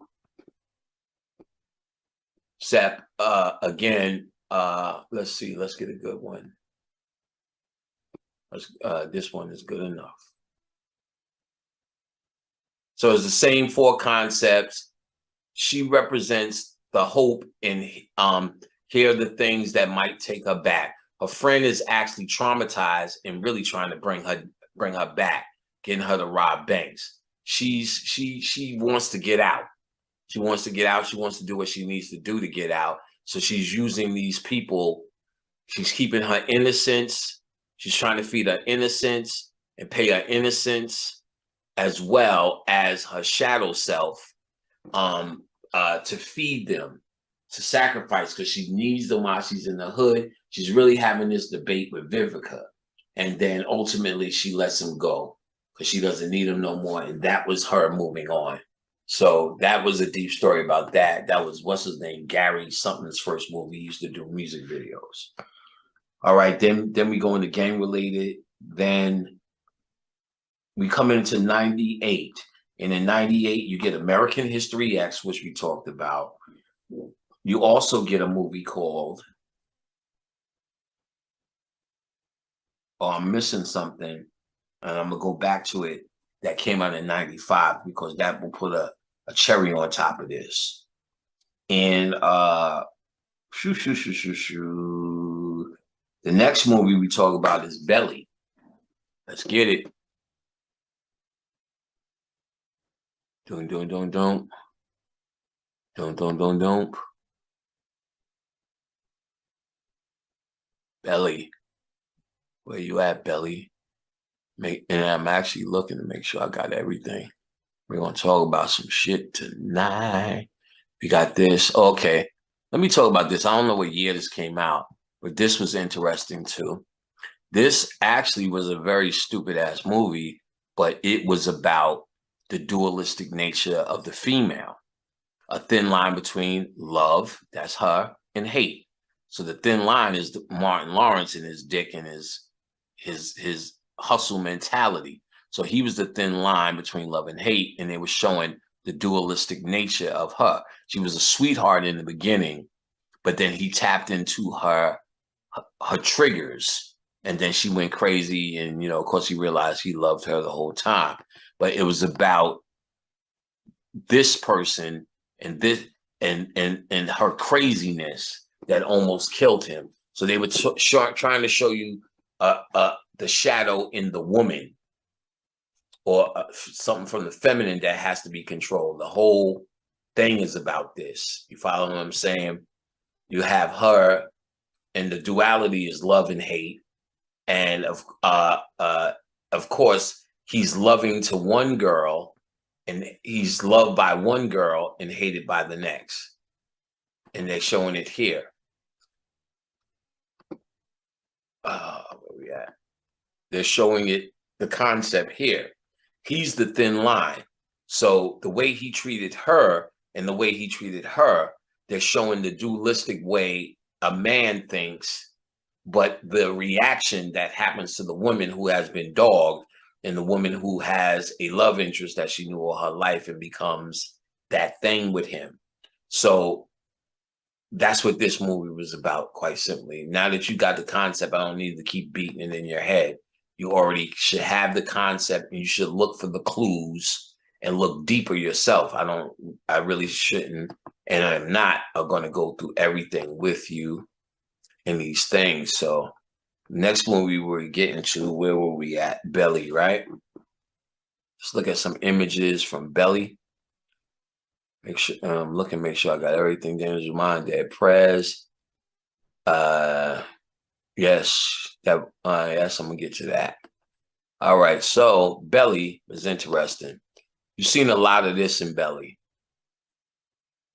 Nas and DMX. Nas a little off to the back. You've seen them. All right, I guess they ain't giving me that. All right, you'll see Nas in the white suit, him in the white suit, the black tie. Nas a little off to the side, right? Him the gun, he's the thumb. He's the thug, right? And then here we go. Where's the next one? Is there a next one? Yeah, well, can we get that one? Yeah. Then you see the same picture where they're all in black with the white tie. They're trying to show you a certain dark side, then a certain light side. You following this? Damn, boy, they're not giving no role in this. So I noticed that with this. But in the movie itself, Nas isn't real. Nas is the one that isn't real. They draw so many of the correspondences in the movie. And one of the things you notice after they do the robbery, they go to what was his name in the movie? DMX. It'll come to me. They go to his house. DMX goes upstairs to play pool, and Nas sits on the couch and talks to the dude after the robbery. And if you listen to the conversation, what Nas says and what DMX says sounds like one fluid conversation, because they're one person when they're talking to dude. You don't want to wake up Keisha. Then Nas will say, yeah, you definitely ain't trying to wake her up. Keisha gets up. DMX says, y'all, I'm about to go to bed. Nas says, yeah, I'm about to do the same thing. Nas don't live there. He said, I'm about to do the same thing. I'm about to pretty much go to bed too. Nas goes back to his house, and it's this small, humble place and then they show a scene where he's fighting and Nas is fighting with his girl, and they both are having sex and they're going back and forth. And when DMX was playing pool, he cracked the balls, and then all the balls spread on the pool table is set for the number 2. They were showing that the 2 is the 1. So Nas, I thought it was DMX who that didn't exist until halfway through the movie. I said, it's Nas that doesn't exist. There's a scene where DMX is talking to 2 kids and Nas is narrating. So usually through the hood movies, the one who's narrating is the one you got to watch. But Nas is narrating, so you're watching him, but it's really about DMX, because the entire movie, DMX transforms into a good guy. Remember, he was supposed to kill the minister, and then the minister talked to him, and he became a good guy. At one point, he told Nas, whose name was Sincere, and DMX's name was Buns. He told Nas, whose name was Sincere, he gave Sincere his car and some other shit. So he said, yo, I still got your car and your other shit. He says, keep it. I don't need it. That was a sacrifice he was giving to a spirit. Nas is a spirit in it. Now it's going to make sense when Nas went and sat on the bench and talked to that kid. Everybody said, what the fuck is he doing? He's smoking a blunt trying to tell Shorty to stop. But if you remember, he said, look in your pocket, Shorty. Shorty looks in the pocket. There's a cross in there. He said, that's for you. We think Nas is giving him the bling because he's going to Africa. Nas is trying to save him by giving them a symbol of spirituality. Then Nas says these words, all right, Shorty, I'm Ghost. I said, oh, he's a ghost. This is the spirit that's really talking to this kid. And it was the spirit that was talking to DMX. So Nas was able to leave DMX and go to Africa because DMX didn't need him anymore. He was becoming conscious. So it was the other way around. Like Wesley didn't need his shadow self anymore because he was coming to the ghetto. Nas actually successfully changed DMX. Nas was always talking the morality shit. Like we couldn't get it. Even because Nas is from my hood. So niggas in my hood was like, why is DMX talking to him in a movie like that? Nas should have been alive a nigga. But Nas's character was to listen to DMX, not to really change his mind, but to ultimately influence his mind, which he did, which is what your spirit does. So it was this invisible spirit, or you can look at it as a guardian angel over Buns. So there's a scene where Nas says, Buns is cool long as he controls minds. Then you see Buns talking to these 2 young kids about getting money. They're arguing in the restaurant. It's a light-skinned dude and a dark-skinned dude. It represented the good and the bad in him.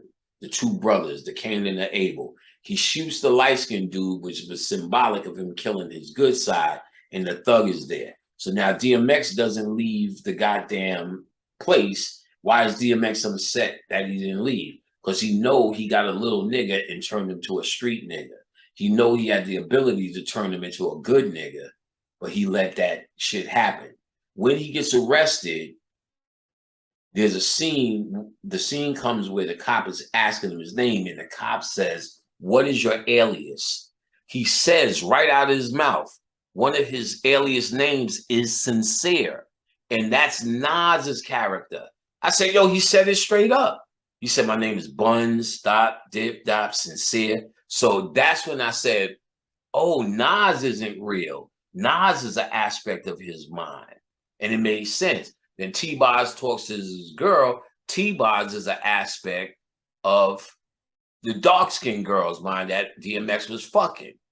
That was their higher selves. And listen to the conversation she has. T-Boz is giving the advice. She's sucking it up. So Nas is always giving the advice. Don't do that. But Nas is down with him. Nas will do it because Nas, your guardian angel, has to guard you, so he'll get dirty too. So that's why Nas is on the bench, because Nas does it. He's talking to Shorty, but he's also smoking the blunt with Shorty. So niggas like, that's a contradiction. You try to say Shorty, get him off the weed. But Nas is them. So of course he shares weed with them. Of course he shoots guns with them. But in the end, he's still trying to give them morality, get them out of it, because he's the guardian angel. So we're not supposed to see it in the classic sense with wings. But that's who he is. That's why Shorty pulls out the symbol of a guardian angel, the cross. Nas didn't need it for Buns, but he was saying, I'm blessing you now with a guardian angel that may get you out. Because Shorty was telling a real raggedy story. And he was a kid. Dangerous minds lean on me. Before he turned, he was already deep in the shadow. So Nas already, that's what called Nas to the occasion, because that's what Nas does. But Nas was leaving because he did it with Buns. Symbolic of going for Africa was symbolic of going back to heaven, going back to the source, because he didn't need to say Buns. Buns was starting to find knowledge of self when he tried to kill the minister after he came out of jail. You know what I'm saying? So Shorty, it was all magical. Look in your pocket, he pulls out the cross, symbolic of Nas. Nas saying, I'm Ghost. That's mentioned in Jason's lyric. The first line, Jason goes, Ghosts. Ghosts. We all have ghosts. So in Jason's lyric, they're representing Josh as Jason's ghost because of the father and the trauma. So he's trying to get rid of the ghost. This is the invisible self they're talking about, yo. They put everything into this in the 90s. Why? Because I'm proving this shit, niggas. Please believe. They putting all this shit in the 90s. Nobody's seen this, and nobody decoded any of these nigga movies. Challenge me on it. The only thing I've ever seen was somebody do what they call a fan interpretation or a fan theory on Menace. But what they did was apply what they learned in Fight Club to Menace. They didn't do the science and why, but they did catch that old dog wasn't real. But all you have to do is watch Fight Club, and you got the, if you can apply it to a nigga movie, then you on. So when Fight Club, you understand, came out in 99 is the key. And in 1988, School Days is telling you, and that's why they call it School Days, because they were about to school your ass all through the 90s about the shadow self. And when I tell you why they do it, you'll understand why School Days was important. And it was one of the movies I first caught that something fishy was going on.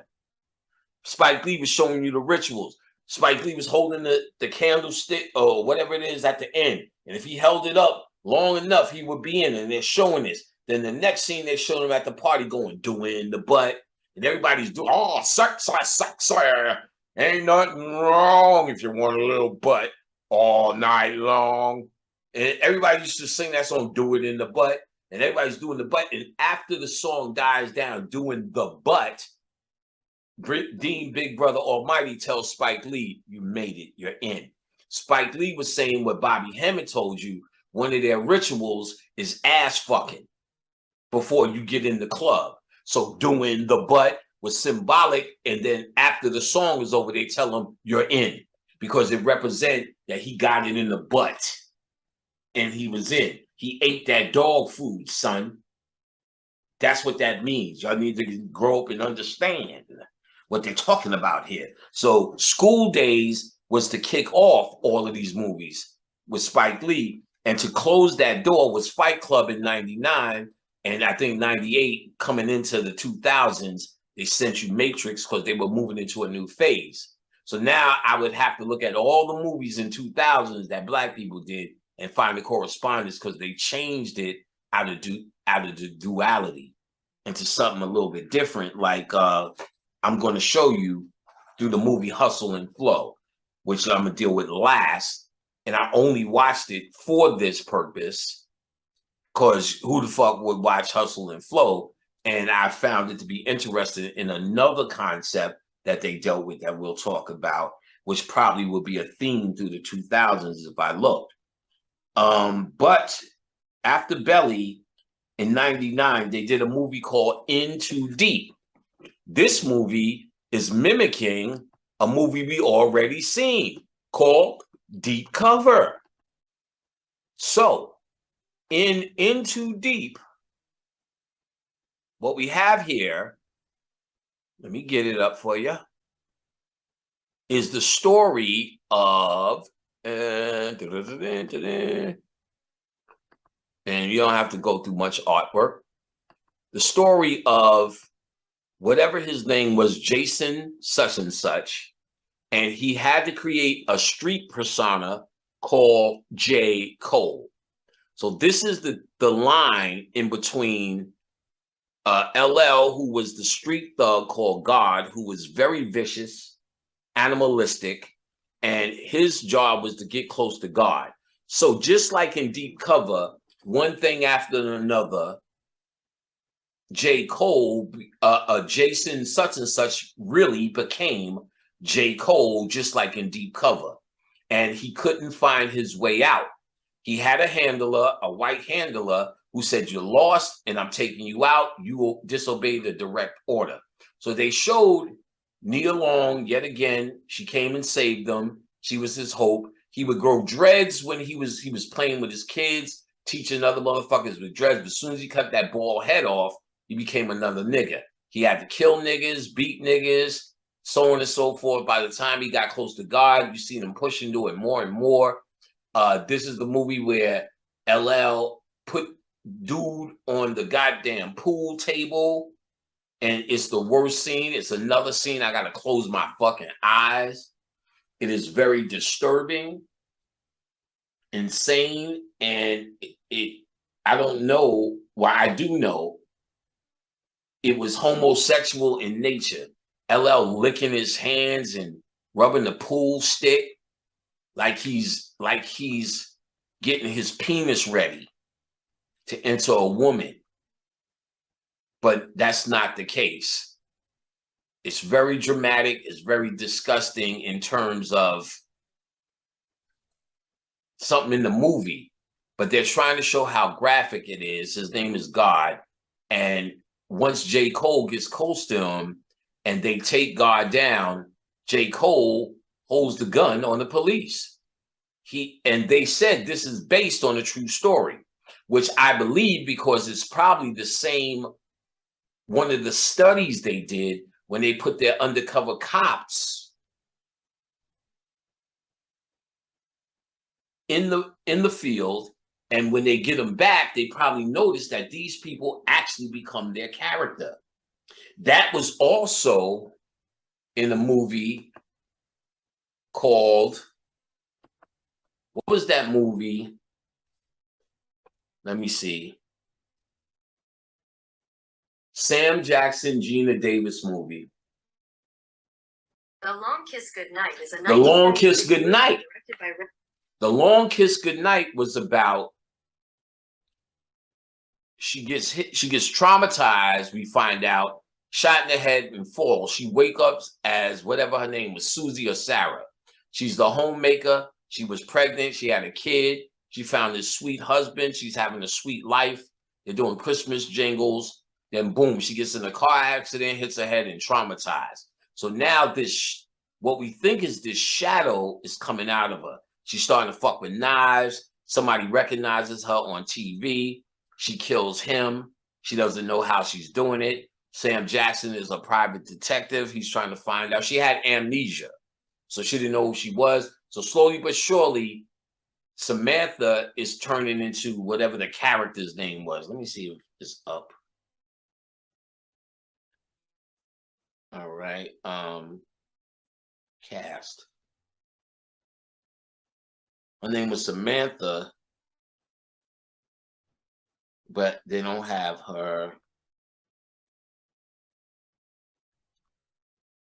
Yeah, they don't have her other name. Oh, Charlie Baltimore. What the fuck am I thinking about? Because the rapper became Charlie Baltimore following that shit. So I remember that. So Charlie turned out to be who she really was. And then she turned back into this dark person. And Sam was saying, "I like you better as Samantha." She was trying to give Sam some pussy. Sam didn't even take the pussy. Like, you know, "I like you, old fooey. I broke the biscuits. You have a daughter." So he brung her back to this Samantha, saying shit like, "Samantha was in you. She had to come from somewhere. You didn't just make her up." But they made her cover Samantha because that's who she was going to be to kill her last target. So she became who she was going to kill, the last target. Right? So in The Long Kiss Goodnight, that's what that was. Hold on, let me get this going back up. It was a different way of probing and looking at the shadow self. And it was her true self that was the dark side, that she was trying to bury anyway. And she became the light side, Samantha. And then when she realized who she was and the dark side came back, it came back because her past came back. And then in the end, Sam actually, who was playing the character called Hennessy, Sam actually brought her back to being Hennessy brought her back to being Samantha. So it was the Long Kiss Goodnight is also about this subject. So in Too Deep, you don't see too much artwork, but the same kind of thing. You know, oh damn. All right, get out of this motherfucker. Yeah, there we go. So you see the same kind of artwork. There's not too much, but it tells the story. It's really just a story of how J. Cole and God, because remember, I know you like money, J. Cole. You ain't no cop, J. Cole. You ain't no cop, J. Cole. That's the same line it was giving you in 1992 with Deep Cover. I know you like money. He's like, I'm a police. With Jeff Goldblum, he was calling it, we got an officer down. We need assistance. Jeff was like, yo, you ain't no cop. He was like, well, I know you like money. So come the fuck on. He was trying to say, you could talk all that shit, but you were so real. You ain't no cop. So when he's saying to Jake, you ain't no cop, J. Cole, you ain't no cop, he's talking to what J. Cole has become. And J. Cole ain't no cop. But it's a matter of, can he come back to who he is? So even acting like something else, I need you to understand that.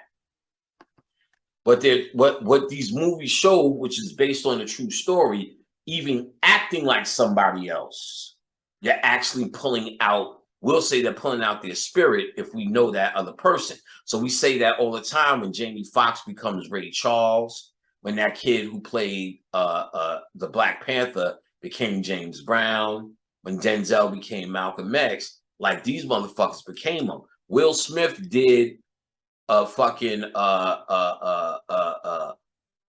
Malcolm Muhammad Ali, and for the next two movies, he still was talking like Muhammad. Watch the Men in Black 3, I think it was, after, or whichever Men in Black came after Ali, and watch him still be talking like Ali. And then there was another movie, and you see him coming in. He couldn't get out of it because when you try to become that role or become that person, just like in the movie In Too Deep, which is based on a true story, you're a cop, you're a good guy, and then you go into the streets to go in deep cover or into deep, which is the same thing.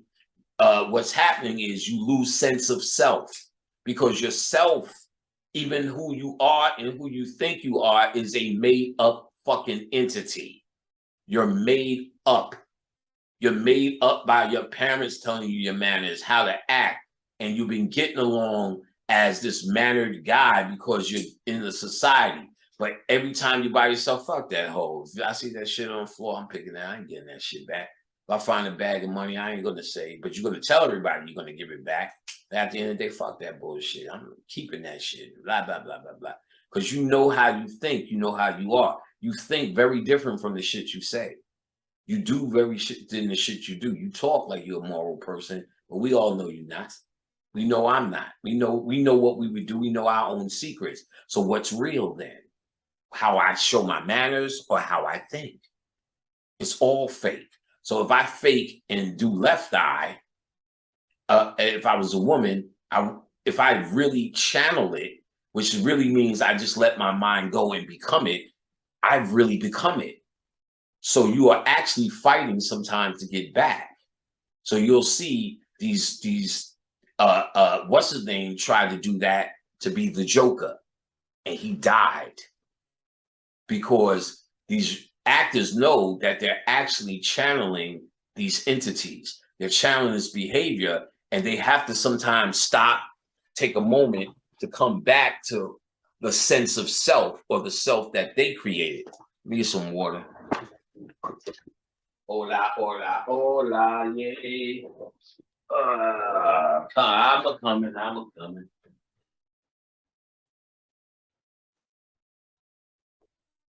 right. So,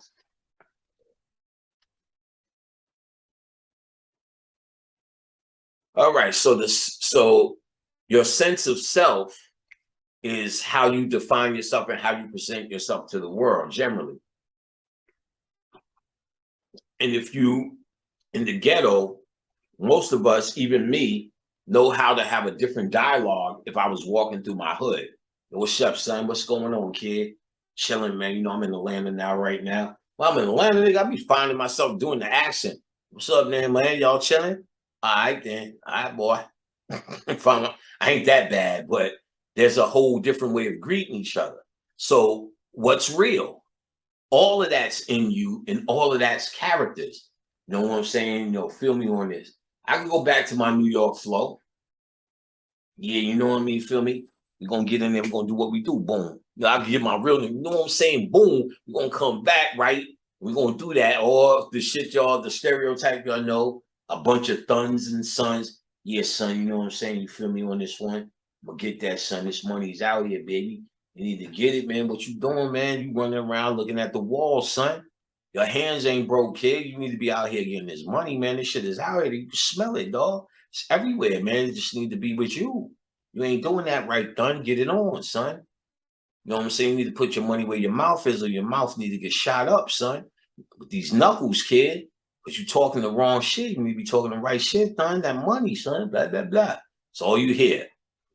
That shit ain't for niggas to be looking at me like I'm crazy if I was talking that shit now out here.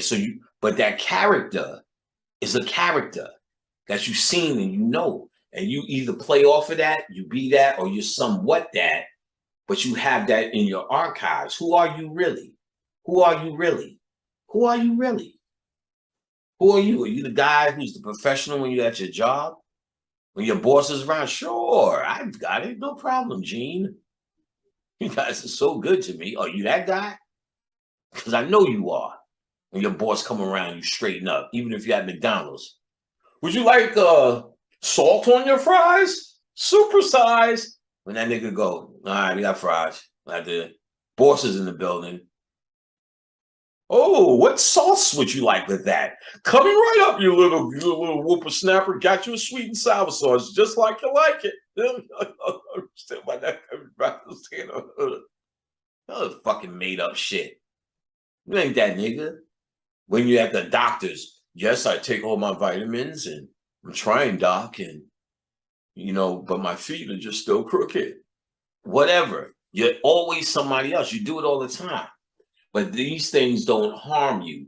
These are just different ways you present your personality because you define yourself some sort of way based upon it. But that's all made up because I define myself very much differently now in my environment than I do when I lived in a fucking city. But I feel like the same guy, but I am not. And you need to understand you feel like it's one person, but if you are in a traumatic living situation, you are not that one person. You are always on your guard. You have a stress in you don't understand. I had a stress, there was stress relieving in me I didn't even know existed when I moved out here. And those stresses are the fuel for those shadows that you need to develop. The stresses is what make them come out. So when somebody press a stress button, damn, nigga, them shoes you got. What the fuck you just say, nigga? You don't know me like that. Be talking about my fucking shoe. Who's you, done? Where you from? Who your family is, nigga? I don't give a fuck, nigga. You say something to me again like that, man, it's gonna be trouble around here, boy. It's gonna be something risky. And then, of course, that's gonna push his stress. But nah, son, I'm just talking, man. I'm just saying, man. I wasn't really trying to do all of that, man. You taking it too far now. You taking it too far. Take as far as I want to go, man. You don't really know me. You don't be talking to me like that. Nah, son, I ain't mean nothing by it, son. You going out of control. Who's your man, though? Why you asking him who's your man? I'm standing right here. You want to know who I am, son? Ask me. You might find out the fucking hard way. All you doing is pressing stresses.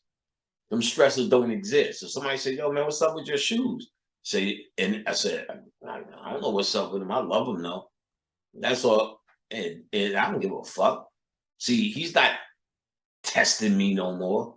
I don't live in a place that if somebody hears about that, or I feel somebody hears about that, it'll fuck with my reputation, then I suffer more.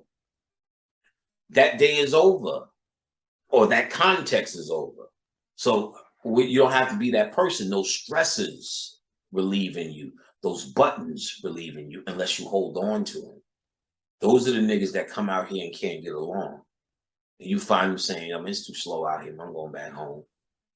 You've seen that in a movie I'm going to tell you about coming up. We've got a couple more to go through. I want you to understand how this shit works, because in how the mind works, this is about know thyself, and this is about trying to understand deeper layers into your dark side. We dark side niggas here. We deal with dark side shit for real. And dark side is not just about scaring niggas, because niggas, that's another thing niggas use this for, to pretend they have a shadow because they're punks. So they deal with the devil and say, I'm the devil, because everybody will run from that. So that's a way they can hide behind this symbol to scare folks away from them. Because the reality is they need to scare folks away, but they don't know how or have the heart to become that fucking street nigga. The fuck you looking at, man? I said don't come around me. You ain't gonna say all of that.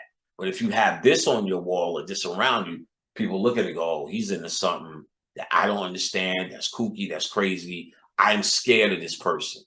And you get to go mysterious look, Sassomet, and all of this shit. And they get to go, and then you tell them, and then you have knowledge, a little bit about chakras or whatever the fuck you studying that they don't have, and it's scary to them. So that's a way of keeping people at bay without pulling out a fucking gun. This is the game. This is about shadow self and understanding it, because that's the hidden. They said the greatest trick the devil pulled was making you think he doesn't exist. That is the anger. That is what they're talking about in the movie Revolver. That's the greatest trick the devil ever pulled, making you think he doesn't exist. He is side by side with you, i.e., Horus Set. Get ye behind me, Satan. Medulla oblongata, bitch. Satan is that voice in your head telling you, I'm gonna punch that nigga in the fucking face. The idea is not to let that shadow take over and you punch that nigga in the face. So even the people who smile at you and love you when you're in a slight conflict down at the mail office, who they're talking courteous, in their head they're saying, I wish I could bite this nigga in the face. And you wish you were saying, this bitch lost my mind, I want to fucking take a stick and beat the shit out of her. But you don't do it. But that is Satan talking to you. That's the devil on your shoulder that they talk about. And then the angel on your shoulder is, all you got is Jason's lyric. Jason's the angel, Josh is the devil. But if the devil takes over, then you will punch that motherfucker in the face. You will throw shit off the counter as you leaving. You will be locked up for it, or you get away with it, or whatever. But you lost control. Losing control is Satan winning or the dark side winning. You're not able to contain yourself. So when Kanye West gets kicked out the club, it's because with his mouth he's not able to contain himself, and because the shadow needs more, the ego doesn't exist, so it needs more and more to be fed. He's saying more and more outrageous shit. If he was in the street, it'd be more and more outrageous gunplay, but he's not in the street. So it's more and more outrageous behavior. He's becoming the murderer. He's becoming the drug dealer. He's becoming the lookout drug dealer, pimp, pusher, whatever, all the way to the path of the murderer, by saying worse and worse things to get more and more attention, to try to receive the egotistic boost that he had at one point when everybody was following him, in specifically through the fashion. Whatever niggas put on, the whole fucking young kid community is putting on that tight dumb shit for a minute. For about 2, 3, 4 years, he had niggas following whatever he did. That's a lot of power that fucked him up. It now fed the ego so much that the ego's taking over. And because he's not a thug, he's coming out here. He's talking about this one, that one. He's trying to stand there Trump just so he get hits. Say shit just to get hits. Do shit. Put Whitney Houston's death post picture on an album just to get attention. Don't give a fuck about her family. What that means to people, what she meant to way more people than him. All these made up numbers of followers, that's bullshit. Nicki Minaj got 205 million fucking followers. There's not 100 million followers that give a fuck about rap music more than her, and then give a fuck about her rap music. That trashy shit she was doing, 250 million, get the fuck out. That's made up. And then when you see a post, it'd be 20,000, 10,000 people who replied. If you have 250 million people, let's even throw away 1 million. Let's throw away 2 million. She has 2005. And let's throw away 2 million people that possibly can respond.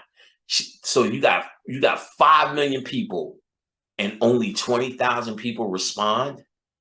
That's robots. That's made up. Y'all need to see that. Watch all of these niggas, Cardi B, with all of these followers, millions and millions of followers. But when they throw a post, watch, you'll see the most 5,000, 10,000 followers. They have a lot of followers, but it should be at least 1 million motherfuckers that reply.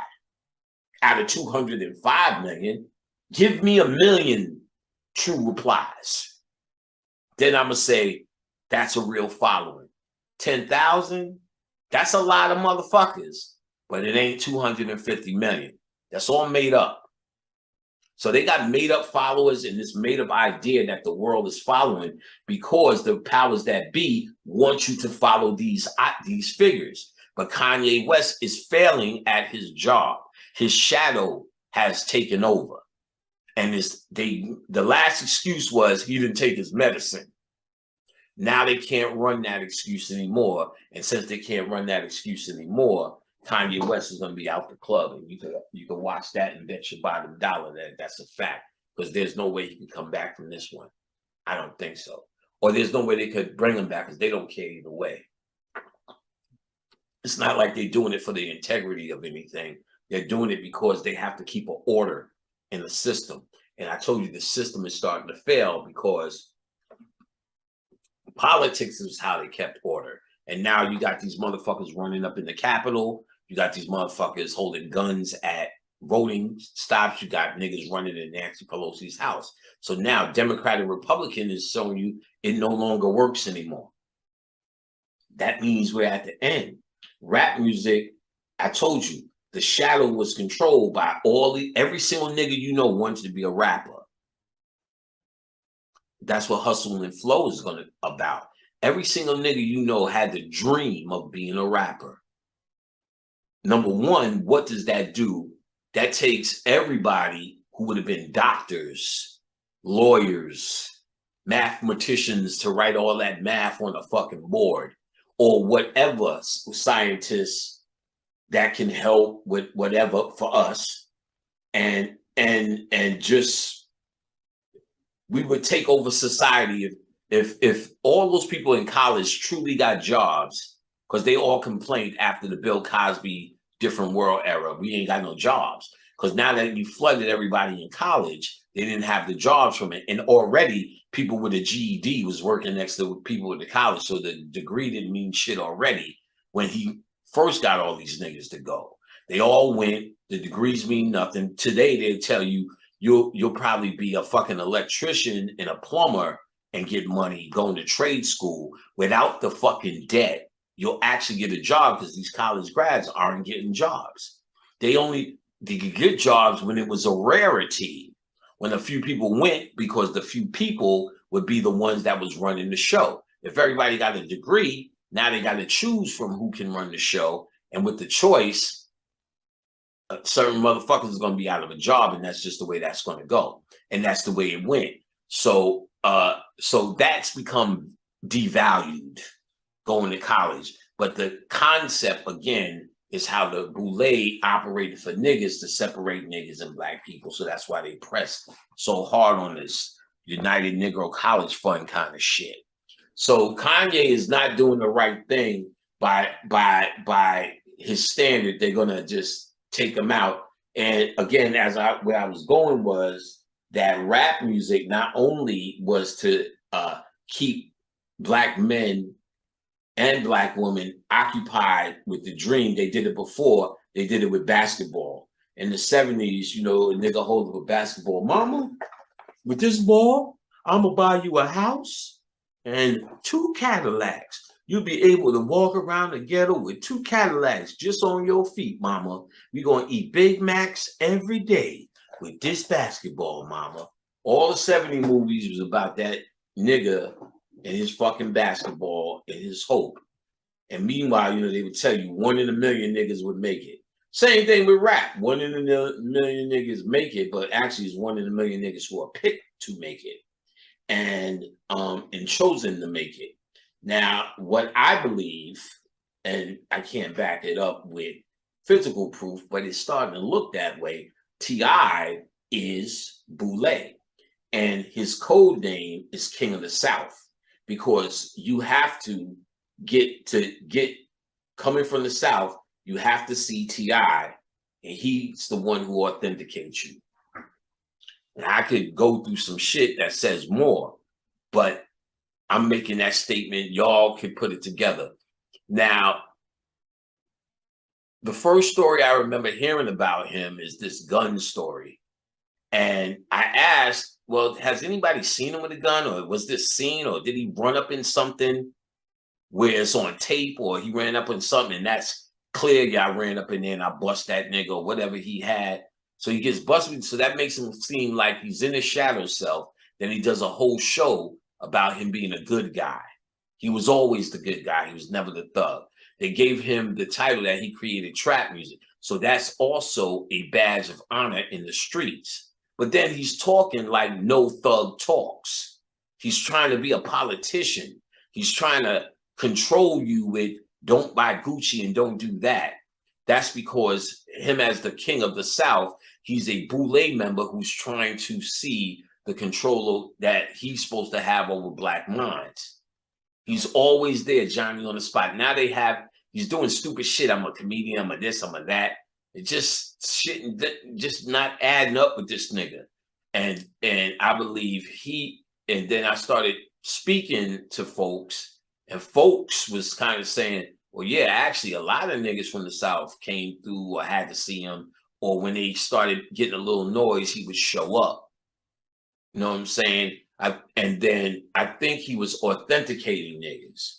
And I think he could shut it down too when he wants, based upon his vote or his point of view, because I think he was born and raised like some of these niggas. Like I used to go to these meetings, and you could tell these guys' fathers were in the business, so that's all they know. Dame Dash, like I said, they showed pictures of him in an Ivy League school with the straight up jacket like Will Smith. He said, I was hustling him. But see, then if y'all haven't seen, look for him going off one day at Def Jam. It was a nigga spectacle. He stood in the middle of the floor in the meeting because I guess whatever deal Def Jam did with Jay-Z, he was trying to speak up for Rockefeller because Def Jam put their name all over some work and had it as Jay-Z. He was like, no, this is Rockefeller shit. So he's thinking as a manager, he's speaking up for the group, but he is absolutely making this spectacle, and everyone agreed in this moment. And that's when they fired him, because you cannot be the shadow guy in business. You have to be able to control it. Look at Jay-Z. He's supposed to be the street drug dealer, but he's the most proper nigga you see. So when this little elevator beef, you see him, Jay-Z knows not to even move his hands. Just like Chris Rock knows to not move his hands. That's showing these people that they have control over their shadow, even in dire situations. So Beyonce was trained, she's well trained as a pop star. While this elevator beef is happening, she didn't even move. Didn't even move. Because if they move, they get accused of being emotional and not being able to control the shadow. And that's what they're trained to do as pop stars. Remember, I know this is a training because B.O.B. was a pop star. And he told me, yes, they did train his manners. He's the most well-mannered, non-shadow dude I met. And today we were talking and he was telling how they actually do grooming. And they do show you and tell you how to behave as a pop star, what not to do. He couldn't smoke blunts as pop star. You couldn't do this, you couldn't do that. You couldn't say this and you couldn't say that. They told him what to say in every sticky situation. But the thing is, he was conscious, and this was against who he was. He did smoke blunts. So he did music videos. He was smoking 2 blunts at a time at one point because it was something in him that they thought they had under control. And it was something in him he didn't want to kill. That was a certain realism. So I would have told them, no, you should have played along just for the ride and did it. But, you know, as a young guy who started, he's just feeling that they're personally killing him. He doesn't realize and understand that it's all an act yet. See, if he knew me and went through it and he was older, he'd have rode that pony a little bit longer. But he couldn't because he felt it was a lie to himself. Because he was who he was and they was trying to show him how to present what the agenda was. So y'all think the agenda is about fucking and boule and y'all got that out of your mind. The agenda is about trying to kill the shadow as well. That's primarily it. If they fucking and doing that, it's because they just nasty motherfuckers and they're in the position to do that. But ultimately, what was happening to B.O.B. was they were changing him into a pop star. And that's a well-mannered. Look at Christina Aguilera. Look at Rihanna. Look at Beyonce. You don't even see them bitches' titties pop out nowhere. You feel what I'm saying? Unless they pop them out. And they pop them out scientifically. You understand what I'm saying? That's why Janet got so much heat. She's up at the top and she pops out a titty. This is nigga shit. This is dark side shit. Janet always tried to show that she does have a dark side. You hear how many MC Light used to talk about how she laid Janet out on a pool table, licked the shit out of her, tore that ass up. Light is bragging about this shit. You know what I'm saying? MC Light was talking about fucking Janet Jackson. Let me be clear. I can't remember. I think it was either the Apollo or some club where I was sitting back there and she was saying it out to the niggas who was there. And, you know, it wasn't even surprising. And then, because Light used to fuck ISIS, I believe, from X-Clan. Well, they used to hang around a lot. Let's just say that. And, but, you know, you could tell what time it was, especially early on. Like, Light looks very pretty and very ladylike. She's very, very cool. I don't want to get that wrong. But we were very close to that family because at a certain time, we were the only 2 people with hit records in New York, and that was a big deal. Milk and Giz had a hit record, and we had a record called Do the James. So all the clubs were a handful that would have us. So we were doing shows at the same places most of the time, running into each other. And they would always have Light open up for them. She didn't have the hits yet. She was just their little sister. She's Milk and Giz's little sister. And their father had First Priority Records, Nate. So everyone was pimping their kids, trying to get them a better life, to get them out of this ghetto thing. So they would always do something for the kids. And Milk and Giz had the hit, but MC Light had more hits. She turned out to be the star. I remember she used to almost cry because she didn't want to get on stage. They used to have to beg her. She was opening up for them. Go ahead. I don't want to. I want young kids. But you could tell she had, oh, you felt it. I can't say it. I don't want to talk bad about it. Like I said, she was always a good person. So I'm not really talking bad about her as a subject, because at that time we did know her. Know her now and over the years, no. If she's seen me now, we wouldn't know each other. I would have to probably remind her who I was. So we weren't friends like that, but she still was very respectful in the time that we did bump heads.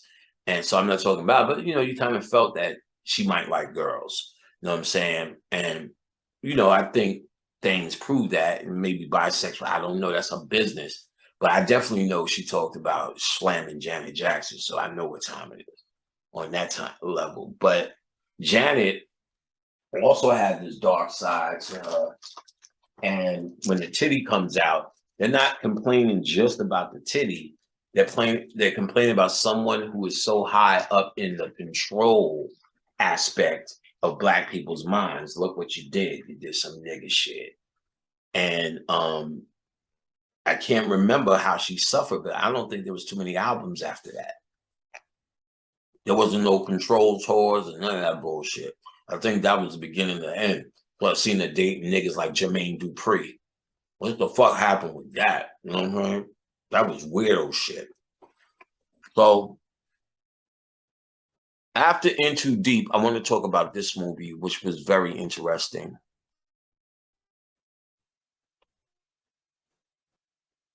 This movie here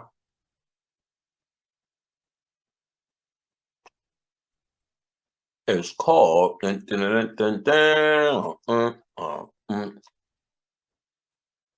in the Blue Dress. So they also have the blue here. Blue being the medulla oblongata, blue being the throat chakra, the front medulla oblongata. But this movie starts in reverse. Denzel has moved from Texas and he's in his new house in California. So he's already left his neighborhood. He's already, just like me, in Atlanta. But here's the thing. He has a new problem. His new problem is mortgage. He lost his job. He's in his friend's bar looking for a job, and 2 weeks late on his mortgage. So now it's no longer the pressure of the hood and guns, but a different kind of pressure that Black people feel who made it to the middle class. So the devil in the blue dress is, she's supposed to be this pretty temptress that this story is revolving around, and him as a private eye is trying to find and save her, or first talk to her and ultimately save her. This is something still left in his subconscious that you can look at it that way. That's why they always showing this, her in the background, him with this gun, because the gun represents something he can do. We don't know what it is yet and where it applies, but it applies to this. This is his shadow self. In this movie, just like Fight Club, Mouse didn't exist. The whole movie, Denzel's getting his ass kicked. He says, I have to make a call home. He's talking about his subconscious mind. Remember, he's in his new house. He's been past this guy, Mouse. Mouse is the nigga he needed back in the ghetto, because the dudes are talking about, I know it was you, Mouse, who killed old man such and such, whatever. He's saying, I know it was you who killed them, but I know you acting chill right now because we ain't in the ghetto. So he's trying Denzel, this fat dude, throughout the movie. Of course, you know Mouse is gone. Mouse is behind him. So Denzel is being courteous to him, just like I'm telling you I would be at this point. Somebody's talking shit, step on my shoe. I ain't, what the fuck are you talking about, son? Step to him on my shoe. I'm not that guy. I'm not Mouse anymore. I'm the new Denzel in the new suburbs. Yeah, boy. So he's trying him with the bullshit because he know Mouse is gone. He says, as he's getting his ass kicked, the white boys is in the house. He said, I need to make a call back home. So now he's at a point where Frank comes in. They're fighting. Frank is starting to cut this nigga. It's over. Mouse just shows up out of nowhere. Want me to shoot this nigga easy. That came out of his subconscious. He had to pull him back and do his ghetto shit on him. If you even look at this particular scene, You can see it here a little bit, but throughout this scene, the dude Frank White never looks at Mouse, never says a word to Mouse to acknowledge him. He's looking at Denzel the whole time, and Mouse got the gun in his face. It's almost weird when you watch it. You won't notice it until now. When you notice it, you're going to notice it. It's because Frank White is him. Now, I mean, I'm sorry, because Mouse is Denzel. So, let's see more of this. She's in the shadow. He's looking back. It's all symbolic of her. I guess she represents, he doesn't need innocence or none of those things, but she represents, I guess, he felt protective of her. So it's something he had to save or protect. And of course, she's half white black, so she means this, that, or the other thing. You can symbolically say it. This is an interesting scene. When he gets to Dupree's house, Denzel is now with Mouse. His thug is back out. So niggas are giving him answers now because Mouse is there. Mouse is eating. You want some more pigtails, Raymond? Yes, yes. And that's representing of this guy feeding Denzel's spirit. So Denzel will have the energy to find out who killed his woman. So this was very symbolic of that. All right, 1 second. Let me pause this. All right. So, Devil in the Blue Dress. Let's get back to it. All I know. Here we go. So he's feeding Denzel's spirit here. Denzel doesn't eat, but the spirit is getting his food because he's about to go and do the deed he needs to do. Halfway through the movie, they working him around. Now he had to call his shadow self out, right? Of course, here's more of this. Where we at with this? There was one scene. Here we go. This is what I was looking for. This. Can we make this smaller? Okay, I just can't. I'll scroll down. There's a scene where Denzel comes in and he says, Mouse, chill, you drunk. Mouse jumps up. I ain't drunk. Look at this. Starts pulling his guns on Denzel, right? And then here we go. So look right here. I got him right here. Then Denzel holds the back of his head and says, listen, he's holding the medulla oblongata.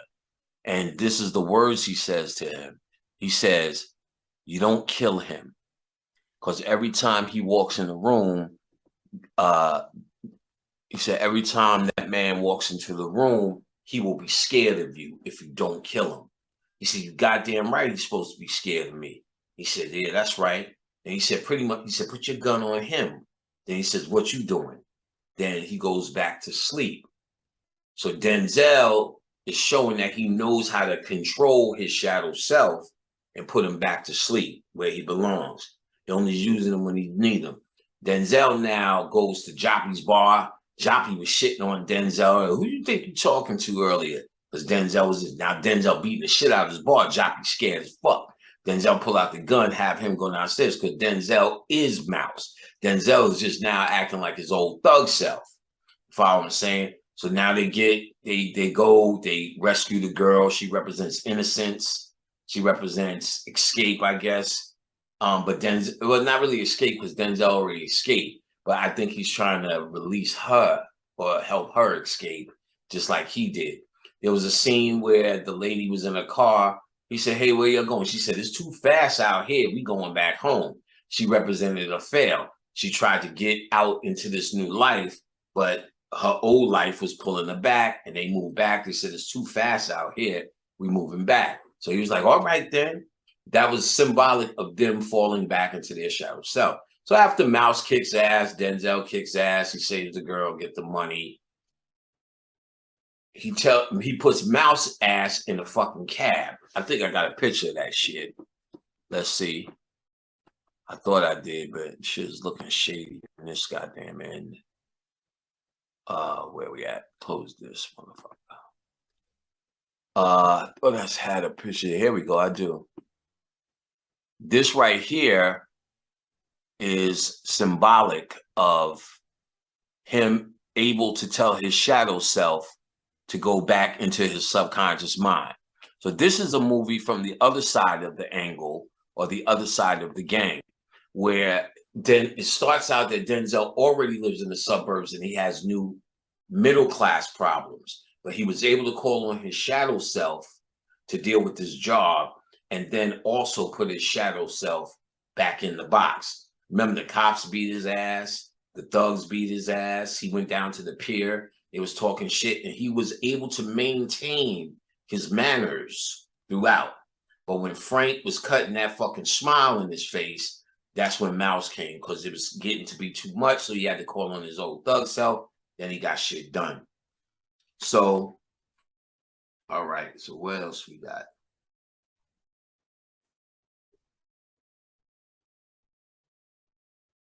The last one I'm just going to talk about, because this is in the 2000s, and this may be a code. So okay, Devil in the Blue Dress was 95. The last one was In Too Deep in 99. Now, there's other movies that I didn't check out. You could check out like Blue Hill Avenue, Clockers. I did check out Fresh, but Antoine Fisher, and for it's because I know I haven't watched Antoine Fisher, but I know it's about trauma, so it means something. So we can see what that means. But so there may be movies that I left out. So now you'll say movies like Baby Boy. Baby Boy is not a duality fight hood movie, a fight club movie. You're looking for the hood movies where there's a choice of good and evil. Like, for instance, Paid in Full is a hood movie, but it's a depiction of a real story. So they're not trying to make that point. At least I wouldn't see it. But you never know. You still got to look and see if they're making a point. I don't say, because I'm not watching every goddamn movie. Now that y'all have a key, that's really all I'm trying to give you here, is a key to what happened in the 90s. So you should be able to look at these same movies and find either more or different things once you now know what the fuck they was trying to say. And we're going to get into why they was trying to say it. We can get into that now, because this last movie is from 2005. So this is after the 90s. So after all of these movies in the 90s, in 99, that's when they gave you Fight Club. And Fight Club was not only explaining that movie, it was explaining the whole decade of nigga movies before you that we didn't see, starting with New Jack City, which is a masterpiece now that I look at it. Because watch how they filmed Nino and G Money beautifully, in terms of if they're the same person. And you wouldn't know it, but if you watch it and know it, you know it. That's what made me say, damn, Mario Van Peebles is maybe more talented than you ever give him credit for. He does do a lot of stupid shit. So there may be movies I missed. Bullet by Tupac, First Time Felon, Blue Hill Avenue, shit like that, I'm sure has the same message to a certain extent, but it's up to you to figure it out. And after I think they did this movie, these are the initiation, because most of them moved on to different movies and different kind of movies, or they went behind the scenes and did things. For instance, the dude who made that funky ass statement, McHenry, who directed Jason's Lyric, half these movies on this list, he was a producer of.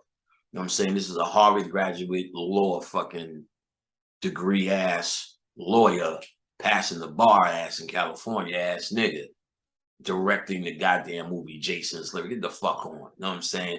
They're making messages. So I gave you the key to these movies. Now, why would they do it? So as I'm breaking this down to B.O.B., what I found, and we're talking, I usually have breakthroughs when I'm talking to him, because his mind moves forward with my mind when we talk. That's a rare thing. It has nothing to do with him being a pop star. It has nothing to do with his fame. I don't give a fuck about that. That's a secondary thing. I give a fuck in terms of his happiness and if it makes him happy, but I don't live through that. I found a genuine mind that actually knows and understands this shit, understands where I can talk without having to teach. I can talk to him as my thoughts are in now moments, and he can fucking hang. I think Bobby found the same thing in me, and that's why Bobby would always want to talk and continue to talk to me a lot, because you have to find a mind that you can degauss, that you can experiment with and probe with. Most of the people I talk to, if I say it, they're going to take it as gospel. And I'm saying, maybe this ain't gospel yet. This is still theory, but doesn't it feel like T.I. is this? Let's probe this thing. And most people are just going to take it like I'm telling them T.I. is that, and they're just going to say, yes, Panic. And it's truthfully, when my hair is down, I don't need that. So B.O.B. is not a yes, Panic dude. He's a, well, what if this, nigga? Well, okay, if you're saying that, what if that? Well, now I don't know because of that. You understand what I'm saying? So it makes me think certain ways, and he's bold enough to have a thinking thing with me. So that's his connection to me for real. It has nothing to do with rap music. I made rap music all my life. I'm over it. You know what I'm saying? He just happens to be a rapper. Me and him hung out for about a year before I even knew he made that song, Nothing But You. I didn't even check his shit till about 6, 7 months. I said, well, what records did he make? Because me and him was talking like peoples, like brothers. He did consultations, and I'm just talking to him like I really, his mind was there. And then I said, well, let me check the songs that he made. And I'm seeing all these songs. I'm like, what the fuck are these? I can't, these ain't got nothing to do with me. Then I recognized the song he did with whatever that fake Michael Jackson nigga is. And then I'm like, oh, because I used to sing that to Khadijah. Nothing but you, Deej. Nothing but you, girl. And I used to always play with that, so I remembered it from that. I was like, oh, he's the guy who made that. Khadijah didn't even know. I was like, remember that shit? I said, he's the guy who made that. I said, okay, so he did make something that's something. I didn't fucking know that. Airplanes, I never heard, or whatever that shit is, I never heard it. So slowly but surely, I got to understand who he was as a rapper. Now, as I played around with his remixes, as you can see on this wall right here, this is a list of the remixes we've done. The album is done for, as you could not see on this wall right here, to this Elements album, if you can see it in the light. It's an Elements album that he did, 4 albums, and there's remixes for him. So we're going to see how we're going to present them.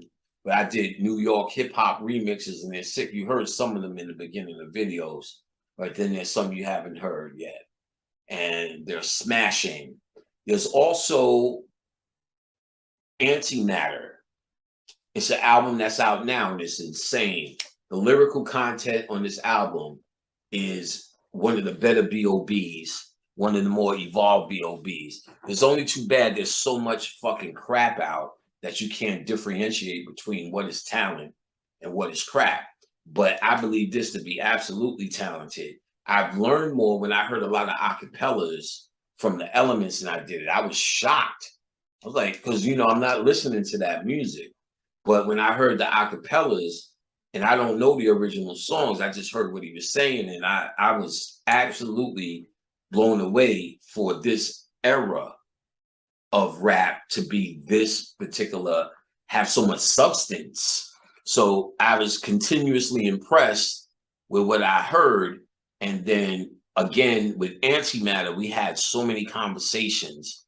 He's a guy who knows how to hear you or hear a thing and adapt it to make it his own. So he didn't become what Panic said. He's not that type of dummy. But he did factor in things I said about my experience with rap music and record creation, and make it a part of his tool chest. And I could see where my influence is there in this album. Not to mention, I produced a song on this album. And not to mention, to be quite honest, if you want to see how he sees me, we produced an album together. I co-produced Southmatic with him. So he takes, if you're wondering, he does take me as serious as I take him. So if you're wondering, so this is not a one-way street. He treats me just like a brother and will do anything for me just like a brother. That's a fact. And I say that to say, get that motherfucking album, son, and get that song we did. We did a song called Wrapped in Black. Excellent. But you got to hear TED Talk. That was one of the ones him and I talked about. And he's given a thorough conversation, and he's having a conversation with his shadow self in the music. He did a music video called TED Talk. He's having a conversation with his shadow self about the flat earth and how that came about and how the scandal came about. And in it, he's dropping all the gems. He's telling you everything that happened. He's telling you about the niggas that came at him. The niggas, you know, all these famous ass niggas, he's naming names who shit on him because of it. He told him, you could have just made that call, nigga. You running your mouth on the radio and all that. He called him out in this record. So I actually appreciated that record, and I appreciated the album. So go get Antimatter. Like cats is, my little niggas is coming to the house talking about they heard it, they going crazy for it. They loving it because he's an Atlanta OG, and these little Atlanta cats love it. And of course, my little sons and all his little friends heard me on the album, and they loving that shit too. You know what I'm saying? So you know, it is what it is. Go on and get it. And like I said, his mind is there with me, and we were talking, and we couldn't figure out the why. Then I said, bam. It started with School Days in '88. That's because these movies are a training tool for the young prospects of secret societies and the next level revealing of the fraternity kids. Once you graduate in a fraternity and they see promise for you, and what promise for you means is I see you as a future leader, a congressman, a businessman that will run a business that will control others, some sort of a politician that will hold power. And for this to happen, you cannot be a nigga. You must be a black person, and you must be a black person at all times. So they have to study and understand the shadow self. And all of these movies they grew up with, they start to reveal the codes that they know, just like mythology. These movies are nigga mythology from the ghetto. And when they decode the mythology, they're coding it to these kids in school and showing them School Days. They showing them through menace to society once they tell them the code about the shadow and what it is they're fighting within themselves. So they go through all of these movies in the 90s, Belly, all of them as tools. The same way they did mythology. You got to understand how mythology worked. Mythology worked as just like your Bible stories. They would tell it as a story, and as a child, you understood this story and heard this bedtime story over and over.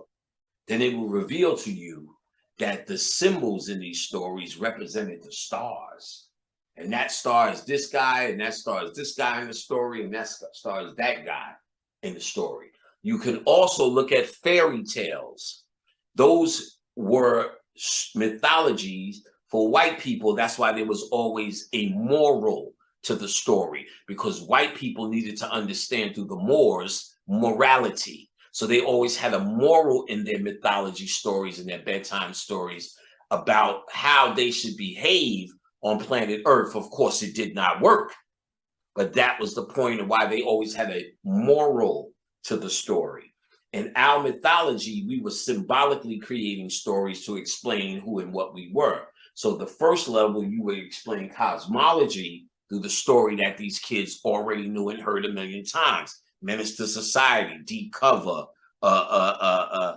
Jason's Lyric, Fresh, Sugar Hill, movies that you have seen over and over, or at least seen one time that can refer to them, because you know these movies, you know they exist, and once you get the key, they can then explain to you what it is we suffer from, what it is you are trying to defeat or keep under control, which you are already tested through the fraternity by eating dog food. So they already know you can do it. Now they're going to make you aware and tell you how proud they are, and you got far because you can do it. Now you're going to be aware of it, and you're going to keep it under control because they're grooming you to be something that's going to be a representative to Black people in some sort of way. And if you're acting worse than the nigga, it'll never work. So you have to know how to keep that shadow constantly under control. And that's what these movies are about. And they teach it to the kids in school with the code. So by the time they leave the school, they understand who you are. Now, they also understand who they control. So in the later days, when they do Dead Presidents, they're showing you how a regular guy who has a mother, a father, a brother who went to college, so the mother and father are successful at doing it, and who made the choice to go to Vietnam, to go a different path. When he comes home, all his behavior, why does they have to show a movie and explain this movie about the shadow and how this person, this Marine, gets into the shadow self? They have to show it because as a politician, that's who you're going to be dealing with.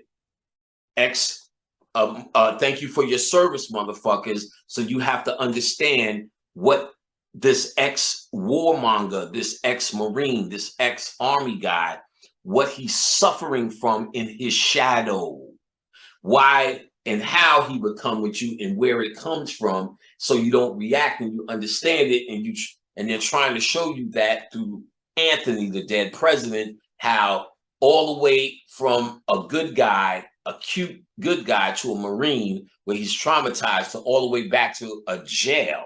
I served my country, I did it, because they are not getting justice. So those, if I was to become and being groomed to be a politician, is who I would be dealing with. I also will be dealing with cops who have these traumas that they go through, because cops see nothing but killing and death on the street and crime scenes. So it's symbolized as Deep Cover or In Too Deep. There's another one I found you have to deal with that they did that was kind of offbeat. Let me see. I think it had to be Devil in a Blue Dress. So the politician, Devil in the Blue Dress, was about the man with the mortgage who's about to lose his mortgage. Now that represents the guy like me, because my new trauma, if I was the average working guy, would be worrying about my mortgage now, worrying about my light bill and my gas bill and things like that. So that would be the new terrorist or the new terror in my life that creates this shadow. What shadow do those create? For the woman, it creates this pill popping lady or this drinking lady to get along. It creates this grumpy man trying to keep the lights on and the bills, and he becomes distant from his kid. That becomes a different kind of shadow. So those are the ones that complain to their politicians about Medicare, Medicaid, healthcare, these things that get in the way from keeping the lights and the mortgage paid. Your different shit that, shit that poor people's like, fuck it all.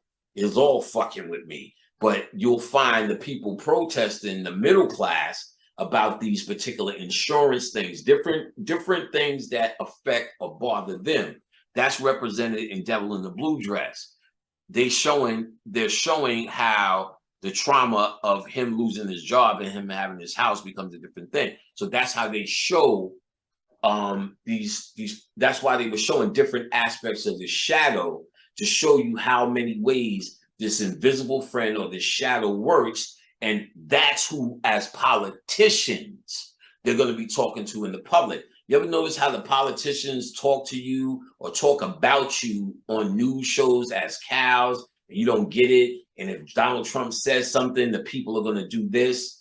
They're not talking about your intelligence. They're talking about Donald Trump talking to the shadow. And that's why people are going to do this. Because it sounds very demeaning if you think they're talking about your intelligence. Donald Trump said the voting is rigged. You know it's a fucking lie. You know it's not true. But see, what people don't understand is the people who are reacting to it know it's a lie too. But it doesn't care, because it's not talking to their light common sense. It's talking to their shadow self. and the shadow rolls on emotion. And since they wanted to turn the booths over, since they wanted to run in there anyway, Donald Trump gave them shadows the excuse and the go ahead to do it. And that's what they're talking about. Donald Trump needs to stop because he's waking up the shadows. We had the shadows under control with calling them Republicans and telling them we're doing this and we're doing that and we're doing this against the Democrats. They sat down and wait. And then the Democratic niggas, which are all poor niggas, they're saying we're doing this, we're doing this, we're doing that for you. And we sat down and wait. And then for the cherry on top, you put a bunch of black people in talking about civil rights. Civil rights is nothing but a peace movement, a way to sit down and wait for something to happen. Because your shadow is saying, I'll go kill them all now, and then we'll be done with it. So if you let the shadow out of control, it's out of control. So Donald Trump let the Republican shadow out of control, and look what they do. They're scared that he might have ended it because they need to get the shadows back under control. And once they taste the smell of good meat, I don't think they're going to get back in the doghouse and chill out. And that's what makes this over. Because how do you get them to chill out now once you got them to do that? So they arrested everybody they can, but then that ain't stopping nothing. Nigga walks up in Nancy Pelosi's house and beats her fucking husband in the head with a hammer. Even if it's all made up and they're lying about that, which I don't think so, the nigga got a fucked up head. But then at the end, we didn't see it. The doctors could be saying it. But let's pretend it didn't happen. The fact that they're saying that happened is a way of them trying to say, look at the extreme thing they're doing. We have to stop this, trying to get the shadow back in. Or it is the extreme thing that they're doing, and they're going to say we have to stop it to get the shadow back in. Either way, we're on the last days, because if they have to resort to faking this with Nancy Pelosi, we're in the last days. And if it happened for real with Nancy Pelosi, we're in the last days. They got to control the shadow. That's what politics is about. That's what the jail system is about. So they said we can't control the shadow niggas. So it's dog food or die. These niggas are dead. That's why they don't mind filling the jails up with you. Because they see you as someone who can't control their shadow, or they just say you can't control yourself. That's really saying you can't control your shadow, and you are already dead to them, because the kindness, the decency, what they can use in this society to function is gone. That's representing Wesley Snipes killing G Money. G Money was on the edge of being Wesley and still trying to be a nice guy. Nice guy, especially with the girl. Come on, man. You know she can't have babies. You know you shouldn't have said that, trying to get himself to chill out. I don't fuck with you, Nino. Cancel that bitch. He's always being Nino. But G Money was trying to have the basketball a little bit. You've seen it. I mean, he's still a bad dude. But G Money was representing perhaps the hope. So when he kills G Money, remember this part. Wesley Snipes is on the thing. He pulls out a crack pipe. How did Wesley Snipes get the crack pipe? How did he know G Money was smoking crack? He's G Money. How did he get his crack pipe? G Money smoked crack once in the movie, and it was the first time by that fish tank. I now introduced myself. He said, we meet the bride. That was his first hit of crack. And then Wesley all of a sudden finds this out real quick. Nah, because Wesley is him. And Wesley's giving it to him because he's arguing himself. So he killed the good in him, or what would be good. Watch Wesley's speech at the end. So if you killed the good, that represents the murderer, the thug, the nigga in the street, the repeat offender. He's already looked as dead. He made the choice. He didn't eat the dog food. And that's not symbolic of eating dog food. It's symbolic. Eating the dog food is symbolic of losing your ego, or humbling yourself in your ego, which is talked about again in the movie Revolver. All of these movies connect, trying to tell you a story or make a point.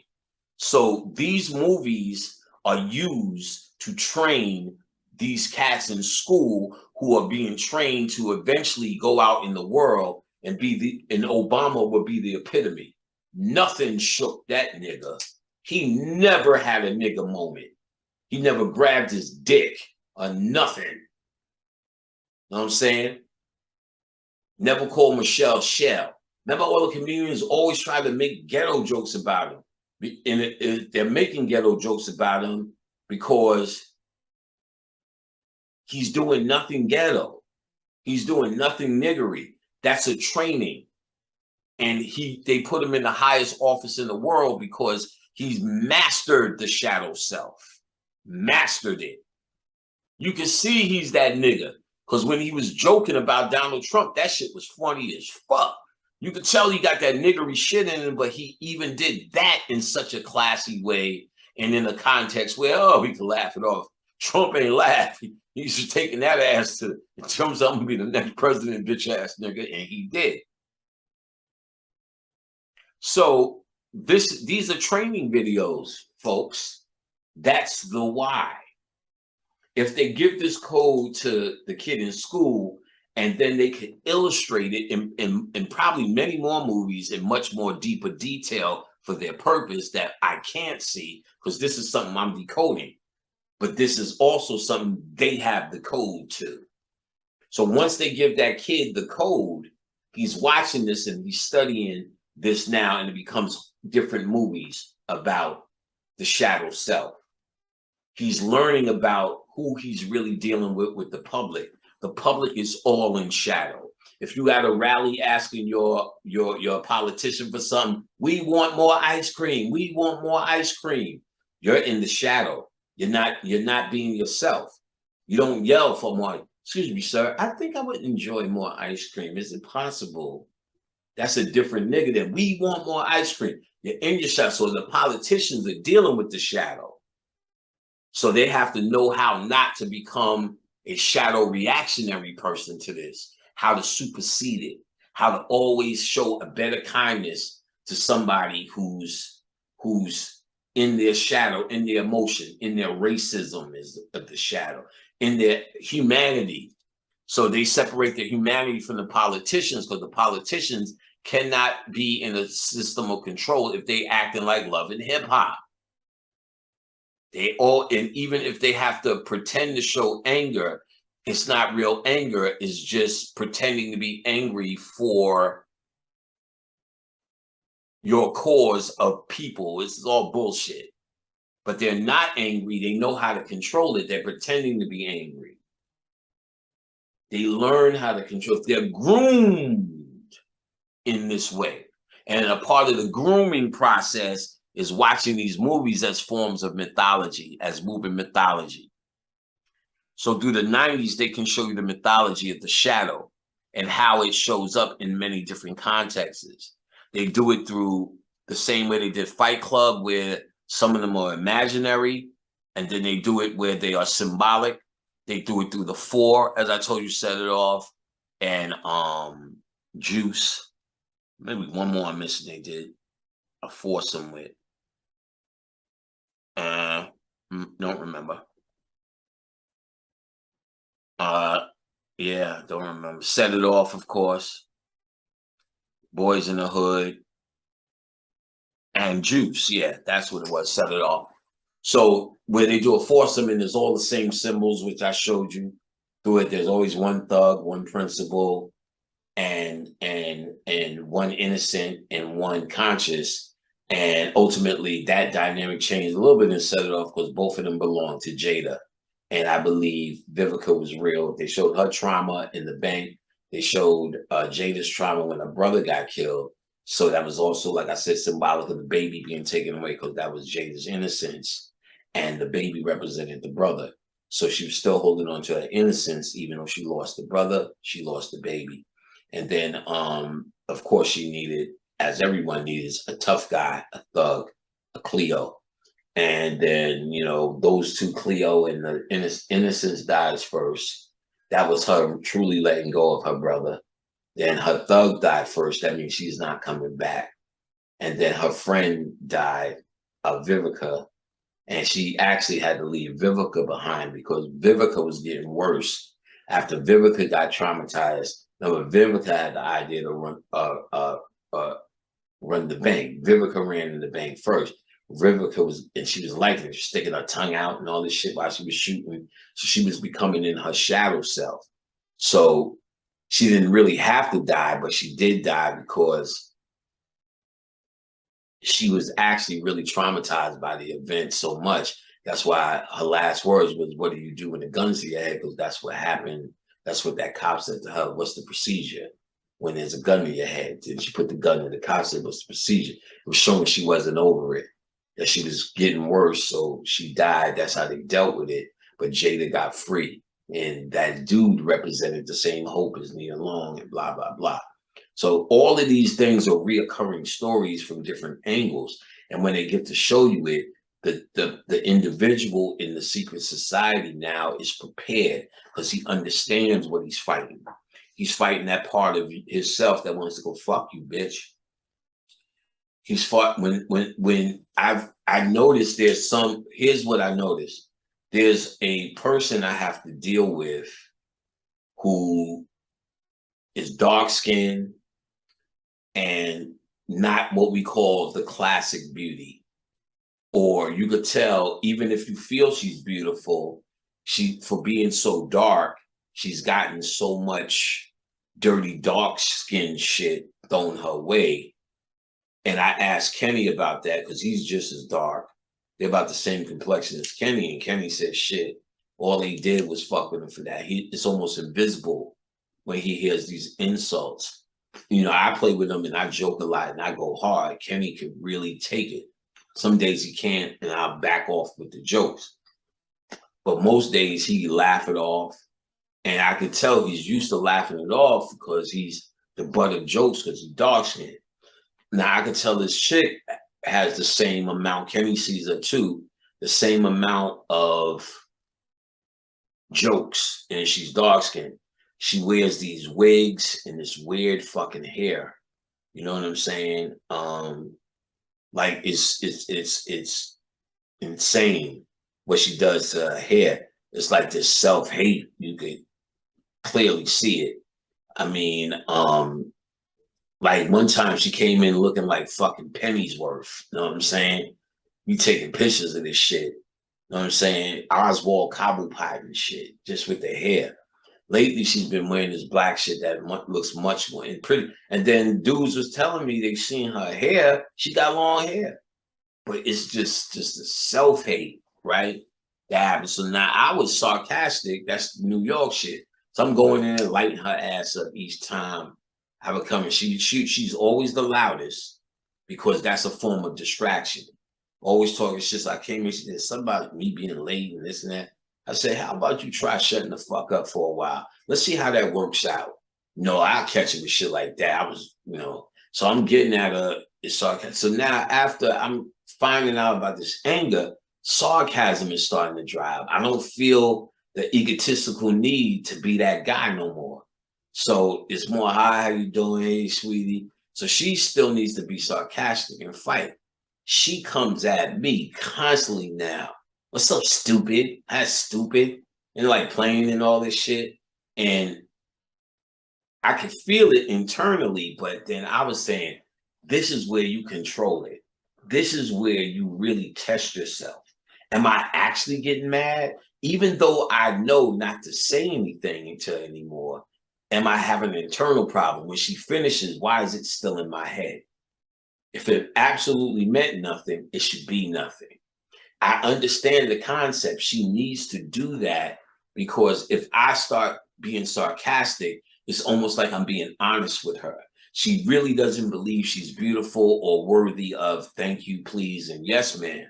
So even though this happened and she's reacting to it, she needs for a nigga to be niggery because that feels real to her. So I'm not being real because I'm not being sarcastic to her anymore. And so, and I can see this is baffling to her because she's used to being the butt of the joke, or she's used to somebody talking to her in a funky kind of way perhaps because of her looks. I mean, I don't have to really guess too hard. And so I could see the sadness in that. I could see how, because she's always being looked at, joked at, and not the prettiest girl in the room based upon our stereotypes of what beauty is. And she's absorbed it. She still uglifies herself with hairdos. And I don't know if it's to stick out or to hide. You know what I'm saying? But you can see the sadness in that. And this is because it created a personality that needs to be abused. It needs to be talked to in a certain way to feel like you're being real. Because in her mind, she's really not ma'am. She's really not sweetheart. She's really not honey boo. And she's married and all of that. So, but it's a self-esteem thing. Whereas when I stop being sarcastic, she doesn't understand that. She doesn't understand that she needs me to be sarcastic because she talks to everybody sarcastic, talks to everybody loud because she's really trying to get them to be real. Everyone's being courteous and she doesn't believe she's deserving of courtesy. So you see the shadow show up in many ways. I've always seen this even before decoding these movies. I'm able to decode these movies because I'm studied and have been studying your subconscious mind from day one. The shadow comes from your subconscious. And I am a study of the subconscious. I'm to the point now, you cannot lie to me. You cannot tell me nothing that I can't decode. You cannot move. I know your behavioral movements and what they mean subliminally, subconsciously, what you're truly saying. Each person tells you the truth about anything subconsciously. Your subconscious cannot lie. So it's in your movement, it's in your face gestures, it's in your behavior, it's in your posture, it's in your twitching, and it's in the words you say. It's behind what you say constantly. So there's no hiding. You can always see what a nigga's talking about. There's no hiding. Just hand gestures, hand movements will tell you. Oh yeah, and this movement means wise. I've become wise doing this.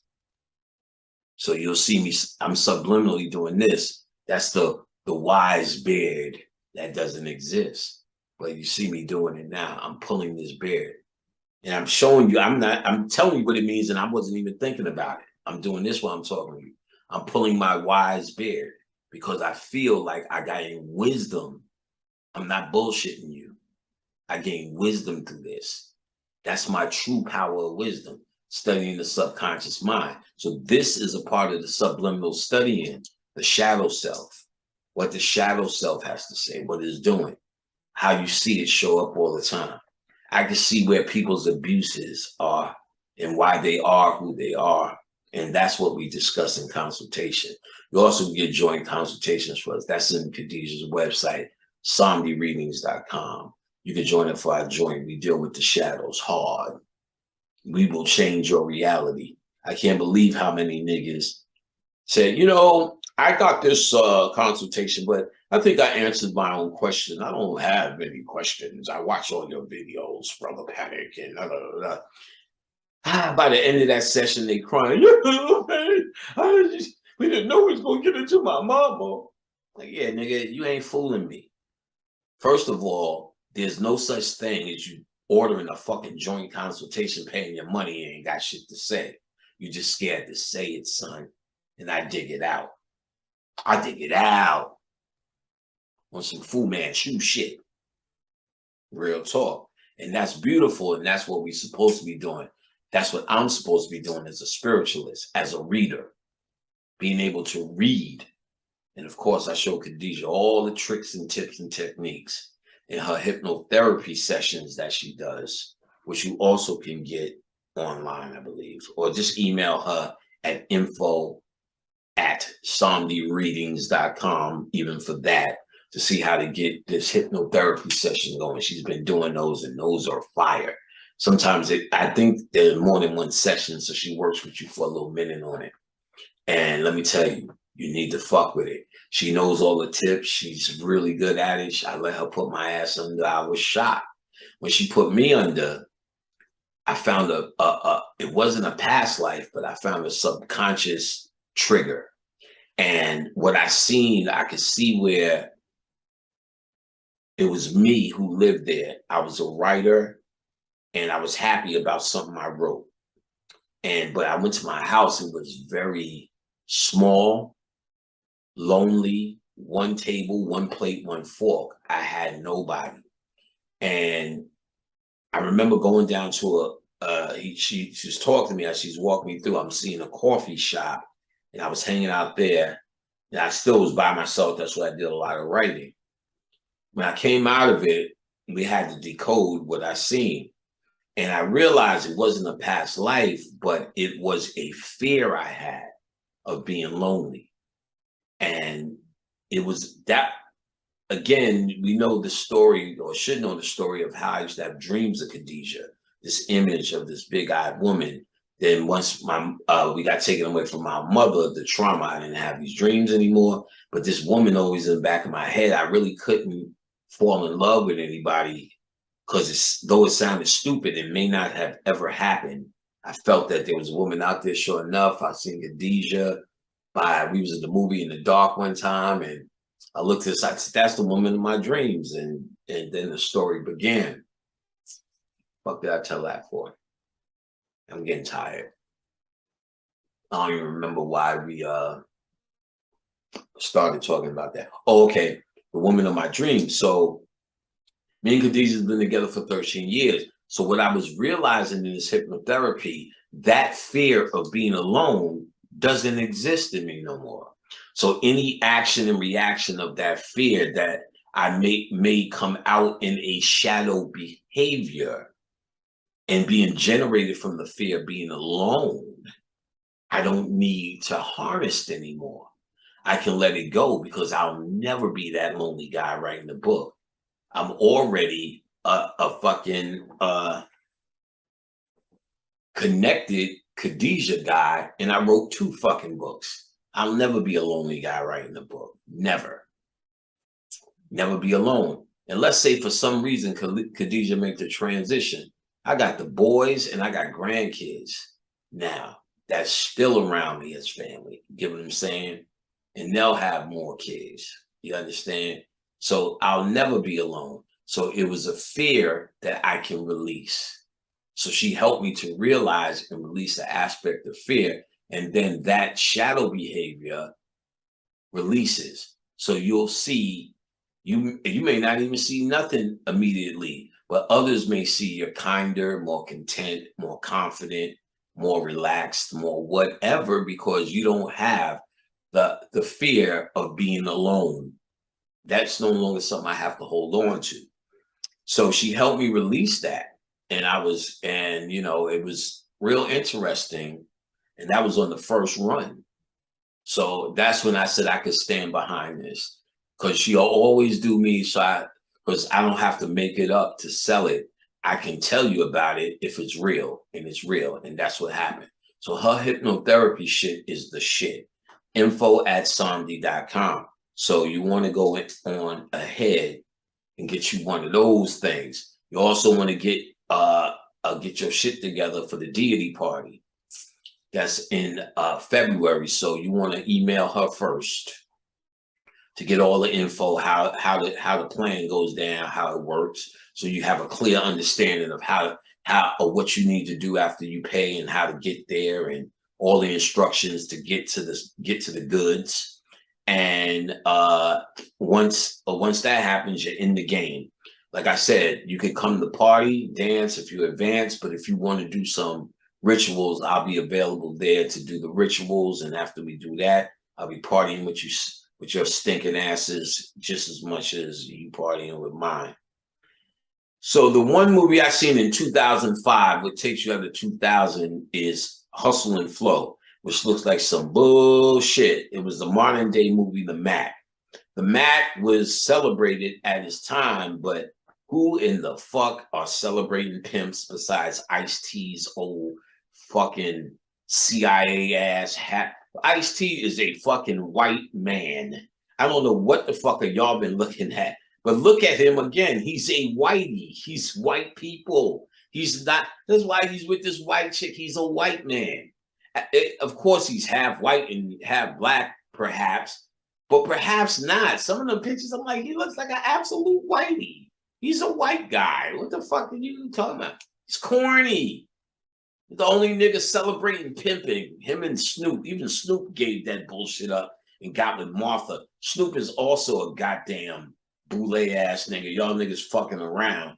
He's fucking boule too. He did the same thing as T.I. He became the father in a reality show, another Cosby. But he was authenticated in the street. I assume that's what the music videos did, right? I mean, you ain't never seen him shoot nobody.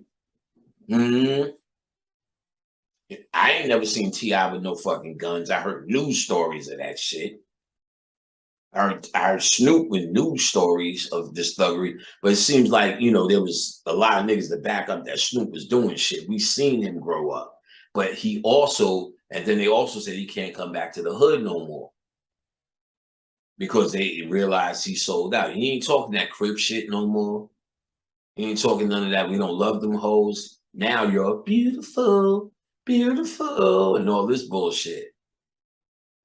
Is a whole campaign of him getting out of the shadow stuff. They're showing you this shit in real time.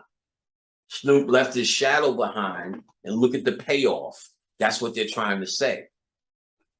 Do I have anything on this? Let me see. 1 second. Let me try to share this fucking thing. Let me see.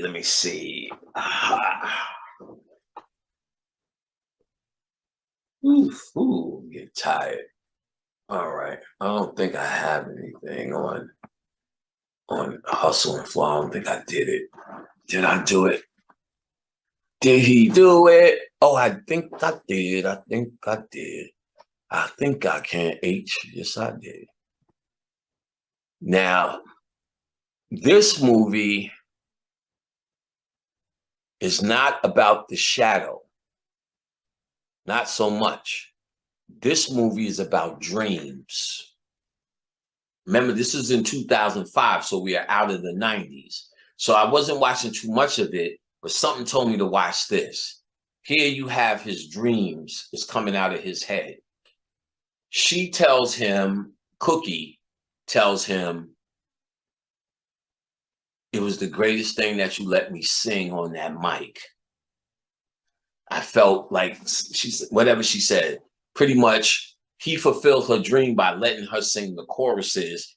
Now it's hard out here, for a pimp. All this stupid shit. The white boy says he fills up vending machines and it's killing him. He absolute hates it. It's death. Now, Fat Boy, he was eventually filming or recording lawyers, but he also was at the church. Remember, he was recording that bitch. She was singing, "Oh, Jesus," and I'm sitting there like, "Oh, this is terrible." I was dying laughing. I was so high, I was dying laughing. But it's killing him. His dream. Remember, he said, "Are you walking the walk or talking the talk?" Or blah blah blah blah blah blah. Because he's saying pretty much he was telling him, "Don't fuck with my dream." Remember, he had the Casio first. He said, "I had this when I was a child. This is dreams." This dude is saying, "I hate filling the vending machines." This was his dream. She goes off when he gets her to suck dick for the mic. "I want to be something else." He said, he's dreaming. He said, "I see you in a black suit and high heel boots running things." That was his dream. So now all of these people, long story short, watch it again, kept talking about their dreams, and he had a dream. So you seen certain scenes. With one scene, they were doing a song, then they kept cutting. Yeah, I know Slim. Yeah, I grew up with Slim, but he may not know me. We went to different schools. They just kept doing this. That's when I knew they were saying and making a point. And I went back and seen it and said, "Oh, he doesn't know Slim. This is really about his dream." So when he gets to the club, if you remember, Slim doesn't know him, Ludacris. Ludacris goes, "Oh, yo, what's up?" Then he's talking to a nigga behind him. They bump him. They're dissing him. He goes in the bathroom. He wasn't ready to go over to the table yet. Twice, Isaac Hayes asked him. He goes in the bathroom and pauses. Then the next scene immediately cuts. He's sitting down with Ludacris. That's a dream. He's dreaming this shit. And then he pimps Ludacris. Then you hear the classic din din din din zin din. Ooh, I choose you, babe. The pimp song that he said earlier, if I sit down with Slim, I could pimp him. So you're seeing him doing his successful pimp game, which you've seen him do to the white girl a couple of times, him talking that pimp shit. If you understand mind control, he was actually mind controlling them, and you've seen how he was doing it. He couldn't mind control the other girl, so it looks vicious when he's throwing her out in the street, but her mind control, his game wasn't working. She said, let me tell you who you are. She told him, you just a fucking driver, nigga. Drive me here, drive me to work. I feel like doing this. So that he couldn't take the reality of what he truly was. He's a dreamer. So when she told him he kicked out in the street, she said, I ain't got nowhere to go, nigga, and all that shit. It looked it hard and cold, but he couldn't take her in because she had no dream. And all these people around him were dreamers, including him. So when he gets to the club, that whole scene, he goes in the bathroom, that whole scene where he wins over Ludacris is made up. Then watch where it picks up later in the night where he's sitting down. That's when he is talking to Ludacris, and that's the only time he gives him a demo. He's at that table by himself. He tells Ludacris, don't go. Ludacris is going to the bathroom. Watch his movements. He picks up the champagne and toasts the bottle of Cristal, which he took off of Ludacris' desk, which it looks like he was taking Ludacris's, but it was always him. He was always sitting alone. It was always his champagne. He pours this out the same bottle of champagne. He's drinking it. Then he toasts the bottle alone because he's sitting alone. Ludacris never was sitting down with him that long. He never pimped Ludacris. So when he gets to the bathroom, Ludacris is the same nasty dude that he met in the first. He was in the first time when he sat down with him with Isaac Hayes and he was dissing him before he turned to smoke that cigarette. When he turned to smoke that cigarette, that was the true answer. And then when he's sitting down with him and gave him the demo, Ludacris was all drunk. So he took the demo, but he still shit on the demo. He said, what am I going to do with the tape? When he went in the bathroom, Ludacris throws it in the garbage. But before he goes to the bathroom, you got to look at the excitement. He's telling Isaac, hey, you're going to have to get your weed from somebody else, dog. I think it went good. I think I'm going to be the next nigga. This is all about his dream.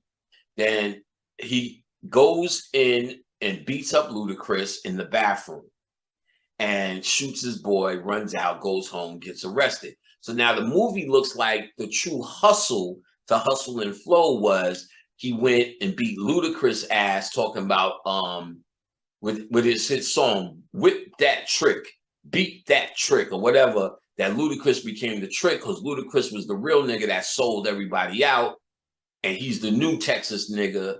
That's the truth. Or that's a dream. Never happened.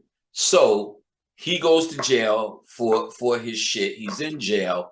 Fat Boy comes and visits him and tells him about his kid, saying the girls are struggling to keep the phone on, but him and the girl are going to help out. Then he says, did you know Slim, who's Ludacris? Did you really know him? He said, yo, if that little girl asked me she want to be the president, I'm going to tell her anything you have to tell her.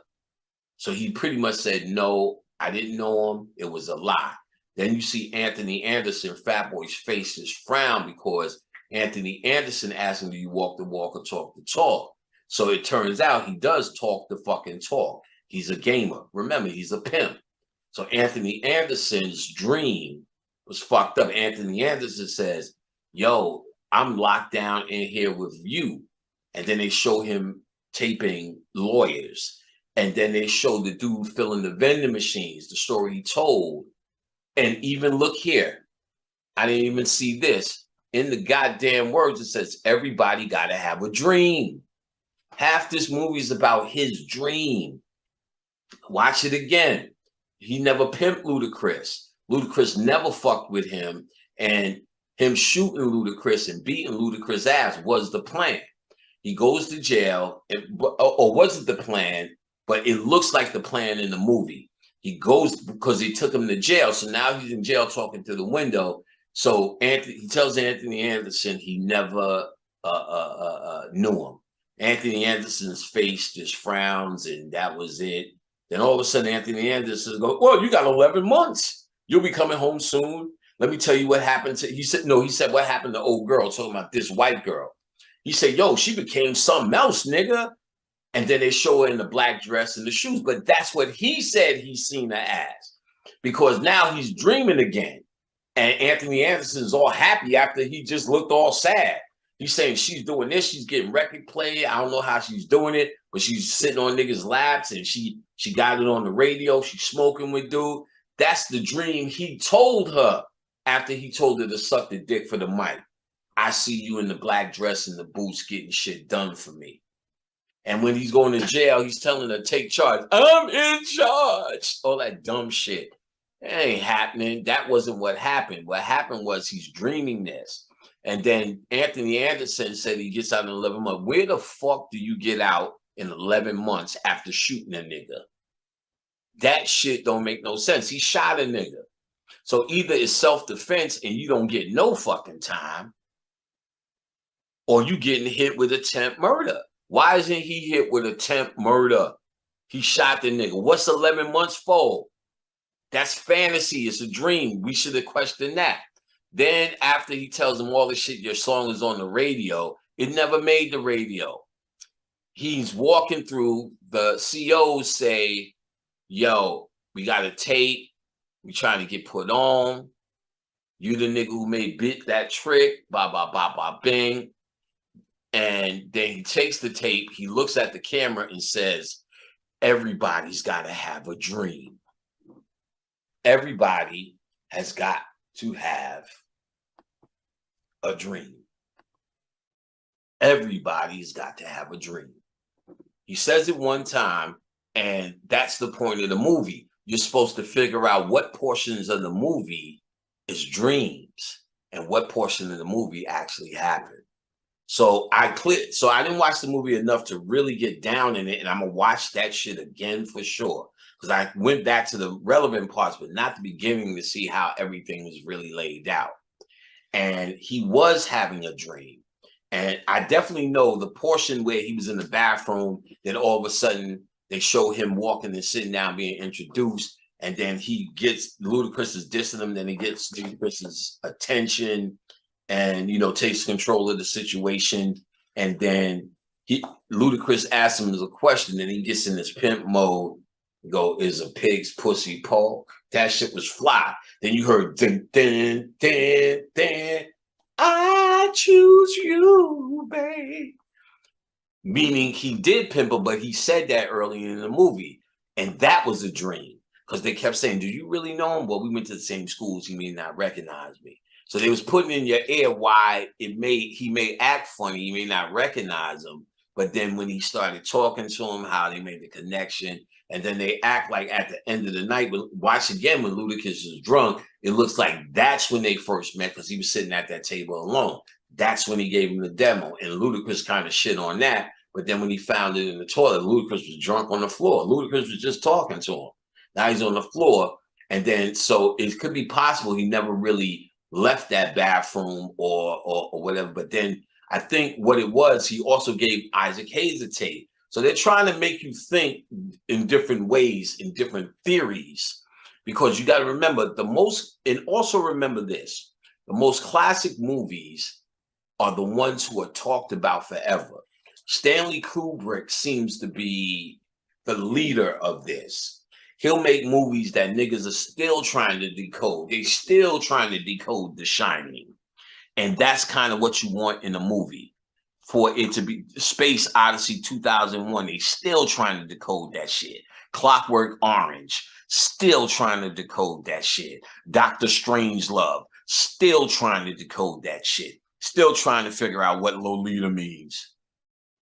Still trying to decode what the ending or the meaning is and what he's saying in Full Metal Jacket. They still trying to decode the movie they killed them on, Eyes Wide Shut. Stanley Kubrick seems to be the king of these movies that last forever and people talk about it. So as a movie director, that's ultimately the goal. That's why people put a lot of these codes in there. And then they put confusing codes so you can have different theories. Well, what about this and what about that? But no. Like there was a theory that Jada and what's his name became spirits. They actually was killed in Jason's lyric. And then they talk about how they walk out and not many people acknowledge, but when they walk out, they're getting acknowledged, but not as much as they would. If she's shot, they should be going crazy. That's true. The ambulance driver. So they were saying she was really dead and they were walking off into heaven. And when they were in the bus, they were actually going to heaven. But what fucked that up, if you look on Jada's chest, there's a Band-Aid. They show it real quick. So if there's a Band-Aid, she wouldn't need a Band-Aid if she was the spirit. So that's not true. So, but most people wouldn't see the Band-Aid. So that's why they do have a fan theory saying it. But the Band-Aid ends that. So they do things like that to kind of make you think away, or even think away in the moment, even though it's not the movie, because they're trying to create a moment. And so they're playing with us in some of these, and they're at a place where they're trying to create all these codes. And when you get the code, it's like, oh, this movie becomes a whole nother profound movie, because you're looking at this goddamn crap, Hustle and Flow, and thinking it's the worst shit niggas made. But when you see the codes, you see, okay, there's more of a purpose to why you're seeing this exploitation. The exploitation is supposed to throw you off, make you think these niggas ain't about shit. This movie ain't about shit. And then they give you a whole bunch of shit that ain't shit, like Tyler Perry shit, ain't got shit to do with shit. But then, and that's why Spike Lee is so upset, because he understands all of these directors that came under this umbrella were coming and they were trying to do these movies with stories in it. And then Tyler Perry wasn't. He's trying to figure out why Tyler Perry should exist. Just like Bill Cosby got out of place and got put his ass back in place, Spike Lee was going to get his ass put back in place soon enough. Spike Lee ain't go as far as Bill Cosby.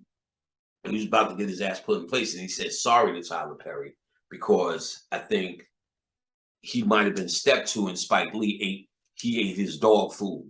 You understand what I'm saying? So when they told him it's time to shut up, I think it was time to shut up. You know what I'm saying? And he did. So in Hustle and Flow, it looks like a very exploitive movie, updated movie about the Mac. It was a disgusting scene when he threw the girl out the house. But if you understand how damaging she was to his mindset, to his shadow, he had to get rid of her because she had no dream, and she was a dream destroyer. So she's pretty much saying, when you dreamed at one point of being a pimp, which you became, let me tell you what you really are. You're a taxi cab nigga. I'm the one making the money. I'm the one with the power. That's really the reality that he's in. And she was too real for him. The reality was too much for him. So he had to get rid of it, had to throw it away, and the kid with it. So and he loved the kid, you could tell, but he was willing to do that because he was such on his mission that nothing could get in his way, not even his innocence, which the kid could be symbolized as always is as innocent. So, Hustle and Flow tries to leave you to understand what parts of the dreams, but the real revealing is at the end when they're in a certain kind of mood in the zone. And he's talking, you didn't know Slim, whoever, Ludacris. And then it just changes to where he's talking about this girl, but she's dressed up like the dream he said. So they're telling you right there is his dream of her. And she gets the radio play. That didn't happen. Fat Boy is now happy and talking. You get out in 11 months. We got this. We doing this. And first Fat Boy is talking about, we all slaves. We back at our job. Nobody's dream came true. You follow what I'm saying? This girl is struggling. We gonna chip in to keep in the lights for Cookie. You understand? So Hustle and Flow was about dreams. And they said it. And he was dreaming through most of the movie. Now, Hustle and Flow was subliminal, because after Hustle and Flow, let's see if we got more work. Remember, here's another symbol that they showed that I found to be real fucking interesting. This shit right here. She brought a lava lamp. Look at his face. This represents the dream. He said, now that's what a bottom bitch is. She said, all these people got this in their lab. I seen them. I want to get you one for your lab. And she got him a lava light. Lava lights used to get hypnotized and you dream by looking at a lava light, which is what he's doing right here. This represents the dream, or the symbol of him being the dreamer. Of course, this also represents all the people in his dream. You know what I'm saying? And this is a part of it. He's coming out, and of course they got that line, everyone must have dreams, and blah, blah, blah. All right, where are we at with it? All right, so this also brung us this empire. So subliminally, if you remember, empire picks up on these people being rich, Cookie and Lucius. They're already rich, but they come from the ghetto. They come from hustle and flow, niggas. And this represents the dream realized. You understand what I'm saying? And they didn't really connect the movie, but they subliminally connected the two characters as the poor folks that now made it in rap music, but had to do what they had to do in the streets. The kind of shit you were seeing in hustle and flow. So even though it's not connected as a story directly, but it's an indirect connection and a subliminal connection using the same characters as those who now have made it and had to do ghetto shit. The ghetto shit is what you're seeing in hustle and flow potentially, or the ghetto-like shit. So here you go again, another shot of this man dreaming, or in the dream and thinking about his dream. Here we go again. Oh, that might be the same picture, just reversed. And I think we've seen the third one. Good enough. So that's hustle and flow. Ooh. So we are at the end of this. We got enough movies. Like I said, there may be movies that I forgot, slipped out, could have went, but look at it and see what you see. That's the whole point. Like I said, I'll do the hand gesture for you one more time. I left out a lot of shit. I could have went through every movie and wrote notes to give you a step-by-step, but the whole point is, if with the key, you should be able to see it yourself, and I want you to see it yourself. That's the whole point. So this is the first time, to me, this is a big deal. Nobody has done this ever before, able to decode and find the key to the hood movies. People threw them away and just called them what they were, just niggas fighting niggas, niggas killing niggas, and the moral of the story is don't kill niggas. And of course we're supposed to see it like that, because that's how we see ourselves, weak and reactionary, and this is the only story we got. But it turns out these directors were a little bit more clever than we give them credit for. And I can see that we don't give niggas credit for shit because they're niggas and we hate ourselves. We think we're stupid, even though we keep saying we built fucking pyramids. We don't believe in it. We don't believe it. And we keep trying to tell ourselves these things to feel better about ourselves, but we don't. So just like anybody else, I slept on this and said there was no science. But the breakthrough here is I found you the key. It started with School Days, and I talked about that already in thoroughness about Good and Bad Hair and the duality and black and white between Christian rock and what their agenda was. Now you can see through the 90s, their agenda was played out. You could see the ones who didn't do the movies like this disappear, like Robert Townsend. He never did a shadow movie. He was trying to do these happy-go-lucky movies, you know, Hollywood Shuffle and Meteor Man, and though we liked the 5 Heartbeats, it didn't line up with the protocol of the day. In the protocol of the day, you had to do the ritual of the dualistic movie. Imagine Robert Townsend doing a hood movie. It doesn't make sense. He may have been supposed to do what the Wayners are doing, because he's the one that really presented and brought out the Wayners. And the Wayners became See, when all this was happening, the weenies was joking about it. So if you started to take any of these serious and maybe have seen it, they made so much jokes. Anytime you make jokes about it, you dead it. So the comedians will also use the dead things. So Chris Rock is talking about a very serious subject. There's black people and there's niggas. That's a very serious subject. But saying it on the stage as a comedian, we all laughed at it. Yeah, it's true. You know what I'm saying? Nigga do that shit. Nigga will do that shit. And then there's black people. That's true. This Obama nigga, he is. That is true. Oh God, Chris, he's such a fucking lark. That old Chris Rock there, and nobody's ever gonna smack him. And lo and behold, you know what I'm saying? We think it's funny, so we don't take that pill seriously. That's a very high science that they do. That's the concept of Chuck D and Flavor Flav, Public Enemy.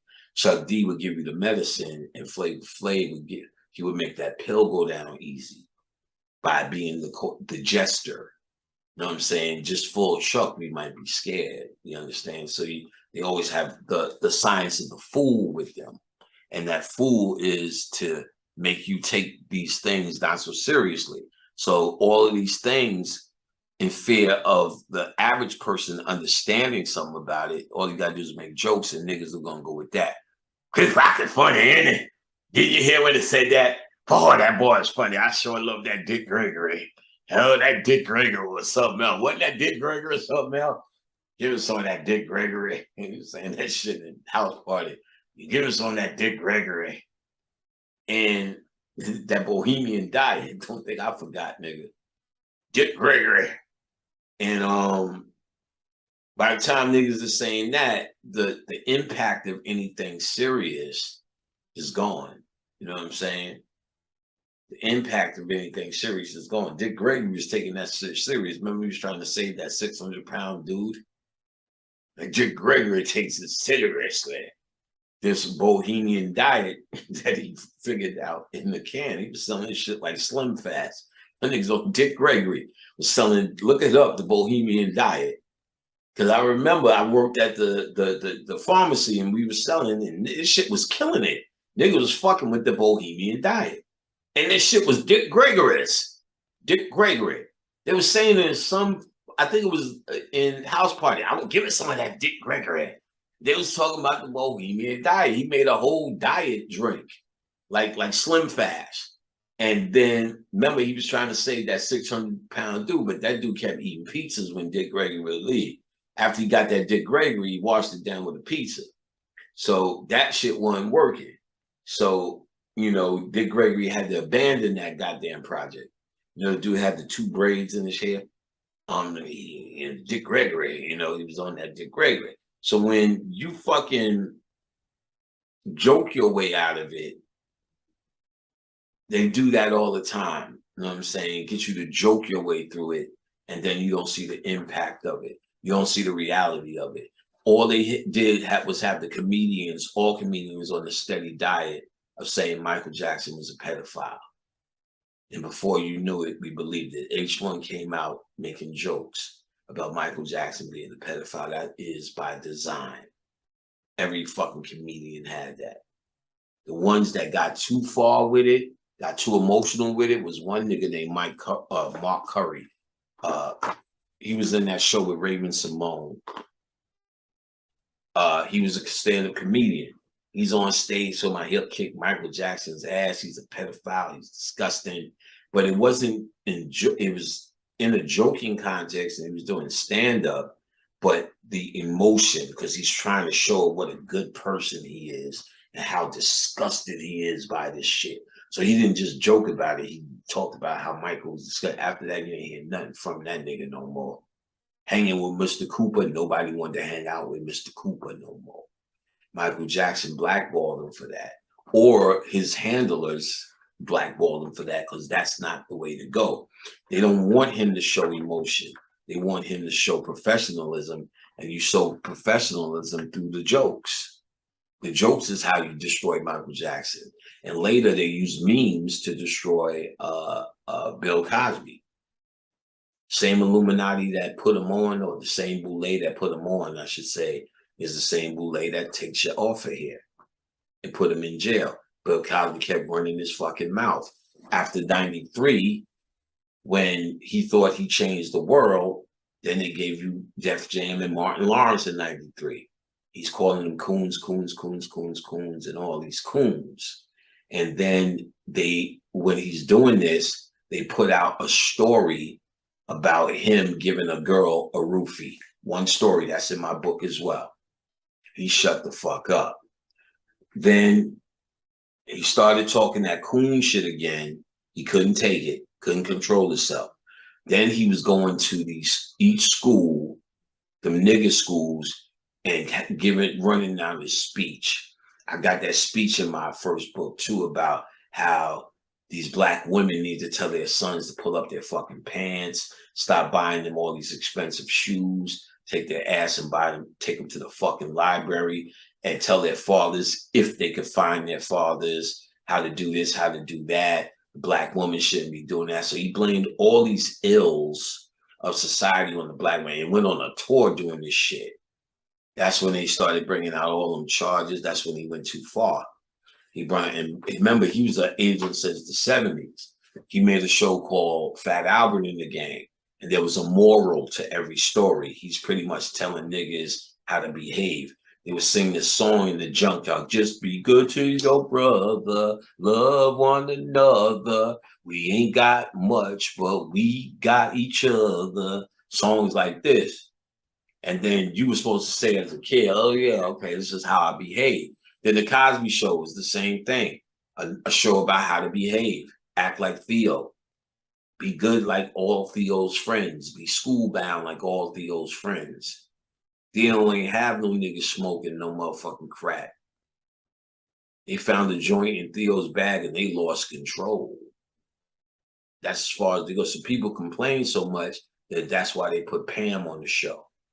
And then Pam had Jason's lyric guy as Sly, and the other girl from Lean On Me, and some other nigga was her boyfriend. And they were more hoodish, but not hood enough. Pam didn't really have problems. She just moved in with them. And she was from the hood, but she represented nothing from the hood. She was a sweet girl too.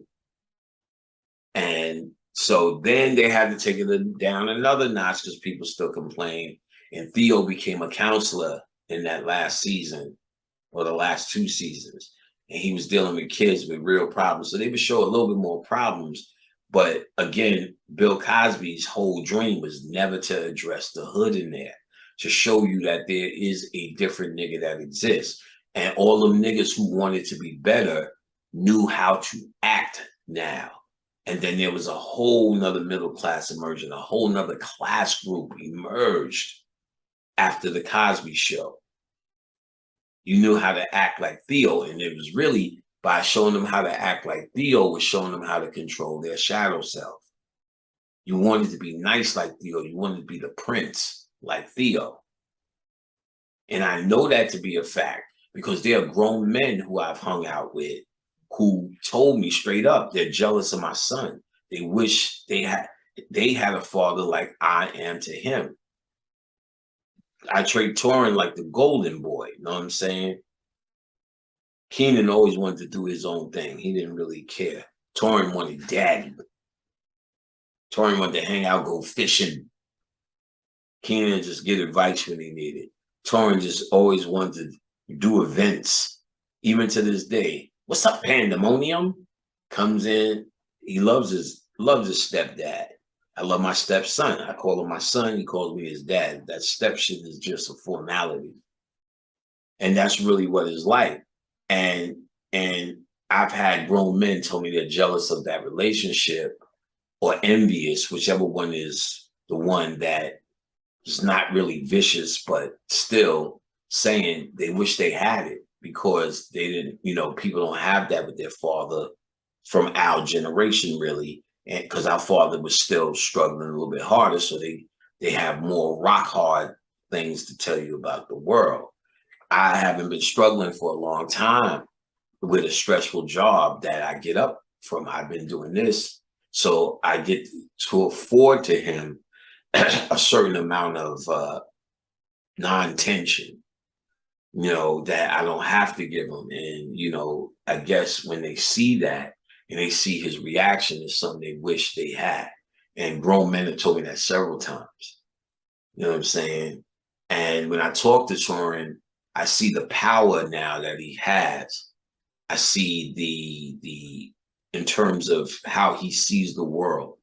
He's still struggling as a young guy and finding out things, now that he's on his own, of course, like any kid would.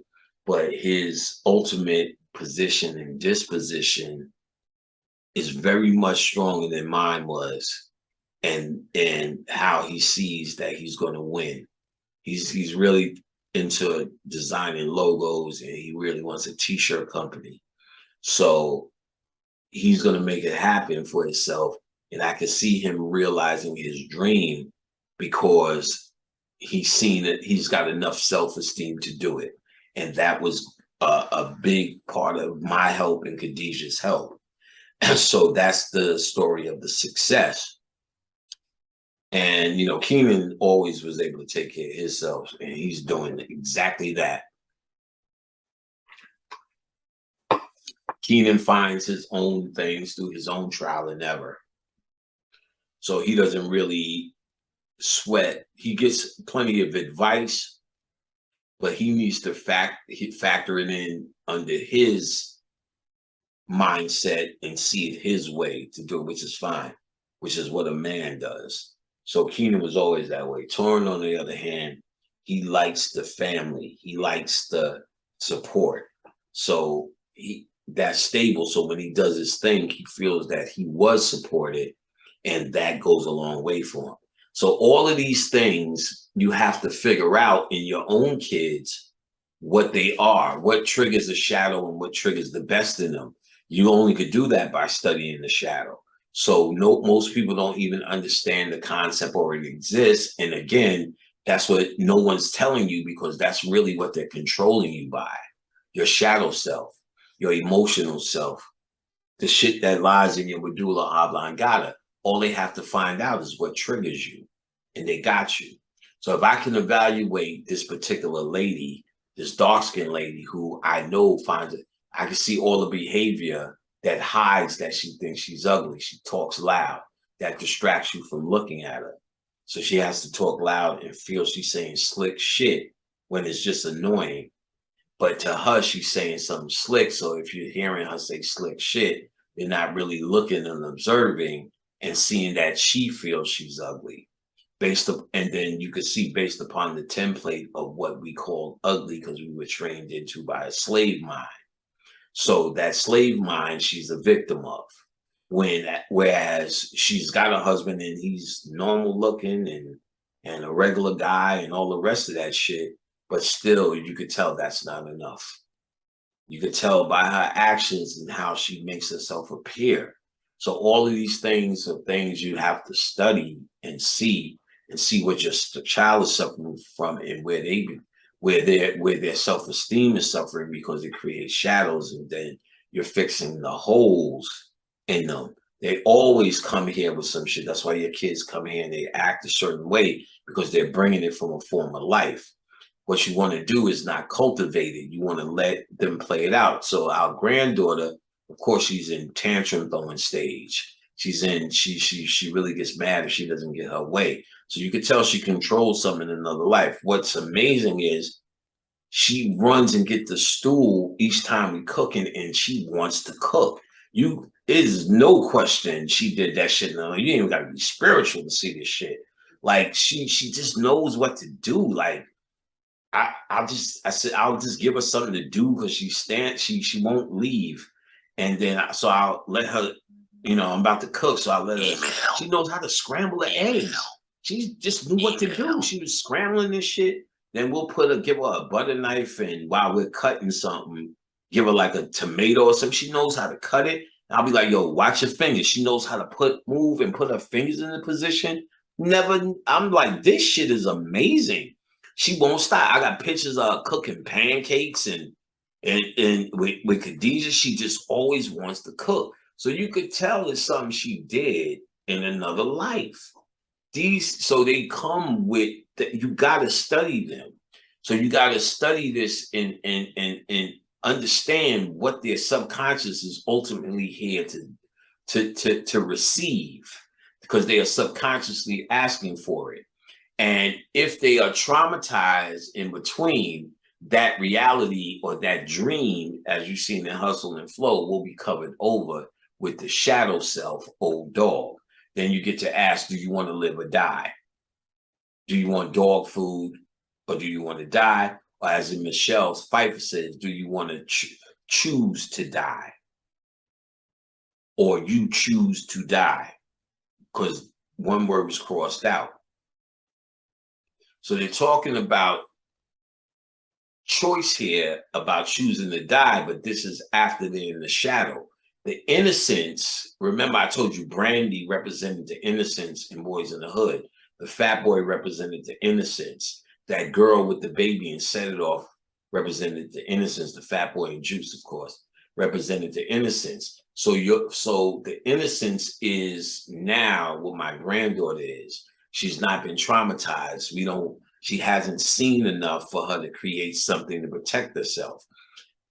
As she grows up, and the first trauma she'll get, which my kids won't reinforce, is getting her out of the bed with them and getting her to sleep in her own fucking room every night. They're having little success, this success. Of course I got my baby those night lights and everything she needs to feel comfortable.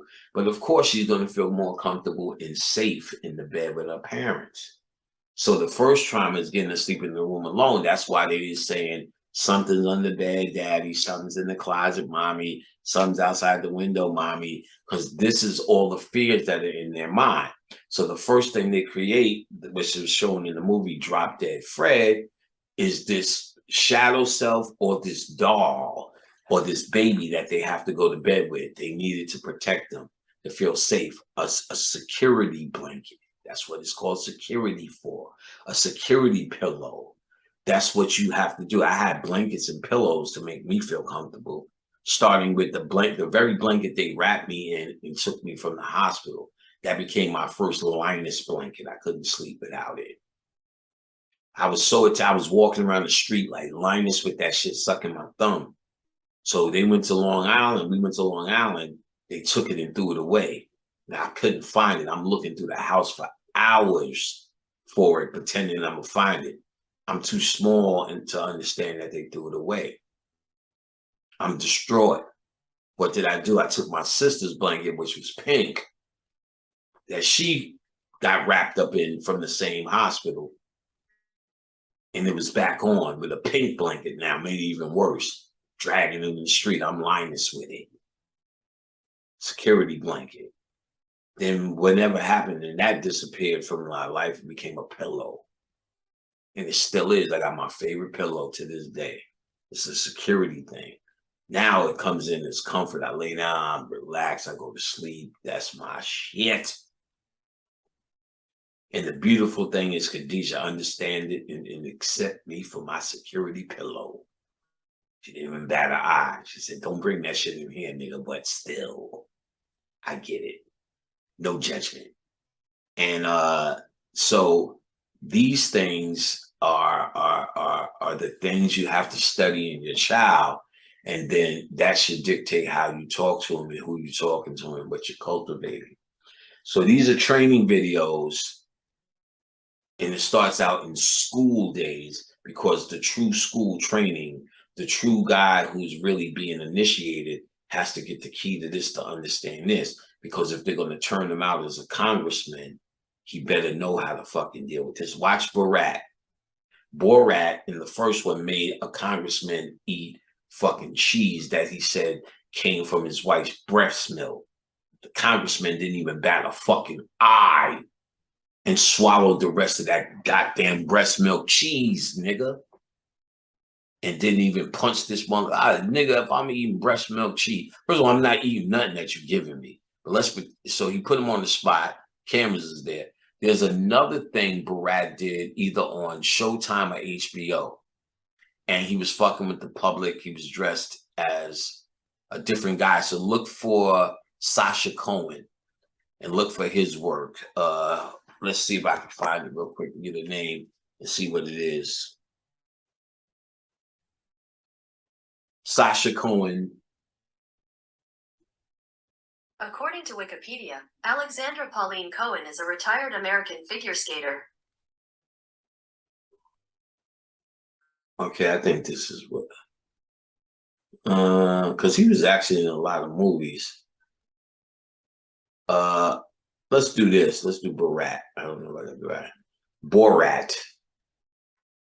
According to Wikipedia, Cultural Learnings of America for Make Benefit Glorious Nation of Kazakhstan is a 2006 mockumentary comedy directed by Larry Charles and starring Sacha Baron Cohen. Okay, it's called Sacha Baron Cohen, Who is America? Who is America? Let's see. It's on Showtime. Go to Showtime and look up Who is America and watch the mind control going on in that show. It's the same guy, Borat, Sacha Baron, and he's dressed up in different costumes and he's dealing with different people in America. Watch the shit he could get people to actually do. What he's showing you is he's in most of those things, MTV, all of those shows where they fuck with people is actually, you see people genuinely want to be nice. So they're really putting people on the spot, testing how nice they are for real. Oh, fuck. He's really putting people on the spot. Yeah, my ass is starting to kill a nigga. So this is the end of this. And really testing them and putting them on the spot. And they're trying to be good people. People generally try to be good people, so they're cooperating with the bullshit, and that's what all these Johnny Knoxville and all the rest of these idiots do for fun. Look at the second Borat on the one he did where he got Giuliani in it, my personal favorite. He showed who Giuliani was. Giuliani was about to go in the room and fuck that chick. Then he comes out, I don't want this. Oh, I'm glad you're not gay, but you still was gonna fuck this little girl who was showing you attention. He showed that Giuliani is nothing more than a fucking human savage, a front-ass bastard. And anybody from New York who remembers the terrorism that he put on our asses, young black men in the 90s, are really enjoying a delightful moment thanks to Sacha Baron, and I appreciate that. He showed Giuliani for the hypocrite he is, but then Trump and what he's doing now, Giuliani's ass may be fucking indicted. They're not going to indict Trump. They're going to keep playing like it's an indictment until he announces he's the president. Then they're going to run all that shit around him so he doesn't become the president. And then when he fails, you're going to hear it go away. If they talk about him coming back, you're going to hear about it, but they're not going to indict him. They can't do it. I don't really believe you'll ever see him go to jail because they don't know what to do with that. If they put a president in jail, then this shit is really over.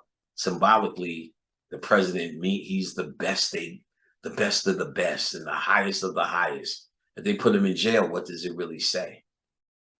They can't do it. Otherwise, they kill the symbology.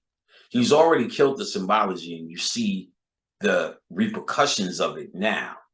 They're trying to come back from it, but I don't see how these people are now in their shadow cells, and they connected it with the bullshit story that they're patriots and they're doing some Minutemen shit and they're saving the country.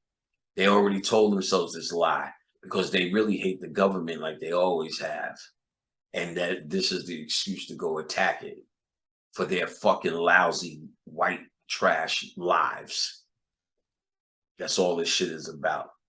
So the shadow self is the study here. The shadow self in the 90s is what the game is. And the shadow self is what you need to study within yourself. That's the know thyself. You understand the shadow, you are one up on the game. You understand the shadow, you defeated Satan. You understand the shadow, Horus is one against Set. You understand and be able to control and understand the nature of your shadow, you become the one.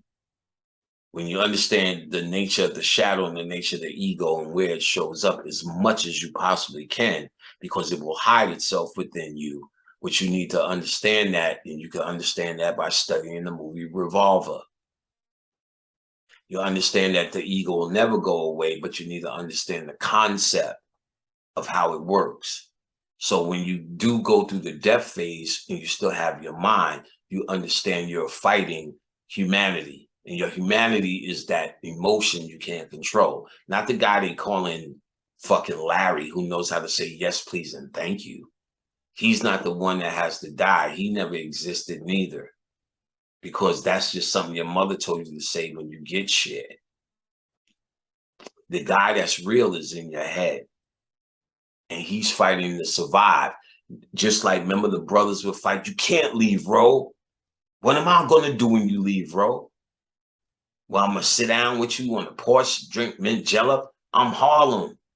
This is the flavor that they save up here. Neighbor, this is me.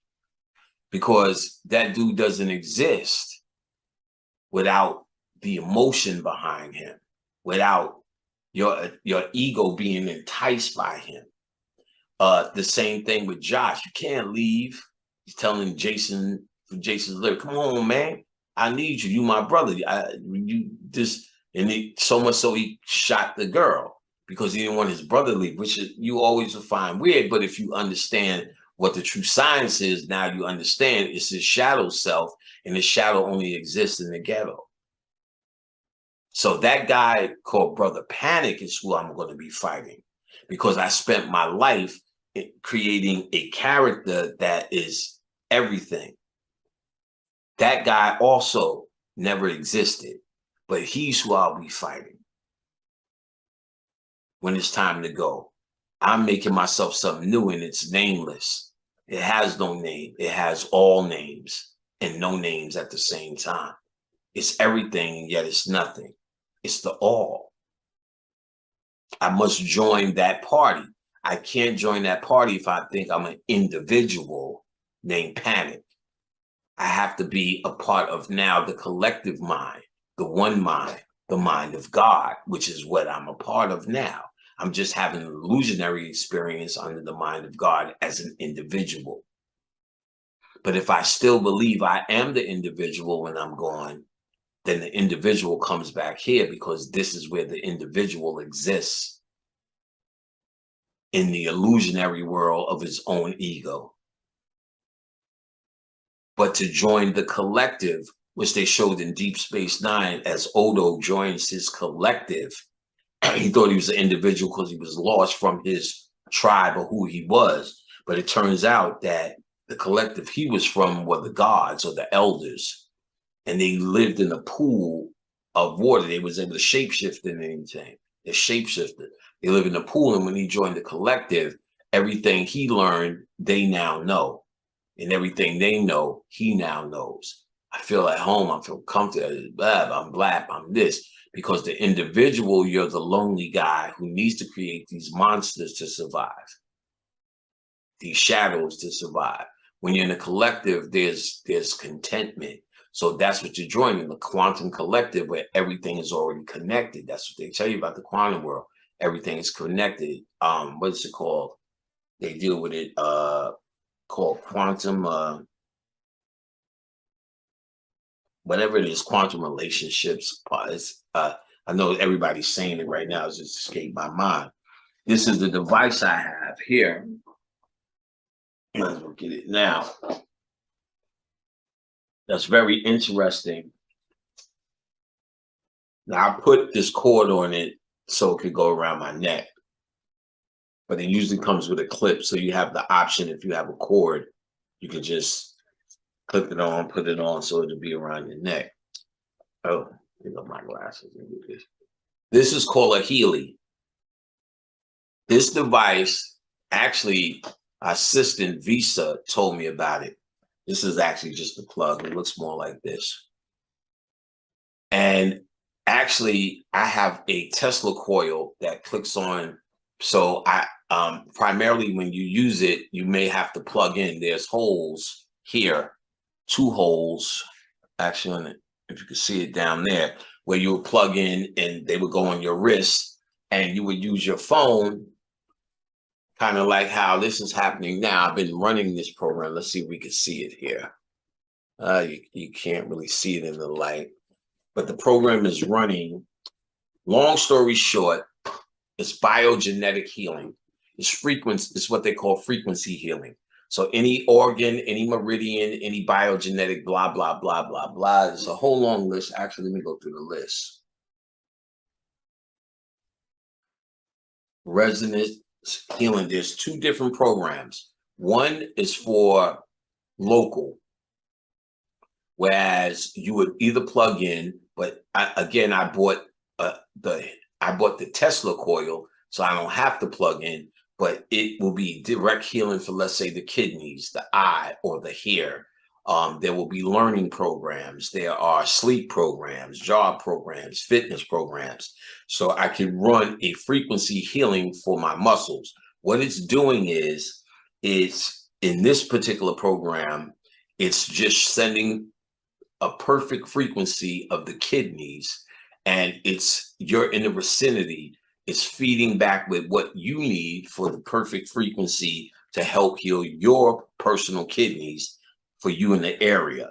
The second program they use the quantum pairing, or the quantum field, to connect. So you would take the device, put it in an individual's hand, and do a resonance scan, and it's actually scanning my aura or my frequency, and take a picture, male or female, you put a birth date. So here are a few names. Let me see if I can turn this light down a little bit and maybe help our scenario.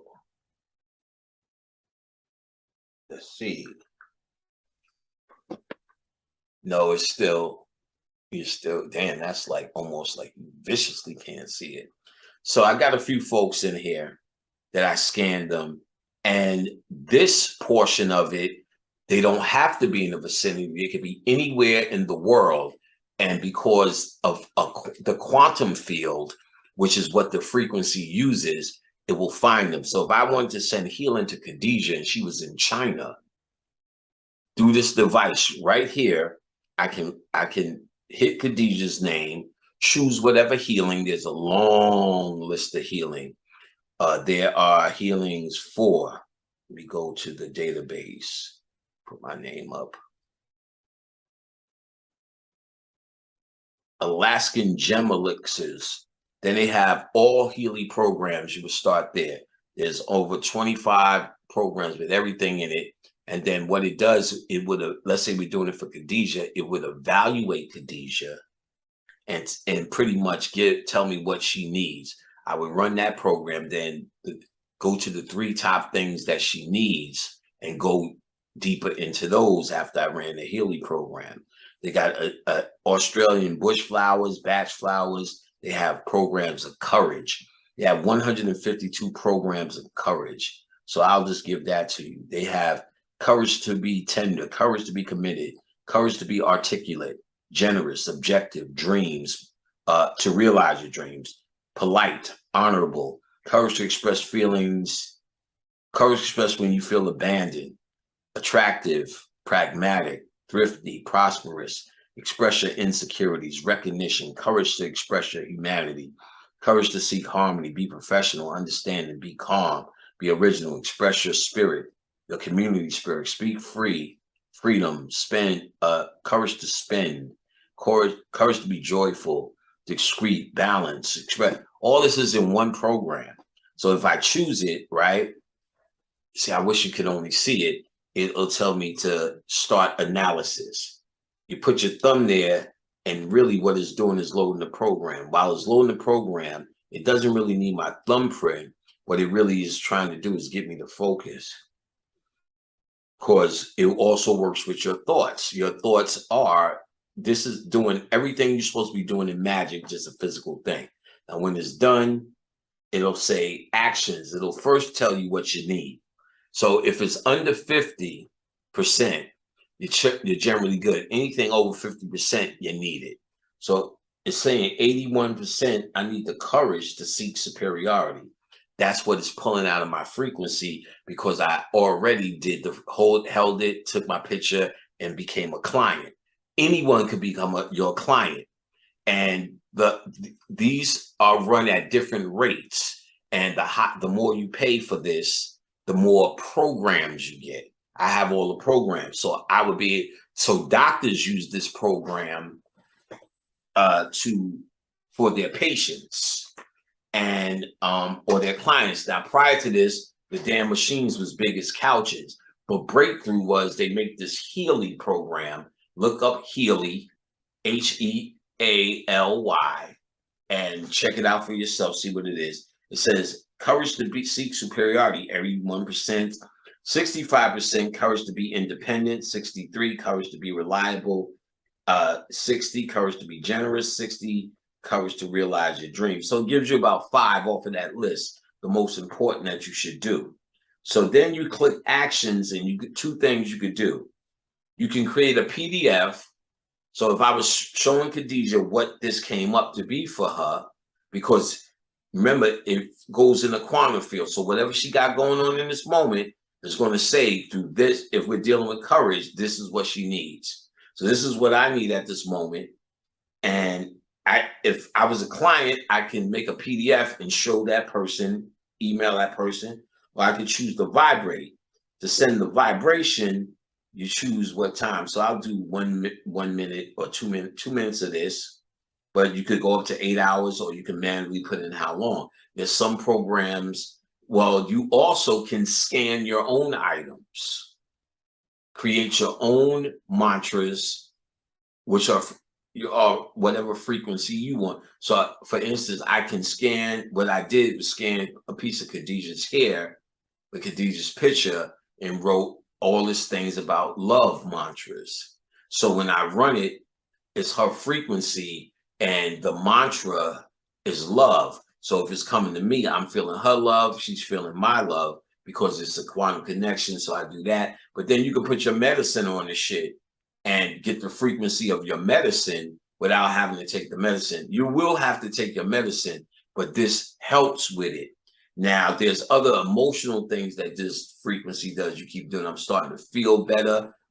My back is better. I'm more confident. You see how much I'm sitting up, shit like that, by running this frequency healing program. So I run it, and then you'll see your blue line, which represents you, and the red line around it. I only wish you could see this, guys. Let me see if if I press it harder, you can see it. All right, so now I'm running the frequency, and you can see it's running here. As it finishes, it's sending a frequency to balance me out with, as you can see, it's scrolling, and it's showing these courage things, my numbers. There we go. We can see it like that. So it's showing, and it's fixing. I was 81% seeking this, blah, blah, blah, blah, blah. So it's working on that frequency. It's helping that out. Now, I'll go to my list. You can go to the list, and these are all the frequencies that I ran already. The pink ones are the ones that were in my chakras here, right here. So, and then those are the ones, some of these are ones I created myself. So you take a picture of shit, and there's a frequency. Let me see if I can find something that I can show you guys. Okay, nothing. Let's try this guy. Oh, not this guy. Trying to find something that looks harmless. I want y'all niggas all in my business. Okay, here's an excellent thing. I took a picture here of Florida water, and then I scanned the Florida water by sitting it. So that blue thing is the scan of Florida water, the frequency of Florida water, and then you take a picture of it. And that is what I added to this. I made a description. I am spiritually cleansed. I am spiritually complete. I am spiritually,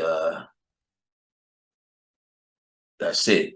Then this desired description, I use Florida water to clean my aura. It cleans my aura well, and it spiritually empowers me. Present state, powerful. So I wrote this as the mantra for that, as you can see here. And as I choose, it gives you an option of actions or vibrate here. On the bottom, I choose to vibrate. Now, when I vibrate with this, like this, all of those things are actually, in the Florida water is actually flowing through. So this particular one is one I scan. I choose the potency of it and so on and so forth. But then again, as I pointed out, they have a whole database. So these are the names of the people who I did the frequency. There's Kenny there. There's a friend Karen. There's a friend Alicia. There's Khadijah's on there, and Drunk Sis, and so on and so forth. And then of course myself here. It'll tell me to continue with database. Here's the database. This shit goes on. So it has so much shit for healing frequency, and the question becomes, does it work? Hells to the fuck, yeah, it works. You know what I'm saying? Very good shit. So y'all might want to start looking into frequency healing. And as you can see, as the light is going, because the phone is controlling it, the machine is actually giving me the frequency. So that is, again, there's two different programs. So now that we can see it, let's go to the other program. This is the one that needs to be plugged in on the Tesla coil. So as it opens, this now has been turned off. So I turn it on because it connects to the phone via Bluetooth. The phone is controlling the device. Beautiful. So I have a Healy, connect to Healy, and then I make sure that it's turned on and the Bluetooth is getting at it. Then you see the Bluetooth starts blinking. Boom, it's here. So now let me get you there. This is the list here. And when you go into the list, let's say we want to go into learning programs. We go into learning. I'm going to go into something I know y'all can see really good. When we get to the biogenetic, that shit turns blue. All right, this is digital nutrition mixtures 1. So it looks like this. And here you have brain, hair, skin, heart, head, gastrointestinal system, muscles, nails, nerves, kidneys, and ears. Now, let's say we want to do gastrointestinal system. It tells you where to put the plugs at. They go around your wrist. But again, I don't have it down here, but I have the Tesla coil so I can bypass the plug. Then it tells you to start, right? It's loading the program to the Healy. And then you see this. You generally would turn it up to 100. So here it is at 16. You see that little black dot? When I turn it up to 100, I'm telling you the shit I had to find out the long way. So if you fuck with it, I'm giving you the easy one too. When I turn it up to 100, see the circle got bigger because it's representing the Tesla coil spreading in the area. So they start at 100 because you want to get the most spread of it. But as you can see at the top here, the line is running black because there is no coil in here. So if it's black, that means it's not working. If it's white, it's working. Tesla coil, it works. But without it, it's not going to work, and I don't have the cords. That's this program. But this deals with just the gastrointestinal system directly. If you feel your stomach's hurting, you just go here directly. The other program uses the quantum resonance. Therefore, it doesn't need to be plugged in, or it doesn't need a Tesla coil. What it needs is, it's called the blue program and the red program.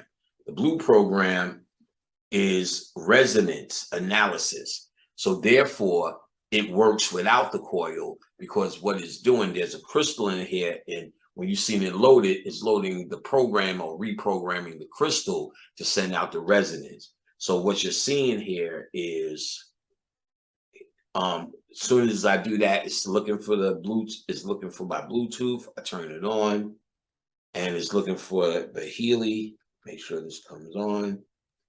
It found it. You go like this. You connect it. It says not connected. Come on, get there. So now I'm connecting it. It's connecting to it. Come on, motherfucker. Unless I turned it off again. And I did that. I think I did. Oh, no, it connected. So then it'll tell me to continue with database, right? So if I choose generic, what was it? Something biogenetic harmony or support or whatever. Doesn't matter. So I choose health and fitness.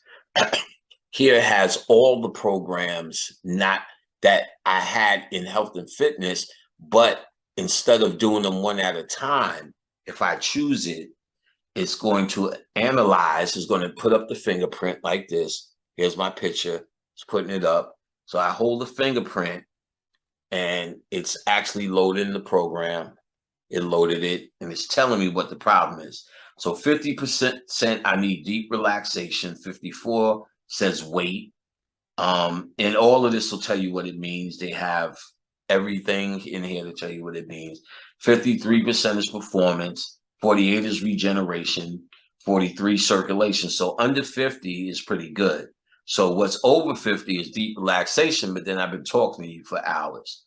Weight, I guess, you know, I can't remember what it was, but it's not just regular weight. So of course you choose to vibrate and you're sending the frequency via a quantum to the individual or to self. Therefore, you don't need to test the coil, works without it. There you have it. So this is the healing. Now you need a sponsor to get the benefits of it. I'm not a guy who's a sponsor, but to get it, you can just buy it without a sponsor, but it's not as good as if you have a sponsor code. So if you're going to get it and you're really thinking about it, you need a sponsor code, I'll put you on to the person who can give you that code. You might have to email me, and if you really want to get it, or find somebody with a code, or just bite the bullet and get it. But it's getting cheaper now, but you don't hear about this because it's white people shit. Everything we talk about doing with our mind, about healing and frequency, we do with our mind. They just put it in a goddamn machine to make it easier. Fuck it. Why not? If you can afford to get one, get one. Like I said, at the very start, if you get the lowest one, you still get a great deal of programs that can help you. The more programs you get, the more expensive it gets. And if you have the money, go for the Gusto. I think they made it almost half price now. Shit used to be $5,000, son, when you get the whole shebang. It is not that. And I was lucky enough not to pay that number. You know what I'm saying? So you could get that shit that's still a hefty price if you pay half, but shit, you know what I'm saying? Can I attest to it's working? You goddamn right. You could just look and see that, you know what I'm saying? I wasn't able to see, that shit was killing me. Every once in a while, I feel that ass shit. And, sometimes it's still fatiguing because I have had a major back problem.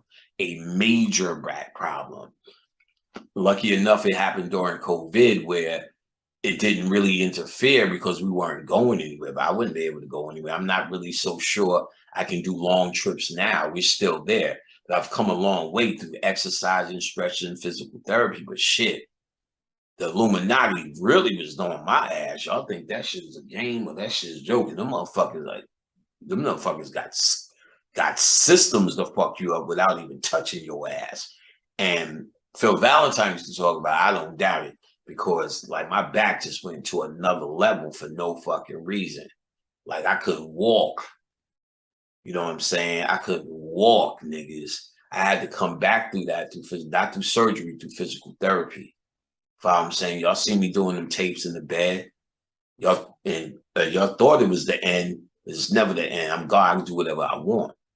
So as you can see, I'm bouncing back. You're proteining yourself. You're getting that pea protein. you're fucking exercising, you're doing physical therapy, massage therapy, chiropractic therapy, stretch therapy, this goddamn shit where they turn on your muscles. That shit work though. Niggas just be tapping you like this. You be like, I am wasting my money. Be holding your head. I hold your hand, go like this, go like that. You like, nigga, stop wasting my goddamn money. But goddamn, you be feeling better after that shit. Cranial, sacral work, all sorts of motifs. Fucking white boys just doing this shit. Where you going? You can't, you get in the car, you like this. What the fuck did that nigga do? You ain't never, all these niggas walk around with this Reiki shit. They ain't doing shit. These old beat up niggas trying to save you with Reiki, and they just as fucking shadow self as your ass. This white boy is raising chickens.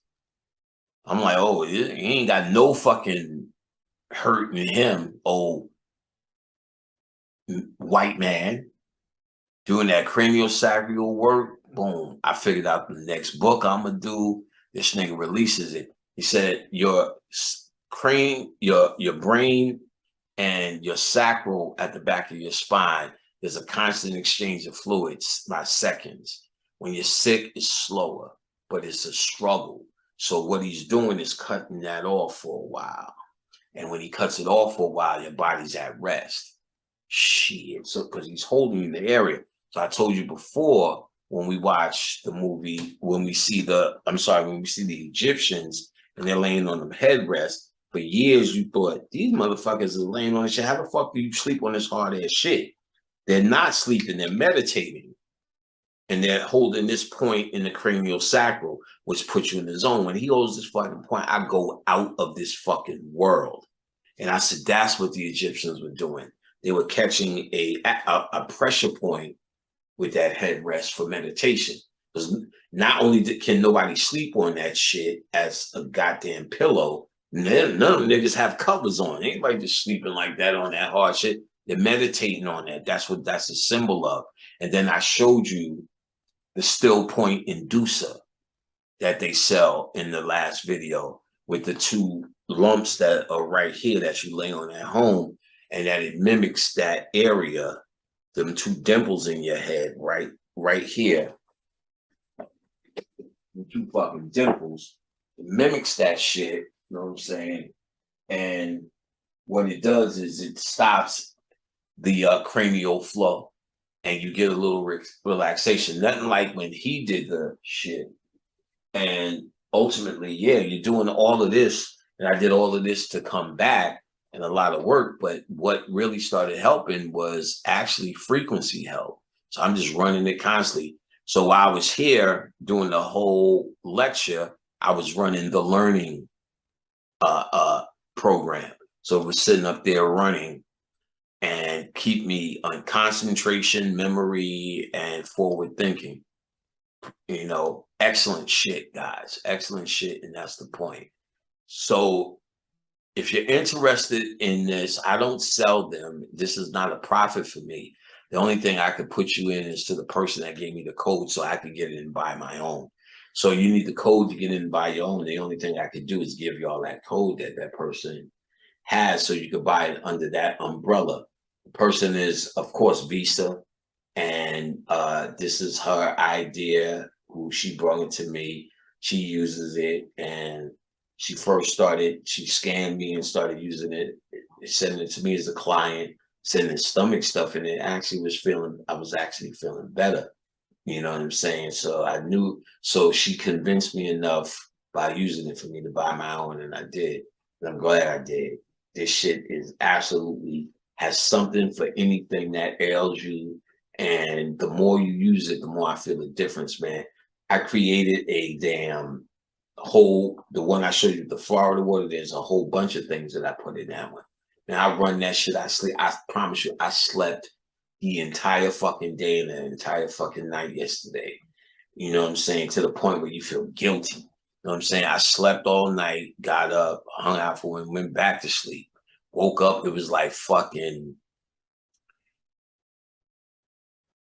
4 o'clock. So when you look up the day, it's already getting dark and shit. When you wake up, it was fucking sick. And then I'm sitting on the couch, still falling asleep. I ate because I'll keep running the same frequency. I'm sitting on the couch, I'm mad, trying to get something else happen besides laying down. Khadijah's like, I'm going to lay the fuck down. I'm like, shit, baby, I just got up. You gonna watch no TV? She said, nigga, I'm going to relax. So now I'm sitting up watching TV, but I'm still sleeping. No, actually, Khadijah went downstairs. Then she comes back up, and I told her, she always tries to wake me up when I'm on the couch. And I told her, well, she looked frustrated one time. I said, don't worry about it. If I fall asleep on the couch, we still in our house. Fuck it, let me sleep. I'm gonna get up and go upstairs when it's time. She feels bad leaving me down here. It's like she's abandoning me. I'm like, what? Nah. So she came upstairs. She's like, are you okay? You want to sleep on the couch? I said, no, I'm good. I ain't moving. Fucking woke up, it's 2 o'clock. Go upstairs and go to lay in the bed, watch the TV, and still falling asleep. Till I woke up today. It was like 10 o'clock. It was a whole day of fucking sleeping. So I said, I am definitely doing this tape today. I'm doing something constructive. This shit is like the whole fucking weekend, I did nothing. And, but watch a hood movie in between all this time. And then, trying to get this shit together.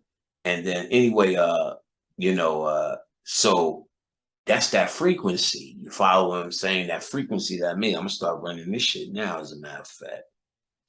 And this shit actually, like I said, this shit actually really, really motherfucking works. So, anybody interested, let me know.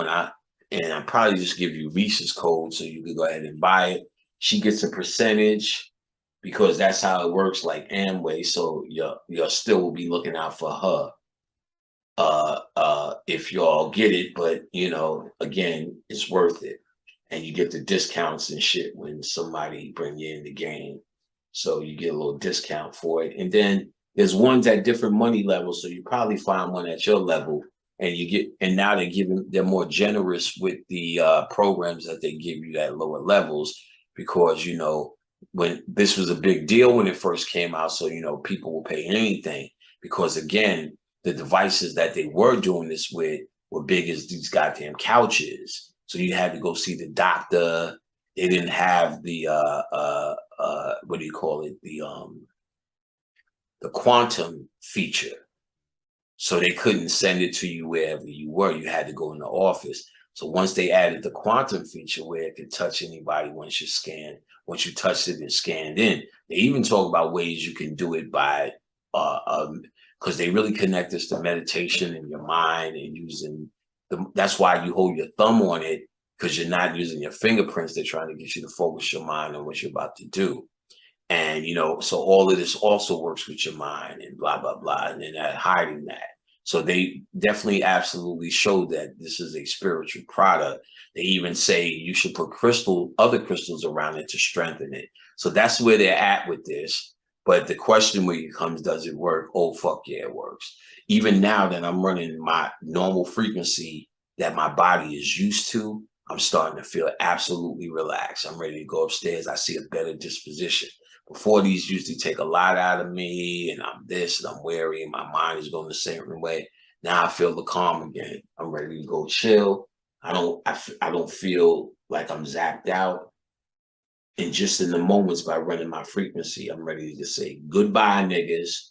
So this is a Healy frequency device. There's plenty of information on the web about it, about how to use it, what it is, what it means. I've never seen bad reviews. The only bad reviews I've seen is people who were selling it for some reason would say they had problems with the company. So that has nothing to do with us or your problem. No one ever says it just doesn't work. There was one dude who is a church dude. They're using voodoo and it doesn't work. They're quoting these doctors who aren't really doctors, but of course they're not doctors. It's not Western medicine. These are people who study this shit. So of course he's like, they're not PhDs. They don't study what we know to be. So they're not official. So of course it's just that ignorant guy talking, and that's the only thing I've ever seen. Everyone else who even has beef with it says it works, but they're whatever company beef they had with whatever thing they was trying to do. Other than that, I can tell you this shit has been an absolute plus. I feel the difference. And I have, just the confidence alone, if anything ails me, there's a frequency in here that I can use to help counteract it. So that shit alone brings you confidence. I just run shit just to run shit, liver, brain, heart. Make sure, because all of it is like taking a vitamin. It's all perfect frequencies in there. So whatever imperfection you have is going to do the job. It's going to do it. And then if I run this program with the scan, it's going to evaluate me in a whole category and give me the top 3 or the top 5 that is most needed based upon the percentage numbers. You keep working on that until the numbers get low. That means you're up. When the numbers are low, it'll give you another list of high numbers if you're dealing with that same area.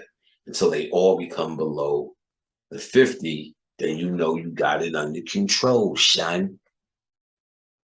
Very good shit. So get you one of these if it's in the budget. You know what I'm saying?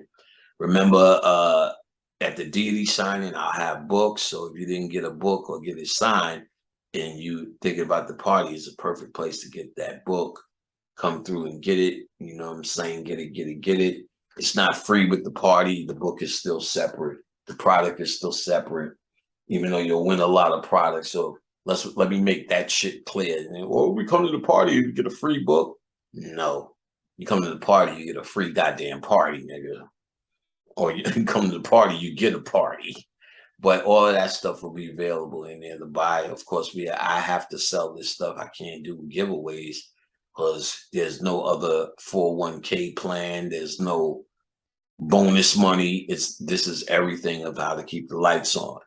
And, this is why for years I was able to bring you information like this that should be life-changing. This, to me, for those who are still studying, it's almost like if you were human, you would weep at what consciousness has become. You would weep. You would only weep, but it's just too funny not to laugh at this goofy shit that's going on. It's unfucking believable. So what I'm trying to do, and I hope it stands strong, and I hope it stands with people, is try to bring the information that they can use to decode this bullshit time, to try to decode the bullshit time that they have here on the planet, not run around with these fucking idiots who are trying to control them with their fucking egomaniac shit. These niggas have now become fucking gossip columnists. You know what I'm saying? Talking about goddamn what's going to happen with this fucking Kyrie Irving and all this shit. And they're really submitted to the public. They're not really challenging you to think. They don't want to, they're kissing your ass so much. They don't want to challenge you to think. They want to do whatever you want. And if you want to talk about your lower nature stories about Kanye West and why he's bugging out with Illuminati and Kim Kardashian thing, that's exactly what the fuck they're going to talk about. They're trying to appease you for hits and likes and better comments and more people coming and trying to give you what they think you want, but they're not trying to challenge your thought or say anything that which is what consciousness is about. This ain't even consciousness no more. I don't even see myself connected as to a posse of nothing. I'm standing alone with what I'm saying now. Everybody's trying to have fucking fans. These dumb niggas speaking to me, yeah, well, your fan, so what are you, a star? Fucking YouTube is making you a star? Fucking egomaniacs. I've always seen this as my students. Always seen you guys as my fucking students. And because I expect you to do something with this information. I expect you to look deeper into this movie. So I'm talking to those people. I'm always talking to those people. The general public that's just want to hear some old fucking the Illuminati and Kanye West shit, you come to the wrong place. If I talk about them, I'm putting them in the context that helps us and explain what's really going on, not this dumb shit about this Illuminati prowess and look what they're doing. And it doesn't mean these are wrong. but I'm just not interested in that. That's a lower nature kind of love and hip hop explanation of it. Gossip column, the fucking View kind of mentality. And there's nothing wrong with that because there's plenty of people that come out with that. But when you talking about you that solid conscious person and come out with these conscious people, then turn into that, it looks really pathetic. You know what I'm saying? It looks like you bent whoever you was to become that. That means you never was any of that. You was if consciousness was on the menu for getting money, then that's why you was there. That was your way in. Now you want to be motherfucking Maury Povich and all this rest of this shit, and or you have nothing to say or nothing to teach, so you apply to you jumping around, going to places, pretending you're doing these deep rituals of fucking nothing because you have nothing. So you pretend it's something. It's really pathetic. Now, I'm not talking about no one person in particular. I'm talking about the entire state of how this thing fell into ruins. Ruins. So I don't even know if I'm even listened to anymore. You understand what I'm saying? I don't know if it's matter. People are fed up because they've seen so many hustlers come their way. No one, see, you got to understand how mad a lot of these niggas are. So they always try to pair up with me for years. All these niggas that you see constantly have always in some sort of way try to connect or pair up with me. And the answer is always no, and it always will be no. I say it in a nice way, but I think they start to get the message. I'll never fucking pair up with them. I'll never connect what I did with them for their fucking clout. I'll never justify or I'll never back up a lot of their bullshit by participating with them. And that shit is by design. If they not talking no fire shit, we ain't got, I'm not the same guy as you. These aren't my fans, nigga. These are students, and I expect something out of them. And what I don't expect out of them is fucking likes and comments about how wonderful I am. That's what you expect because you got fans. I have students, so I expect them to take what I just told them, run with it, and find their own fucking story in it. See if it's true, and see if it holds true to them. If it doesn't hold true, then they should say, fuck you, Panic. It doesn't hold true. And my answer to you is good. Go someplace else then, because I'm not for you, and I get it, and it doesn't upset me, because I'm not losing a fan, or I'm not losing a student, because if you was a student, you may have seen what I was teaching. But if you don't see what I'm teaching, then you're not a student. So you're no loss to me. And I'm not saying it with an ego. I'm saying it with a mentality that I satisfied myself with what it is and I'm content. I don't need to say things to get more. And if my realism in what I teach dies, then it's the end of my run. And I have to accept that because I'm not going to change into a goddamn Jerry Springer to keep motherfuckers following me. I'm not going to turn into a Love and Hip Hop to keep motherfuckers following me. I'm not going to dance and pretend I'm doing fucking deep rituals for niggas to follow me like you're doing something. No, I don't. No. You would be crying if it wasn't so fucking funny. And I'm not the only one saying that shit. You know what I'm saying? So I'm talking to the people sticking to their fucking guns. Sticking to their guns in terms of their study, wanting to study, and so much interested in the study. When they hear this, they know they heard something that is really a breakthrough tonight. Decoding all of these hood movies that niggas thought was nothing. Nothing. You look on the web for any of the shit being decoded. White people call them Easter eggs. So look for any of these movies Easter eggs. You'll find fucking nothing. You'll find one site that did the fan theory, as I said, with Menace to Society.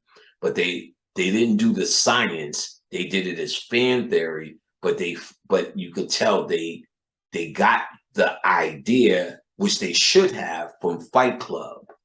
They just didn't know to apply it to all the other hood movies. They started making all these other weird theories that make no fucking sense. You understand what I'm saying? So I knew they didn't know what they was doing. They just tapped into something. But them even tapping into something was cool enough, but they didn't know how to bring it home consciously. I knew I would and did. Other than that, none of this shit is on the web because nobody's seen it. These niggas slipped it right through because you underestimate niggas. You think white people about it. Like I said, they did this in Unbreakable and I decoded it. They did it in Mr. Glass and Split and I decoded it. The girl was the monster the whole time in Split. The mother was Mr. Glass the whole time in Split. They're the same person. And the son became the father as the superhero, as the guy doing the stalking in the street. The father wasn't. The father was leaving him. That was the trauma. So I could go through it in detail, but this was all about the invisible and the shadow. And I'm thinking, what's his name is a genius until there's fucking 10 years of this shit already happening. Then it put me to put M. Night Shyamalan back in this fucking idiotic place. And then there was Avatar, which they did the same thing. I Fly With You guy doesn't exist. The girl seen them and the parents seen them because they were spiritualists, and the parents knew who her destiny was, which was that guy. I would fly with you. I was supposed to be with this girl. She knew her destiny was, and then she was going to kill Jake Scully, but the flower came in her hand, and pretty much that was the sign from Aya not to kill his fucking ass. And then she kept seeing that dude. Who is this monkey? They was calling him this dumbass name. But you would see this dude, he was always taunting Jake because Jake was becoming him. Then he started calling him brother in the end because it was Jake. Watch the movie again. He doesn't exist. And he started calling him brother. Then may I fly with you? May I speak, brother? Because Jake is talking to himself again. So Jake was becoming that guy. And that's why she gets with Jake, because she finally helped. She trained Jake in being the man she wanted, which was that guy who was invisible. He's taunting Jake when Jake was getting on it. You can't do it. Let Jake Scully go first. So I noticed. So I knew they did that in movies, but hell no, you wasn't applying that to no nigga movies. You thinking this is old dog and this dirty shit you see in the hood. And because you are who you are, you can't see it because you are having the experience that you're seeing. The same way when they gave you Tupac was so loved because niggas identified with him. They created this dualistic nigga that we identify with. Sometimes we're loving and Brenda's had a baby that's in us, but sometimes we just want to kill a nigga. So when we seen Tupac as the personification of that, he felt real. Tupac was real, even though they gave you made up stories. Let's think about it again. Besides the story of his mother, he's in Atlanta, sees two cops fucking with a nigga, gets out, shoots the fucking cops, walks out of fucking the court like George Jefferson. Get the fuck on, nigga. Where the fuck do you think that's happening any fucking where? You shooting white cops and you walking out of jail no matter what them son of a bitches did. Nah, nigga, that don't sound real. It sounds like a made-up story to authenticate your ass as something that's real. Then you heard, remember that documentary, the niggas who grew up with him in Baltimore, they was all calling him pussy. They said when he used to fight, he used to get up and roll up in the ball. I still got that documentary where his homeboys was talking about him in Baltimore before he became Mr. Pac. They say he changed once he became Bishop. Everyone said that. So the shadow came out in him, but he didn't change. That Bishop was, because he was always a CIA baby. Once he did Bishop, he made Bishop real for us and we made it believable. He didn't change. He was waiting to do that to become the Tupac that we know. That was always his destiny. That was always what he came to do. But he was pussy. He ain't do none of that thug shit. But he knew how to act like he was. Nas and them niggas, he tells the story of how he had Nas and them, and he went to Nas and them niggas was fucking so deep in there. Nas is a cool nigga. Nas told that nigga to chill out. Nas had, even though Nas did his thing, Nas was one of them niggas that really had grip on his shadow and knew how to control it. He would argue a lot, you know what I'm saying? But he was no punk, and when they saying he was handling Nas at this award show in New York, the story, go online, the story is different. How Nas chilled niggas out for murdering this nigga that night. Nas is that nigga. He stopped that murder from happening to Tupac that night. And they explained that shit on one of them web stories, or a few of them web stories, about what really was going on that night. He ain't that nigga. Look at the Humpty Hump videos. There's videos where this nigga's dancing in panty drawers, son. Know what I'm saying? Humping the air. Because he was a dancer for Digital Underground first, yo. Y'all better get that shit right. This nigga is made up, man. Made the fuck up. Yo, oh, Pac. That shit is designed for you to do that. Half these niggas is worshiping this nigga like Elvis didn't even know who or what he is. It was nothing. He was just a fucking guy going back and forth. But now I understand why he was always going back and forth and contradicting himself.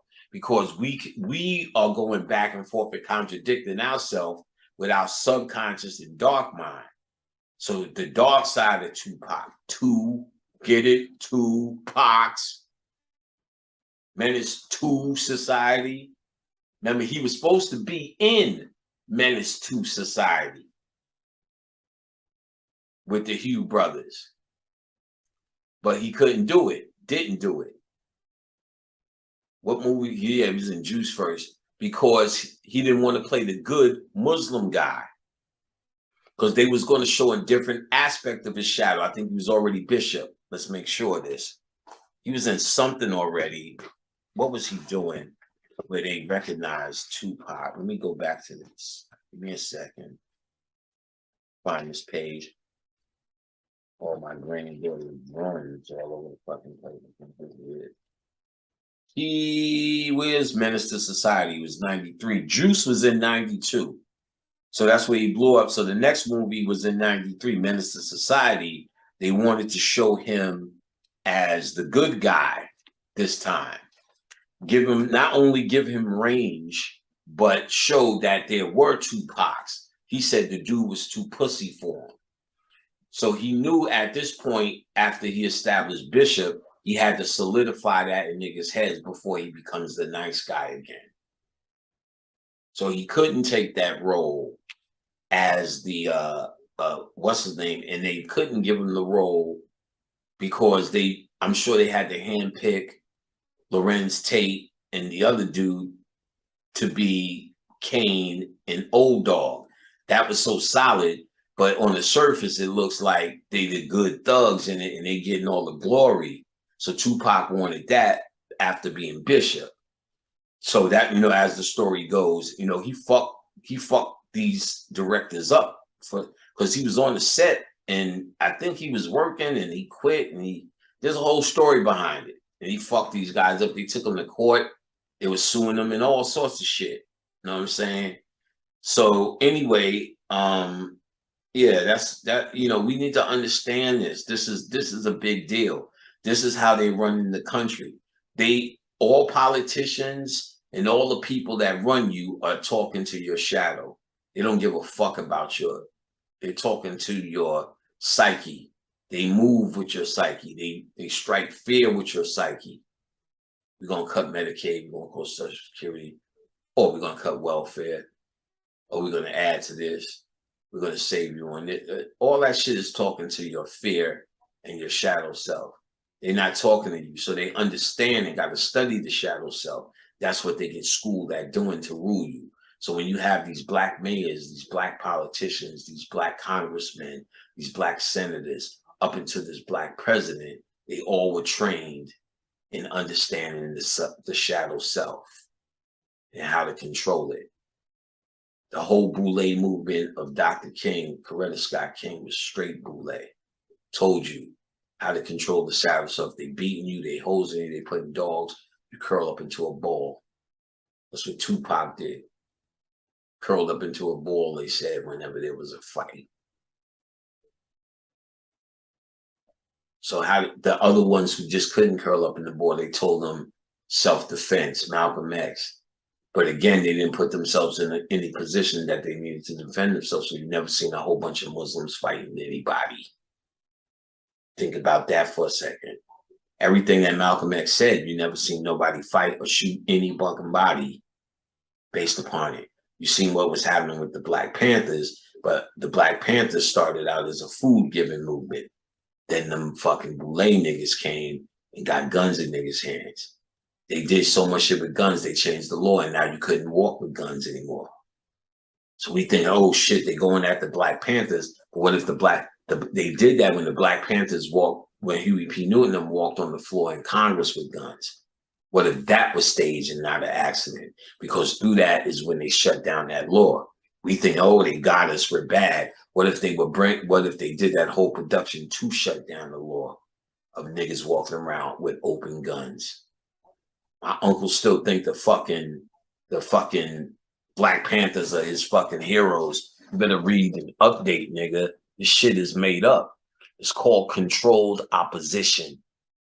Controlled opposition. So if they can create the opposition, they know how to control it. So if they create the Black Panthers, and they showed you 2 movies where they did that, where the CIA was in, the one where they was getting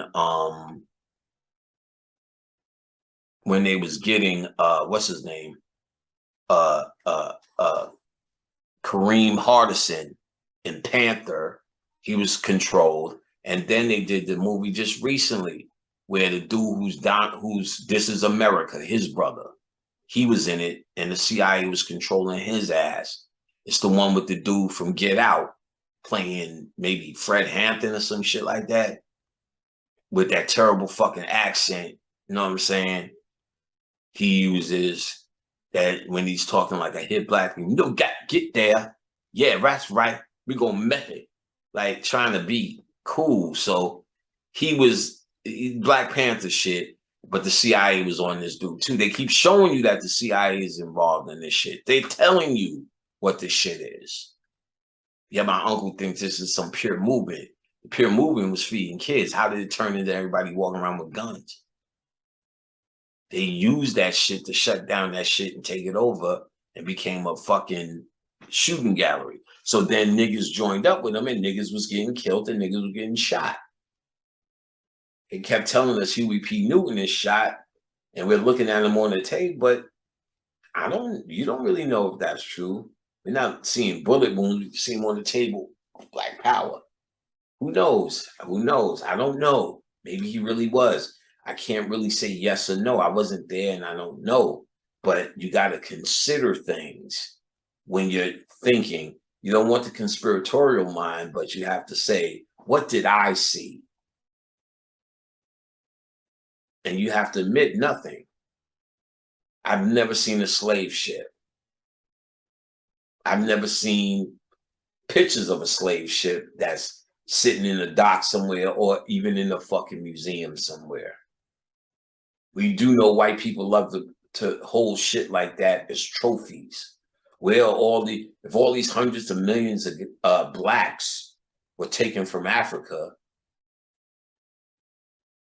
how come there ain't even that many niggas here now? Shouldn't there be more black people here? If there was 100 million, we lost that many in the fucking journey over here. Now, I'm not making light of what could be real or what you've been trained that is real and feel your ancestors have suffered. So if you feel it, it's real to you. But you need to ask yourself if you can dispassionately look at the situation. What do you really know? And what proof do you really have that it happened? You are only told that it happened. And why would you be told that it's happened? Because it speaks to the white man's prowess. It speaks to his mastery over the seas, first of all, to be able to do this. But then you hear 5 minutes ago, he was just in a cave. But now he has the mastery to make all these trips, so much so that he lost over 100 million black people and brought many more here. Where are these many more at? Who was here before? Them light-skinned Indians? They just told you, we killed all of them. So that's why you see 5 minutes of them. But then the Moors tell you they ain't the real enemy. But then everybody in your black ass family, well, my grandmother's a Cherokee, mama. When did you fucking say maybe that was us? And this was our land, and we were already here, like the Moors have said. That actually makes more sense. Because if they tell us we came from Africa, then we don't have the rights to say, wait a minute, why are we following the rules in a country that is ours? Why are we following their rules? They're the invaders. Fuck that. This is ours. But if you feel you were brought here and they came here and you're from Africa, then you can't really claim this. You got to follow their rules because we're all visitors here and they're the visitors that's controlling it. But if they're the invaders that are controlling you, it takes on that dynamic if you know you were here. Where's the boats?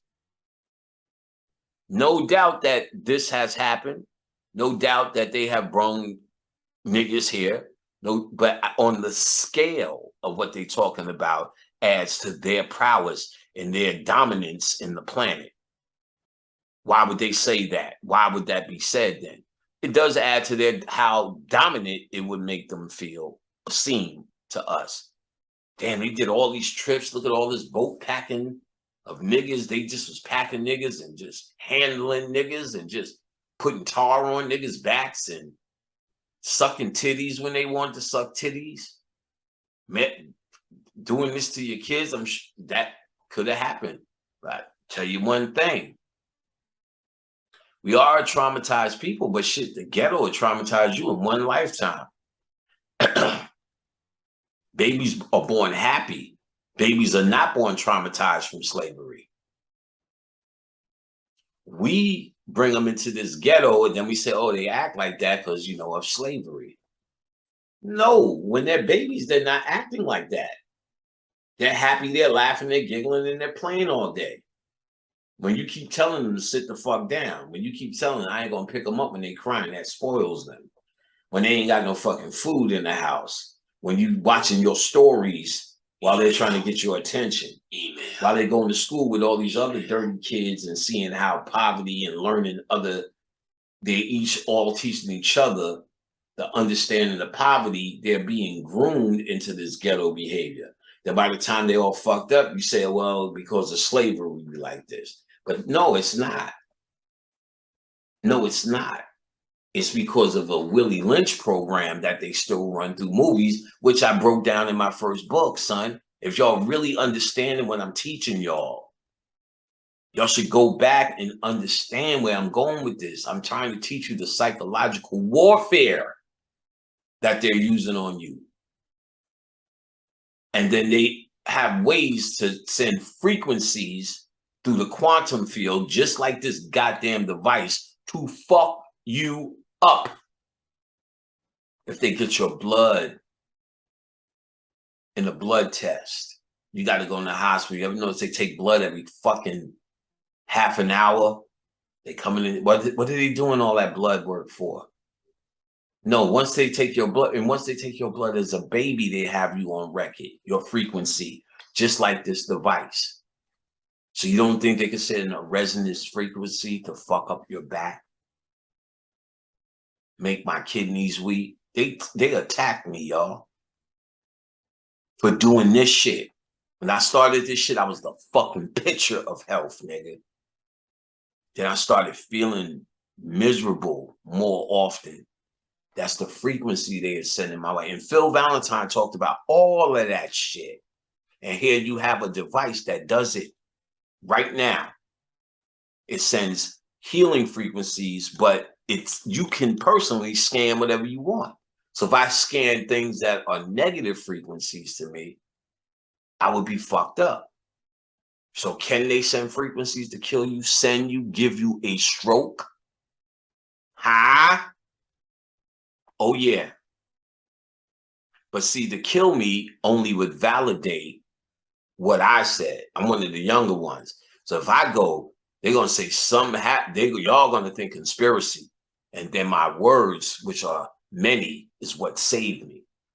What saved me is my words, but what they're sending me is stuff to try to cripple me. so I can't move around or maybe stop talking or be punished for it. And each time I got something big is when I had breakthrough. After I did that Wizard of Oz shit, that was a big revealing. And then my back went out. And it did it before, but I came back from it. It almost took me back, but around the time we was doing Southmatic, and I can't remember what I dropped, but I dropped something big. And I remember, I said, damn, they're attacking me. I couldn't hardly walk, but then I got, it's kind of like it was a warning. And then when I did that Wizard of Oz, it took 3 times to do it. I wouldn't stop. And by the time I was done, my back was really fucked up. Started moving to my legs. Then, yo, it turned into crawling. I couldn't walk. I was in the hospital for like 3 weeks. Physical therapy. That's when Wild Style called me. He just said, yo, I feel like something's wrong. He called me every day in the hospital. That nigga's a good-hearted dude. Wild Style from Crucial Conflict. You guys will get to meet this brother February 18th, because he will be a judge. You guys get to meet this brother. And let me tell you, man, he called me every day, just, you know, keeping me alert, up. This shit is painful. I was ready to go. You ain't never felt nothing like this, son. Never. Never. You are done. You are putting in your head goodbye. Khadijah just whispered in my ear, stay strong in your mind. And I had to stay there in my mind. You're crawling, you can't move. Taking a shit is a holocaust. Word is born. I'm taking a shit. The shit's so painful. I just pass out on the toilet, hit the side, boom. Wake up. Oh shit, let me wipe my ass and keep going. You can't hardly wipe your ass. I wipe my ass with my left hand. I learned that technique. And you know, you can't walk up and down steps. I'm crawling up the steps. Khadijah's bringing me food, you know what I'm saying, to the bed. Everything's about getting in the fucking bed. I can't do shit, son. And they talking about the surgery, but because of my kidneys, nobody really wants to touch it with the anesthesia. So they're not really promoting that. And what really saved me, my sister said, you know, Hot Day, who's my childhood friend, he said he had the same problem. She said, I think he got the surgery. You might try to have to get this surgery, because I wasn't trying to do that. You know what I'm saying? I'm trying to do everything but that. So if Hots went through it, I want to see what he went through. So I called Hots, got his number. We ain't talked for a few years. We've seen each other online. So we finally connect, and I told Hots what was going on. I said, when he was lifting weights at age 25, he also blew his back out. He said, but he was young. He was 25. He said he went to chiropractor and exercise. No, he didn't get the surgery. He said he overcame it, and, you know, even now he still goes easy on his back and blah, blah, blah. But he kept saying I was 25. So then that made me realize that you can heal your back without the surgery. And I started YouTubing, and there was a whole bunch of things you could do. And primarily it was stretching. And then I remember Lean told me he had a back guy, and the back guy was like, no, I'll come and I'll fix and I'll stretch your back. I'm like, what the fuck? That don't sound like it works. But then I said, oh, he was saying that because that is the method. So I learned stretches. I learned techniques in stretching. The physical therapy I went to is a very expensive one, because my massage therapist, who I was using anyway, Francisco, worked there. And Francisco was one of Khadijah's mentors. So I used to use Stephanie, and then Francisco would come to the house. And, you know, I had a hard time in the beginning with a man, but shit, I was in so much pain even before my back. Francisco would do this. My muscles would get really tight. So I needed to be stretched and release the tension a lot. And Khadijah would say, Khadijah had the client, I can't remember, it's a comedian. It almost came to me. He's a big fat nigga. He pulls his pants up to the top, and he's the nigga that I was doing him one time with Kamani. He's going, beat your motherfucker, or whatever I was doing. And he talks about his retarded brother all the time. and I was doing the fucking thing. I can't remember that. I can't remember this fucking comedian. But nevertheless, he was getting massages with Khadijah. Khadijah said he was the only dude that was just as felt as tight as me. She said she can feel the pain and the and the tension and what I'm holding on to from childhood, all stuck in your muscles. That's why your kundalini and stuff can't ride, because we're holding on to shit. So even though I was able to do the spiritual thing, it's like it's still, I'm holding on to a lot of shit, which still humanizes me in a certain way in terms of the shadow. So she said, Arnez is the comedian's name. She said me and Arnez were the tightest one she's ever felt. So she said Francisco was the one that comes out at a hard time with the man, but fucking had to do it. And Francisco for years has been giving me massage. Just got to zone out, not like a man's touching you, that you're just actually getting healed. So Francisco would come to the house. He worked for Alliance. I started going to Alliance, and they do something called needling. And it's a little bit deeper than acupuncture. They hit certain spots and release the muscle. So where the massage can't get, which was, I had to do it deep in what they might call my iliacus, which is right here, certain areas in the back and certain areas in the hip, to release the pain here, because that's where it would get really tight. Is that then we were doing that. Chiropractor, he was doing the release the muscle shit. But after I came from, because I went to them first, after I came to the hospital and got the MRI, and they seen it was a back, they really went to work. He started doing what he needed to do as a chiropractor, stretch therapy. So I'm getting it all in there. They got the magnetic bed, blah blah blah. You know, hitting them each visit. They was taking my that little Medicaid or Medicare shit, Social Security shit that I had to get. I was able to get all of that shit for my doctor's visits based upon my kidney health and back health. So they was actually taking that shit along with as a co-payment, but I still was paying a ridiculous arm and a leg. This is where the sports guys go. This is the big dog shit. And he works there. So, you know, you go when you want to go or when you got enough to go. And so, but I had to go, and they're very good. And so long story short, I'm here. The back is much, much better.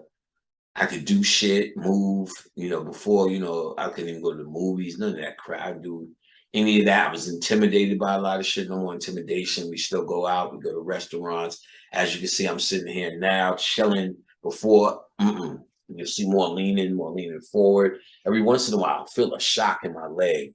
And because it's the sciatic nerve that I'm actually working now. And, but it'll go away. So you'll see me do this for a while, and then it just goes away again. So it's still fighting with me, but this is helping. And of course, now exercises and stretches is what it's all about. And that's what I've been all about. So, but I know for an absolute fact, they can send, just like this thing can send frequencies, they send frequencies to fuck up niggas. So a lot of the conscious people you just seen drop like flies. Once they got you interested in these fucking agents in consciousness, there was a lot of conscious people that I know of that were gone. Just automatically, Dr. Africa, Richard King, Dr. Francis Cress Wilson, all the greats just seem to be dealt with, all getting strokes. They get if Dr. Ben a stroke, Bobby Hemmett a stroke, Dr. Aleem a stroke. You know what I'm saying? After Bobby's stroke, he didn't speak anymore. That's the goal.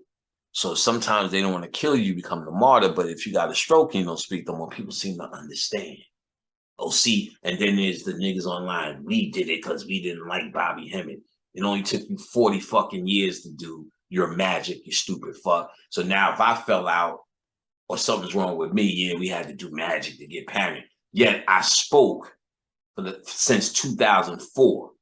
In 2024, 2 years, I'll be speaking for 20 fucking years, nigga. So ain't nobody doing no fucking, man. Them cornballs are stuck and they fucking jerking off with each other. It ain't working. Ain't nobody doing shit. The government is sending frequencies to fuck niggas up. You fucking niggas are fucking some potato chipping, cheese eating motherfuckers. And I'll tell you to your face each time, because it's a fact. Has nothing to do with flexing or ego. It's a fact. Y'all need to come to terms with that shit. This shit is about inner work. You're in a fucking religion. And that never works. Never works. Your religion don't work. It's you as the individual that explains and displays the power. And then your power has to go against the confidence that I build as a shell of protection.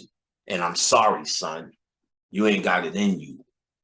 This work is what I absolutely believe in and do. You may believe in it is hard, but if you're wasting your time interested in me because I said initiation ain't the truth, then you need to then you ain't really doing the damn thing.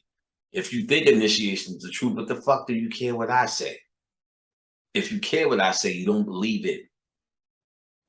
If somebody said you have to get initiated and panic's wrong, I don't give a fuck.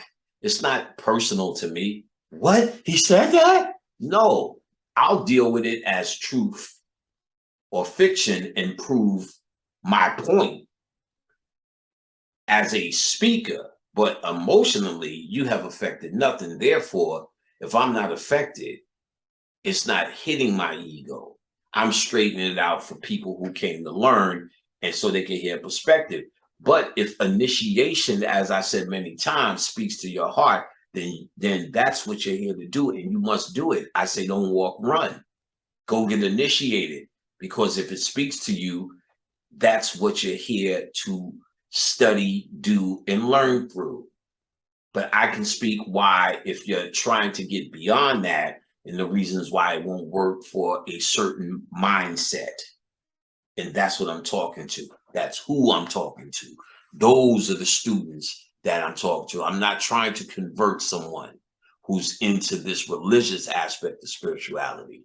I don't give a flying fuck, because it's not about me and what I think and how I think everyone should think. I just say my points, and I urge you to have your own thinking. If I failed you in terms of teaching you something, then I failed you, or failed myself, or failed whoever you want to say failed. I don't care, but it's not for you, and you shouldn't follow it, and you don't have to. Take the parts from me that you want. And if you want nothing, take nothing, and it costs you nothing to take nothing. So if you're interested and have to walk around and saying you hate me, what a pathetic entity you are. If you hate me, then don't listen. Go someplace else. This is not where you argue. I don't argue with you fucking monkeys. I don't want to hear your comments, whether you like it or hate it, because it's not about that. I don't need fans. I need motherfuckers to study. And if you're busy commenting, that means you ain't fucking studying. Go study. Go study.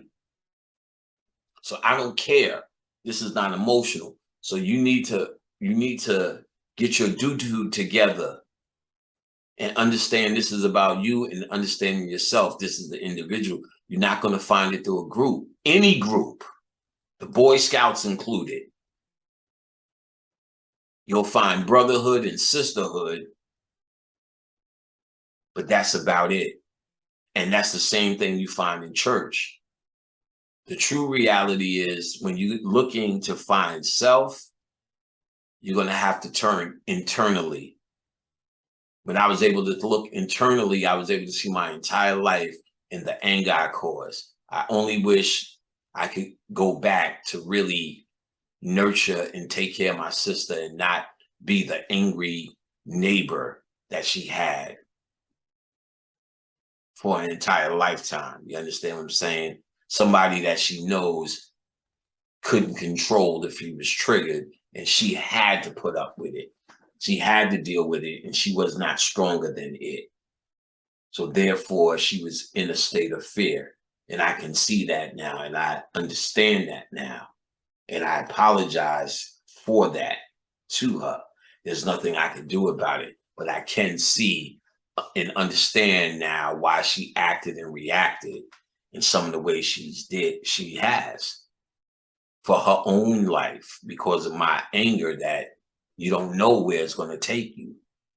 Because that's the same thing everybody who's in jail is saying. I just got angry and all I seen was red. And when I came back, she was going on, oh, I did this and I didn't even know how the knife got in my hand. You hear that story. And that very easily could have been my story. And my sister, I'm sure, is worried about that because while I think I'm just a thug and think I'm the tough guy, but I'm just an angry, scared, reactionary guy that you really don't know what it's going to do. And she had to put up with that. She had to live a life with that. That's the equivalent of living with an abusive husband, a brother who you don't know what's going to do, including put my hands on her if she got out of order. You don't know that. She doesn't know that. That never really happened. But could it have happened? I'm not so sure it couldn't have. And I don't think she was. That is terror. That is terrorism. She's living with a terrorist, this angry guy. So that is something, and I don't have regrets because they don't serve you. But if I was to call it that, that would be a regret because it is not even about me. See, the regret is the thing that you did and you want to kind of do it better and or would have done it better. And so I reflect, and you could say that's the closest to a regret because I know how hard it affected her life. You get what I'm saying? So it's something you regret to change it back. That regret for me probably will dissipate. See, because it's a realization that I had and it's shocking because you didn't know it was happening the whole time. You think she just tripping, she just bugging, she got problems, but you didn't know it happened the whole time. So it's hard. You're going to take it with the human emotions first. And one of the human emotions that comes is compassion and regret. And then now, after the regret portion and me understanding, having compassion for my sister's reactions that I thought were actually crooked reactions, but she's needed to survive, you start finding the compassion and the compassion in your idiocracy. Plenty of times my sister told me, I forgive you because what she went through, what haven't I gone through that isn't the same thing and became what I became for the same goddamn dysfunction that she was feeling. So she's very understanding to a certain degree about a lot of things, but certain things are stronger and affected. So the compassion is there. She feels it, and then after the regret, I feel the compassion for the things she did, and then you have to feel the compassion for yourself and why you became there. And then after the passion comes forgiveness, and then after the forgiveness comes the healing. So that's the threefold process of the Christ: compassion, forgiveness, and healing. That happens in the heart. That's the Christ energy. So that's how this process will eventually go about the past. And you kind of hope once you heal from it that you can do something to help the person heal from it, more than just saying sorry, but showing them something and showing them that you understand from their perspective what they felt when this was happening. That's the biggest part of sorry. Not just saying, I'm sorry that I did that to you, but not only am I sorry that I did to you, I understand why you had to do the things you had to do. I apologize. I look from your eyes now and see the ultimate terror you must have been in. I see how I was abusive and a terrorist to you and almost this abusive husband. You could see that. I could see that and show her that I see that. And once you show her that you can see from her perspective, it's the hopes of the beginning that she could find the compassion the forgiveness and the healing for you, because really most people want you to see things their way. That's why they're arguing with you. You always do that. You always do this. You always do that. You always cut me off. You never speak. You never let me speak. Da, da, da, da, da. When you could see that and see that you're actually doing that, what they're saying, as opposed to I'm cutting you off because you don't really say shit. Da, da, da, you ain't really there. Instead of doing that, you're really saying, okay, I'm going to listen to you. You can tell me anything you want to say. There's times I got on the phone, we're talking, and something triggers and the nigga's arguing with me because that's who he is. But see, now I know better. You ain't listening. You said this, and you said they want to argue about the argument. And I'm saying, well, okay, I did say that. That was out of control. I'm wrong for that. I'm listening now. What do you have to say? Then you hear, they're not used to that. They want to argue. Well, when you said that, and you shouldn't have said that. I said, okay, you're right. I shouldn't have said that. I did say that. That was my mistake. I was a little bit excited. I'm no longer excited. I take that back. I apologize. I'm all ears. I'm listening. What you got to say? Now, what you were saying is right and all, and it was cool. And no, I was just saying that off guard because they really want to argue. That's all they know. They're used to not being. I realize this particular person is used to not being heard. He's the nerd.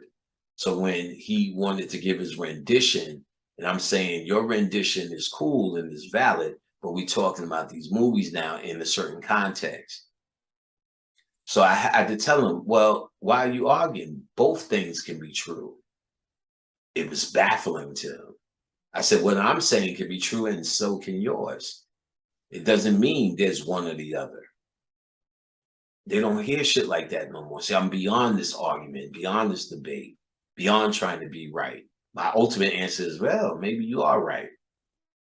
Because I don't need to prove this point. I got people I could talk to who listen to it. So I don't need to prove it to the individual. I'm not going to argue this. This is not to be argued. It's either something you see or something you don't see. If you don't see it, well, you don't see it. And I don't care.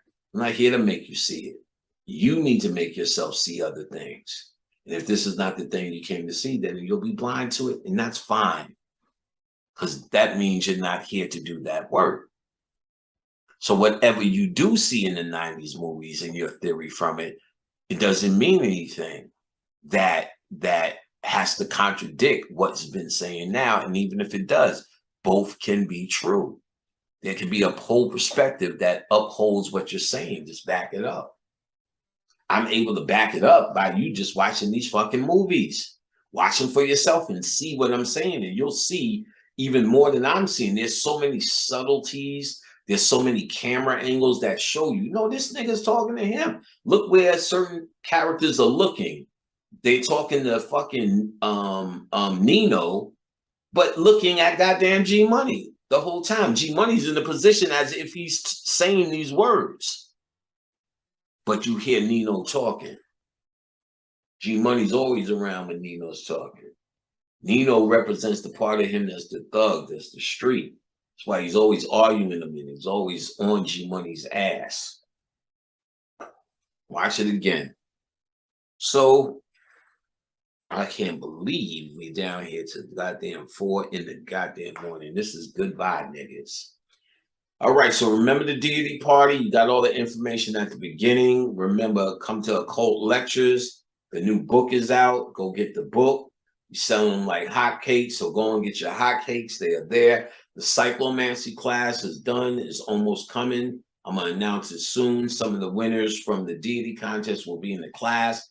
Don't worry, we're doing it on Zoom. Zoom deals with 100 people a pop. So is there room for you? There's room for your monkey ass. So when it's time for cyclomancy, you don't have to say, is there room in the class? Just pay. Your ass will be in class. This class is beautiful because it's going to be over the weekend. So I'll be knocking them the fuck out. If I do 2 weekends, I at least can knock out 200 people in 2 weekends. And that's how that's how that goes. Before, my class was 4 fucking weeks. That class is on Patreon. So join my Patreon and you can get that class because it's all up now, all a whole cycle. That used to be 4 weeks. We ain't going through all of that bullshit. I'm gonna knock this shit out in 2 days. Therefore, I can knock them out faster. They're easier to do, and I can knock out more people. If I had to deal with Skype, I'm gonna do fucking 50 people at a time, and it'd be fucking 400 people waiting. So I do a whole month, and that means 150 people got to wait a month. And while that's happening, another goddamn 25 people join. Then I need to take a break because the month is hard. Then I do another month. I just never. Actually, I did catch up with people, and because I was doing them on Saturday and Sunday at one point. I was doing so I was actually knocking out the class twice, doing the Saturday class and the Sunday class for a month. That shit was a hellified thing. Then I just went to Sundays. Now I'm gonna do Saturday and Sunday. We're gonna knock it out in a day. So the psychomancy class is gonna be beautiful. Like I said, I already went through the book. I'm going through the points of the book. Everyone gets a free copy. Everyone got a free copy who got my class. So they know that's, I got the original PDF from the original book. So my shit is the clearest. Any PDF that's floating around is a copy of a copy. I got the originals. You'll get that. And that's going to be your study guide as we go through class. So psychomancy is on. That class is going to be fire. And after that class, there's going to be an add-on class to psychomancy a little bit later called the Laws of Mental Domination. How to dominate anyone mentally. What's the sciences on how to control the shadows. So that's going to be an add-on class to the psychomancy. Once we get to psychomancy, I will recommend most people who've taken the psychomancy after they take this add-on class, which I will make less expensive, probably one day, to do the add-on class, which is the mental laws of domination, which will go well with the psychomancy class, but I'll design it as even if you didn't take the psychomancy class, if you just take this, you'll still be in a good way. The mental laws of domination, which is by the same author of psychomancy. So it's going to be a stone cold blast, baby. And you better get your shit together because we are rocking and rolling. There's a pig's pussy pork, nigga. Better get it right. That's what fucking that Terrence Howard said. All right. We out of this motherfucker, or I'm out of this motherfucker. I'm sure this is another 5-hour joint that I didn't mean to do, but fuck it. This is a very powerful breakthrough. This gives us a code to the 90s, a code to the hood movies, what these fucking secret society is saying, what they use as training videos to train these niggas to control their shadow and to train them ultimately to become these politicians or these people that lord over you in business and in positions of power. You understand what I'm saying? Because they cannot be in power if they act like a nigga like you, talking about good and bad hair. And this is the codex, this is the training videos that you watch, the mythology that they're going to use to teach your monkey ass how to control the shadow and what the shadow is. In many contexts, it shows up. How you have the invisible friend, like your father in Fresh, to guide your ass. How you have the shadow self that you have under control as Denzel. How you have the out of control shadow self that you've seen in Menace. How you see all the elements that are in you that you're fighting against in Juice. And ultimately, Q1, therefore, he threw his dark side away. So did Trey. He won. He chose Hope or chose Ricky, even though his Hope was killed in the hood. He still was able to hold on to that hope and not become Doughboy. So, and then you see what happens when a wonderful fella goes to Vietnam and comes back, and all the how fucked up he was, pretty much, and all the shadow problems that he had with dreams, not able to have sex, his honoriness with Cowboy. He's now a street nigga, blah, blah, blah, blah, blah. When he was a mild-mannered, sweet kid, before. Anthony, now he's Youngblood. And so all of these movies, all of these movies are trying to make a very interesting and great point, which is the idea of the shadow or the secondary self that can take over and kill you. And some of the movies like G Money, he didn't make it. Some of the movies like Wesley Snipes, though he made it, he couldn't make it out the ghetto without a wound in a wheelchair. If I was looking in my book, I'll find out, and I'm not. Who else didn't make it? That represents the good guy getting killed and the bad guy surviving in them. And then there's ones where the bad guy is killed and the good guy survives. All these are making statements. So if all of these 90 movies, I showed you something in common, that means it's no longer a conspiracy theory. It's a conspiracy proven. This is not a theory. This is a conspiracy proven. I showed you in over close to 15 hood movies the same theme. And that's the ones I decided to look at. Think of all the ones I didn't look at. Clockers, Blue Hill Avenue, and all the rest of that shit that I didn't have time to fuck with. What will we see in that? You understand? Huh? You look, you see what you see in those. If it's the same theme, it's not a conspiracy theory, it's a conspiracy proven. What's the conspiracy? The conspiracy is to point out and deal with the shadow self of the black man, showing us what our absolute true issue is.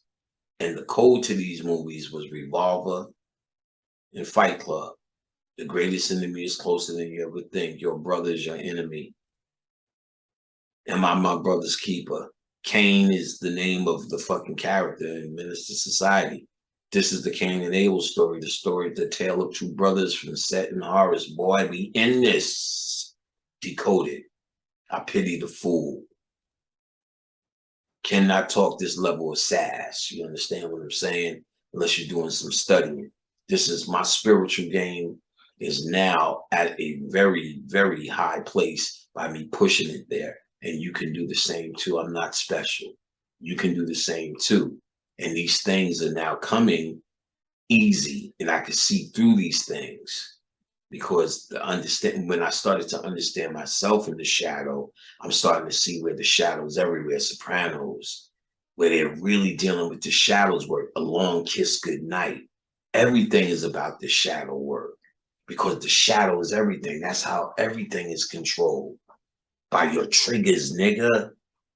Your shadow out of control is nothing but these fucking monkeys they put on Love and Hip Hop and make them interfere with them. You seen this last one? I seen the scenes where Scrappy is something with his mother. He's acting like a fucking beast on tape. That's what they want. They want it. They're not looking at that going, oh no, we got to cut this out. That's what they want. They want to show he's an animal. They do it with liquor. They do it with knowing his triggers, and they put it all on and they put them all up in a pot. It is fucking sinister, this exploitation they're doing. But that is the reality of us.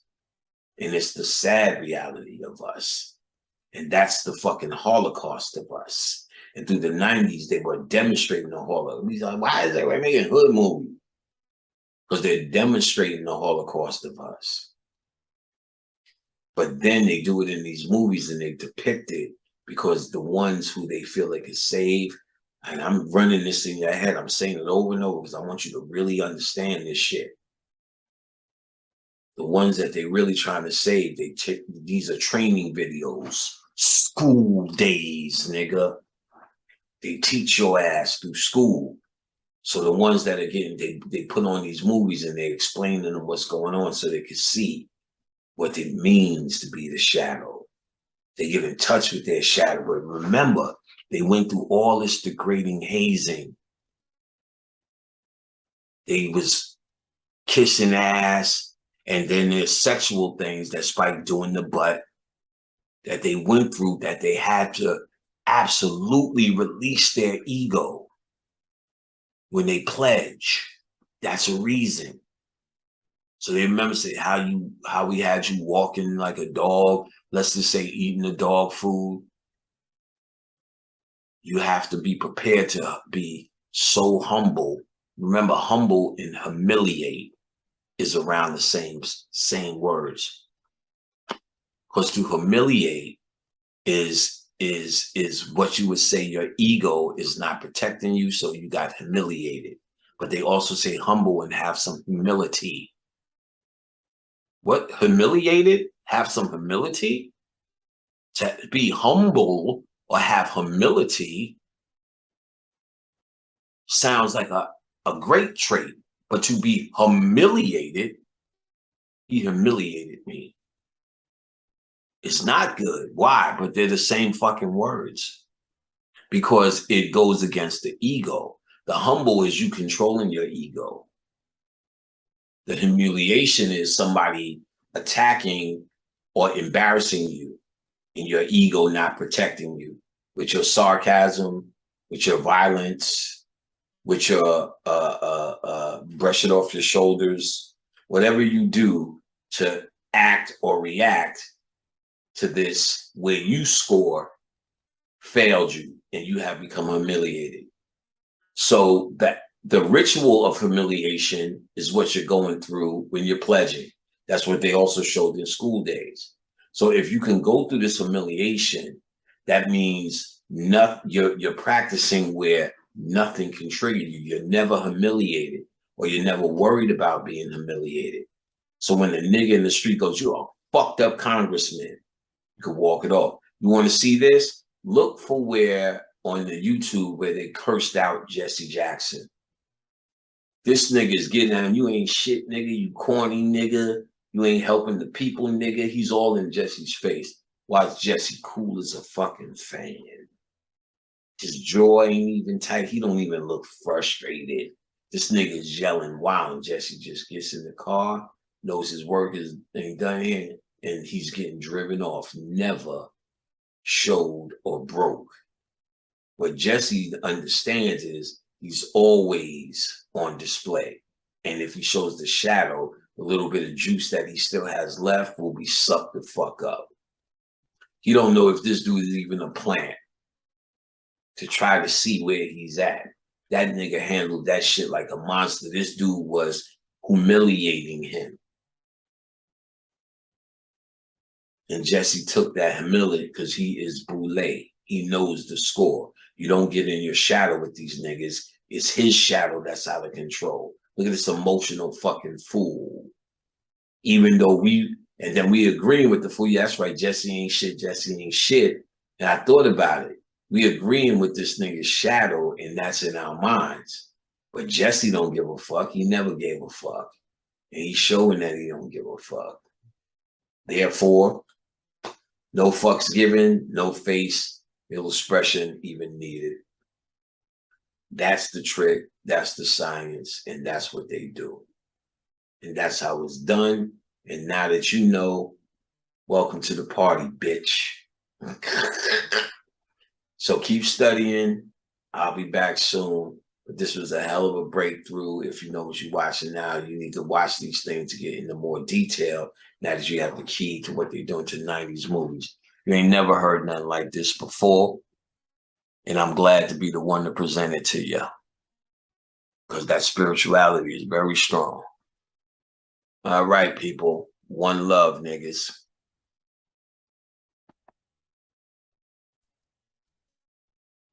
All right. Talk that sass, nigga.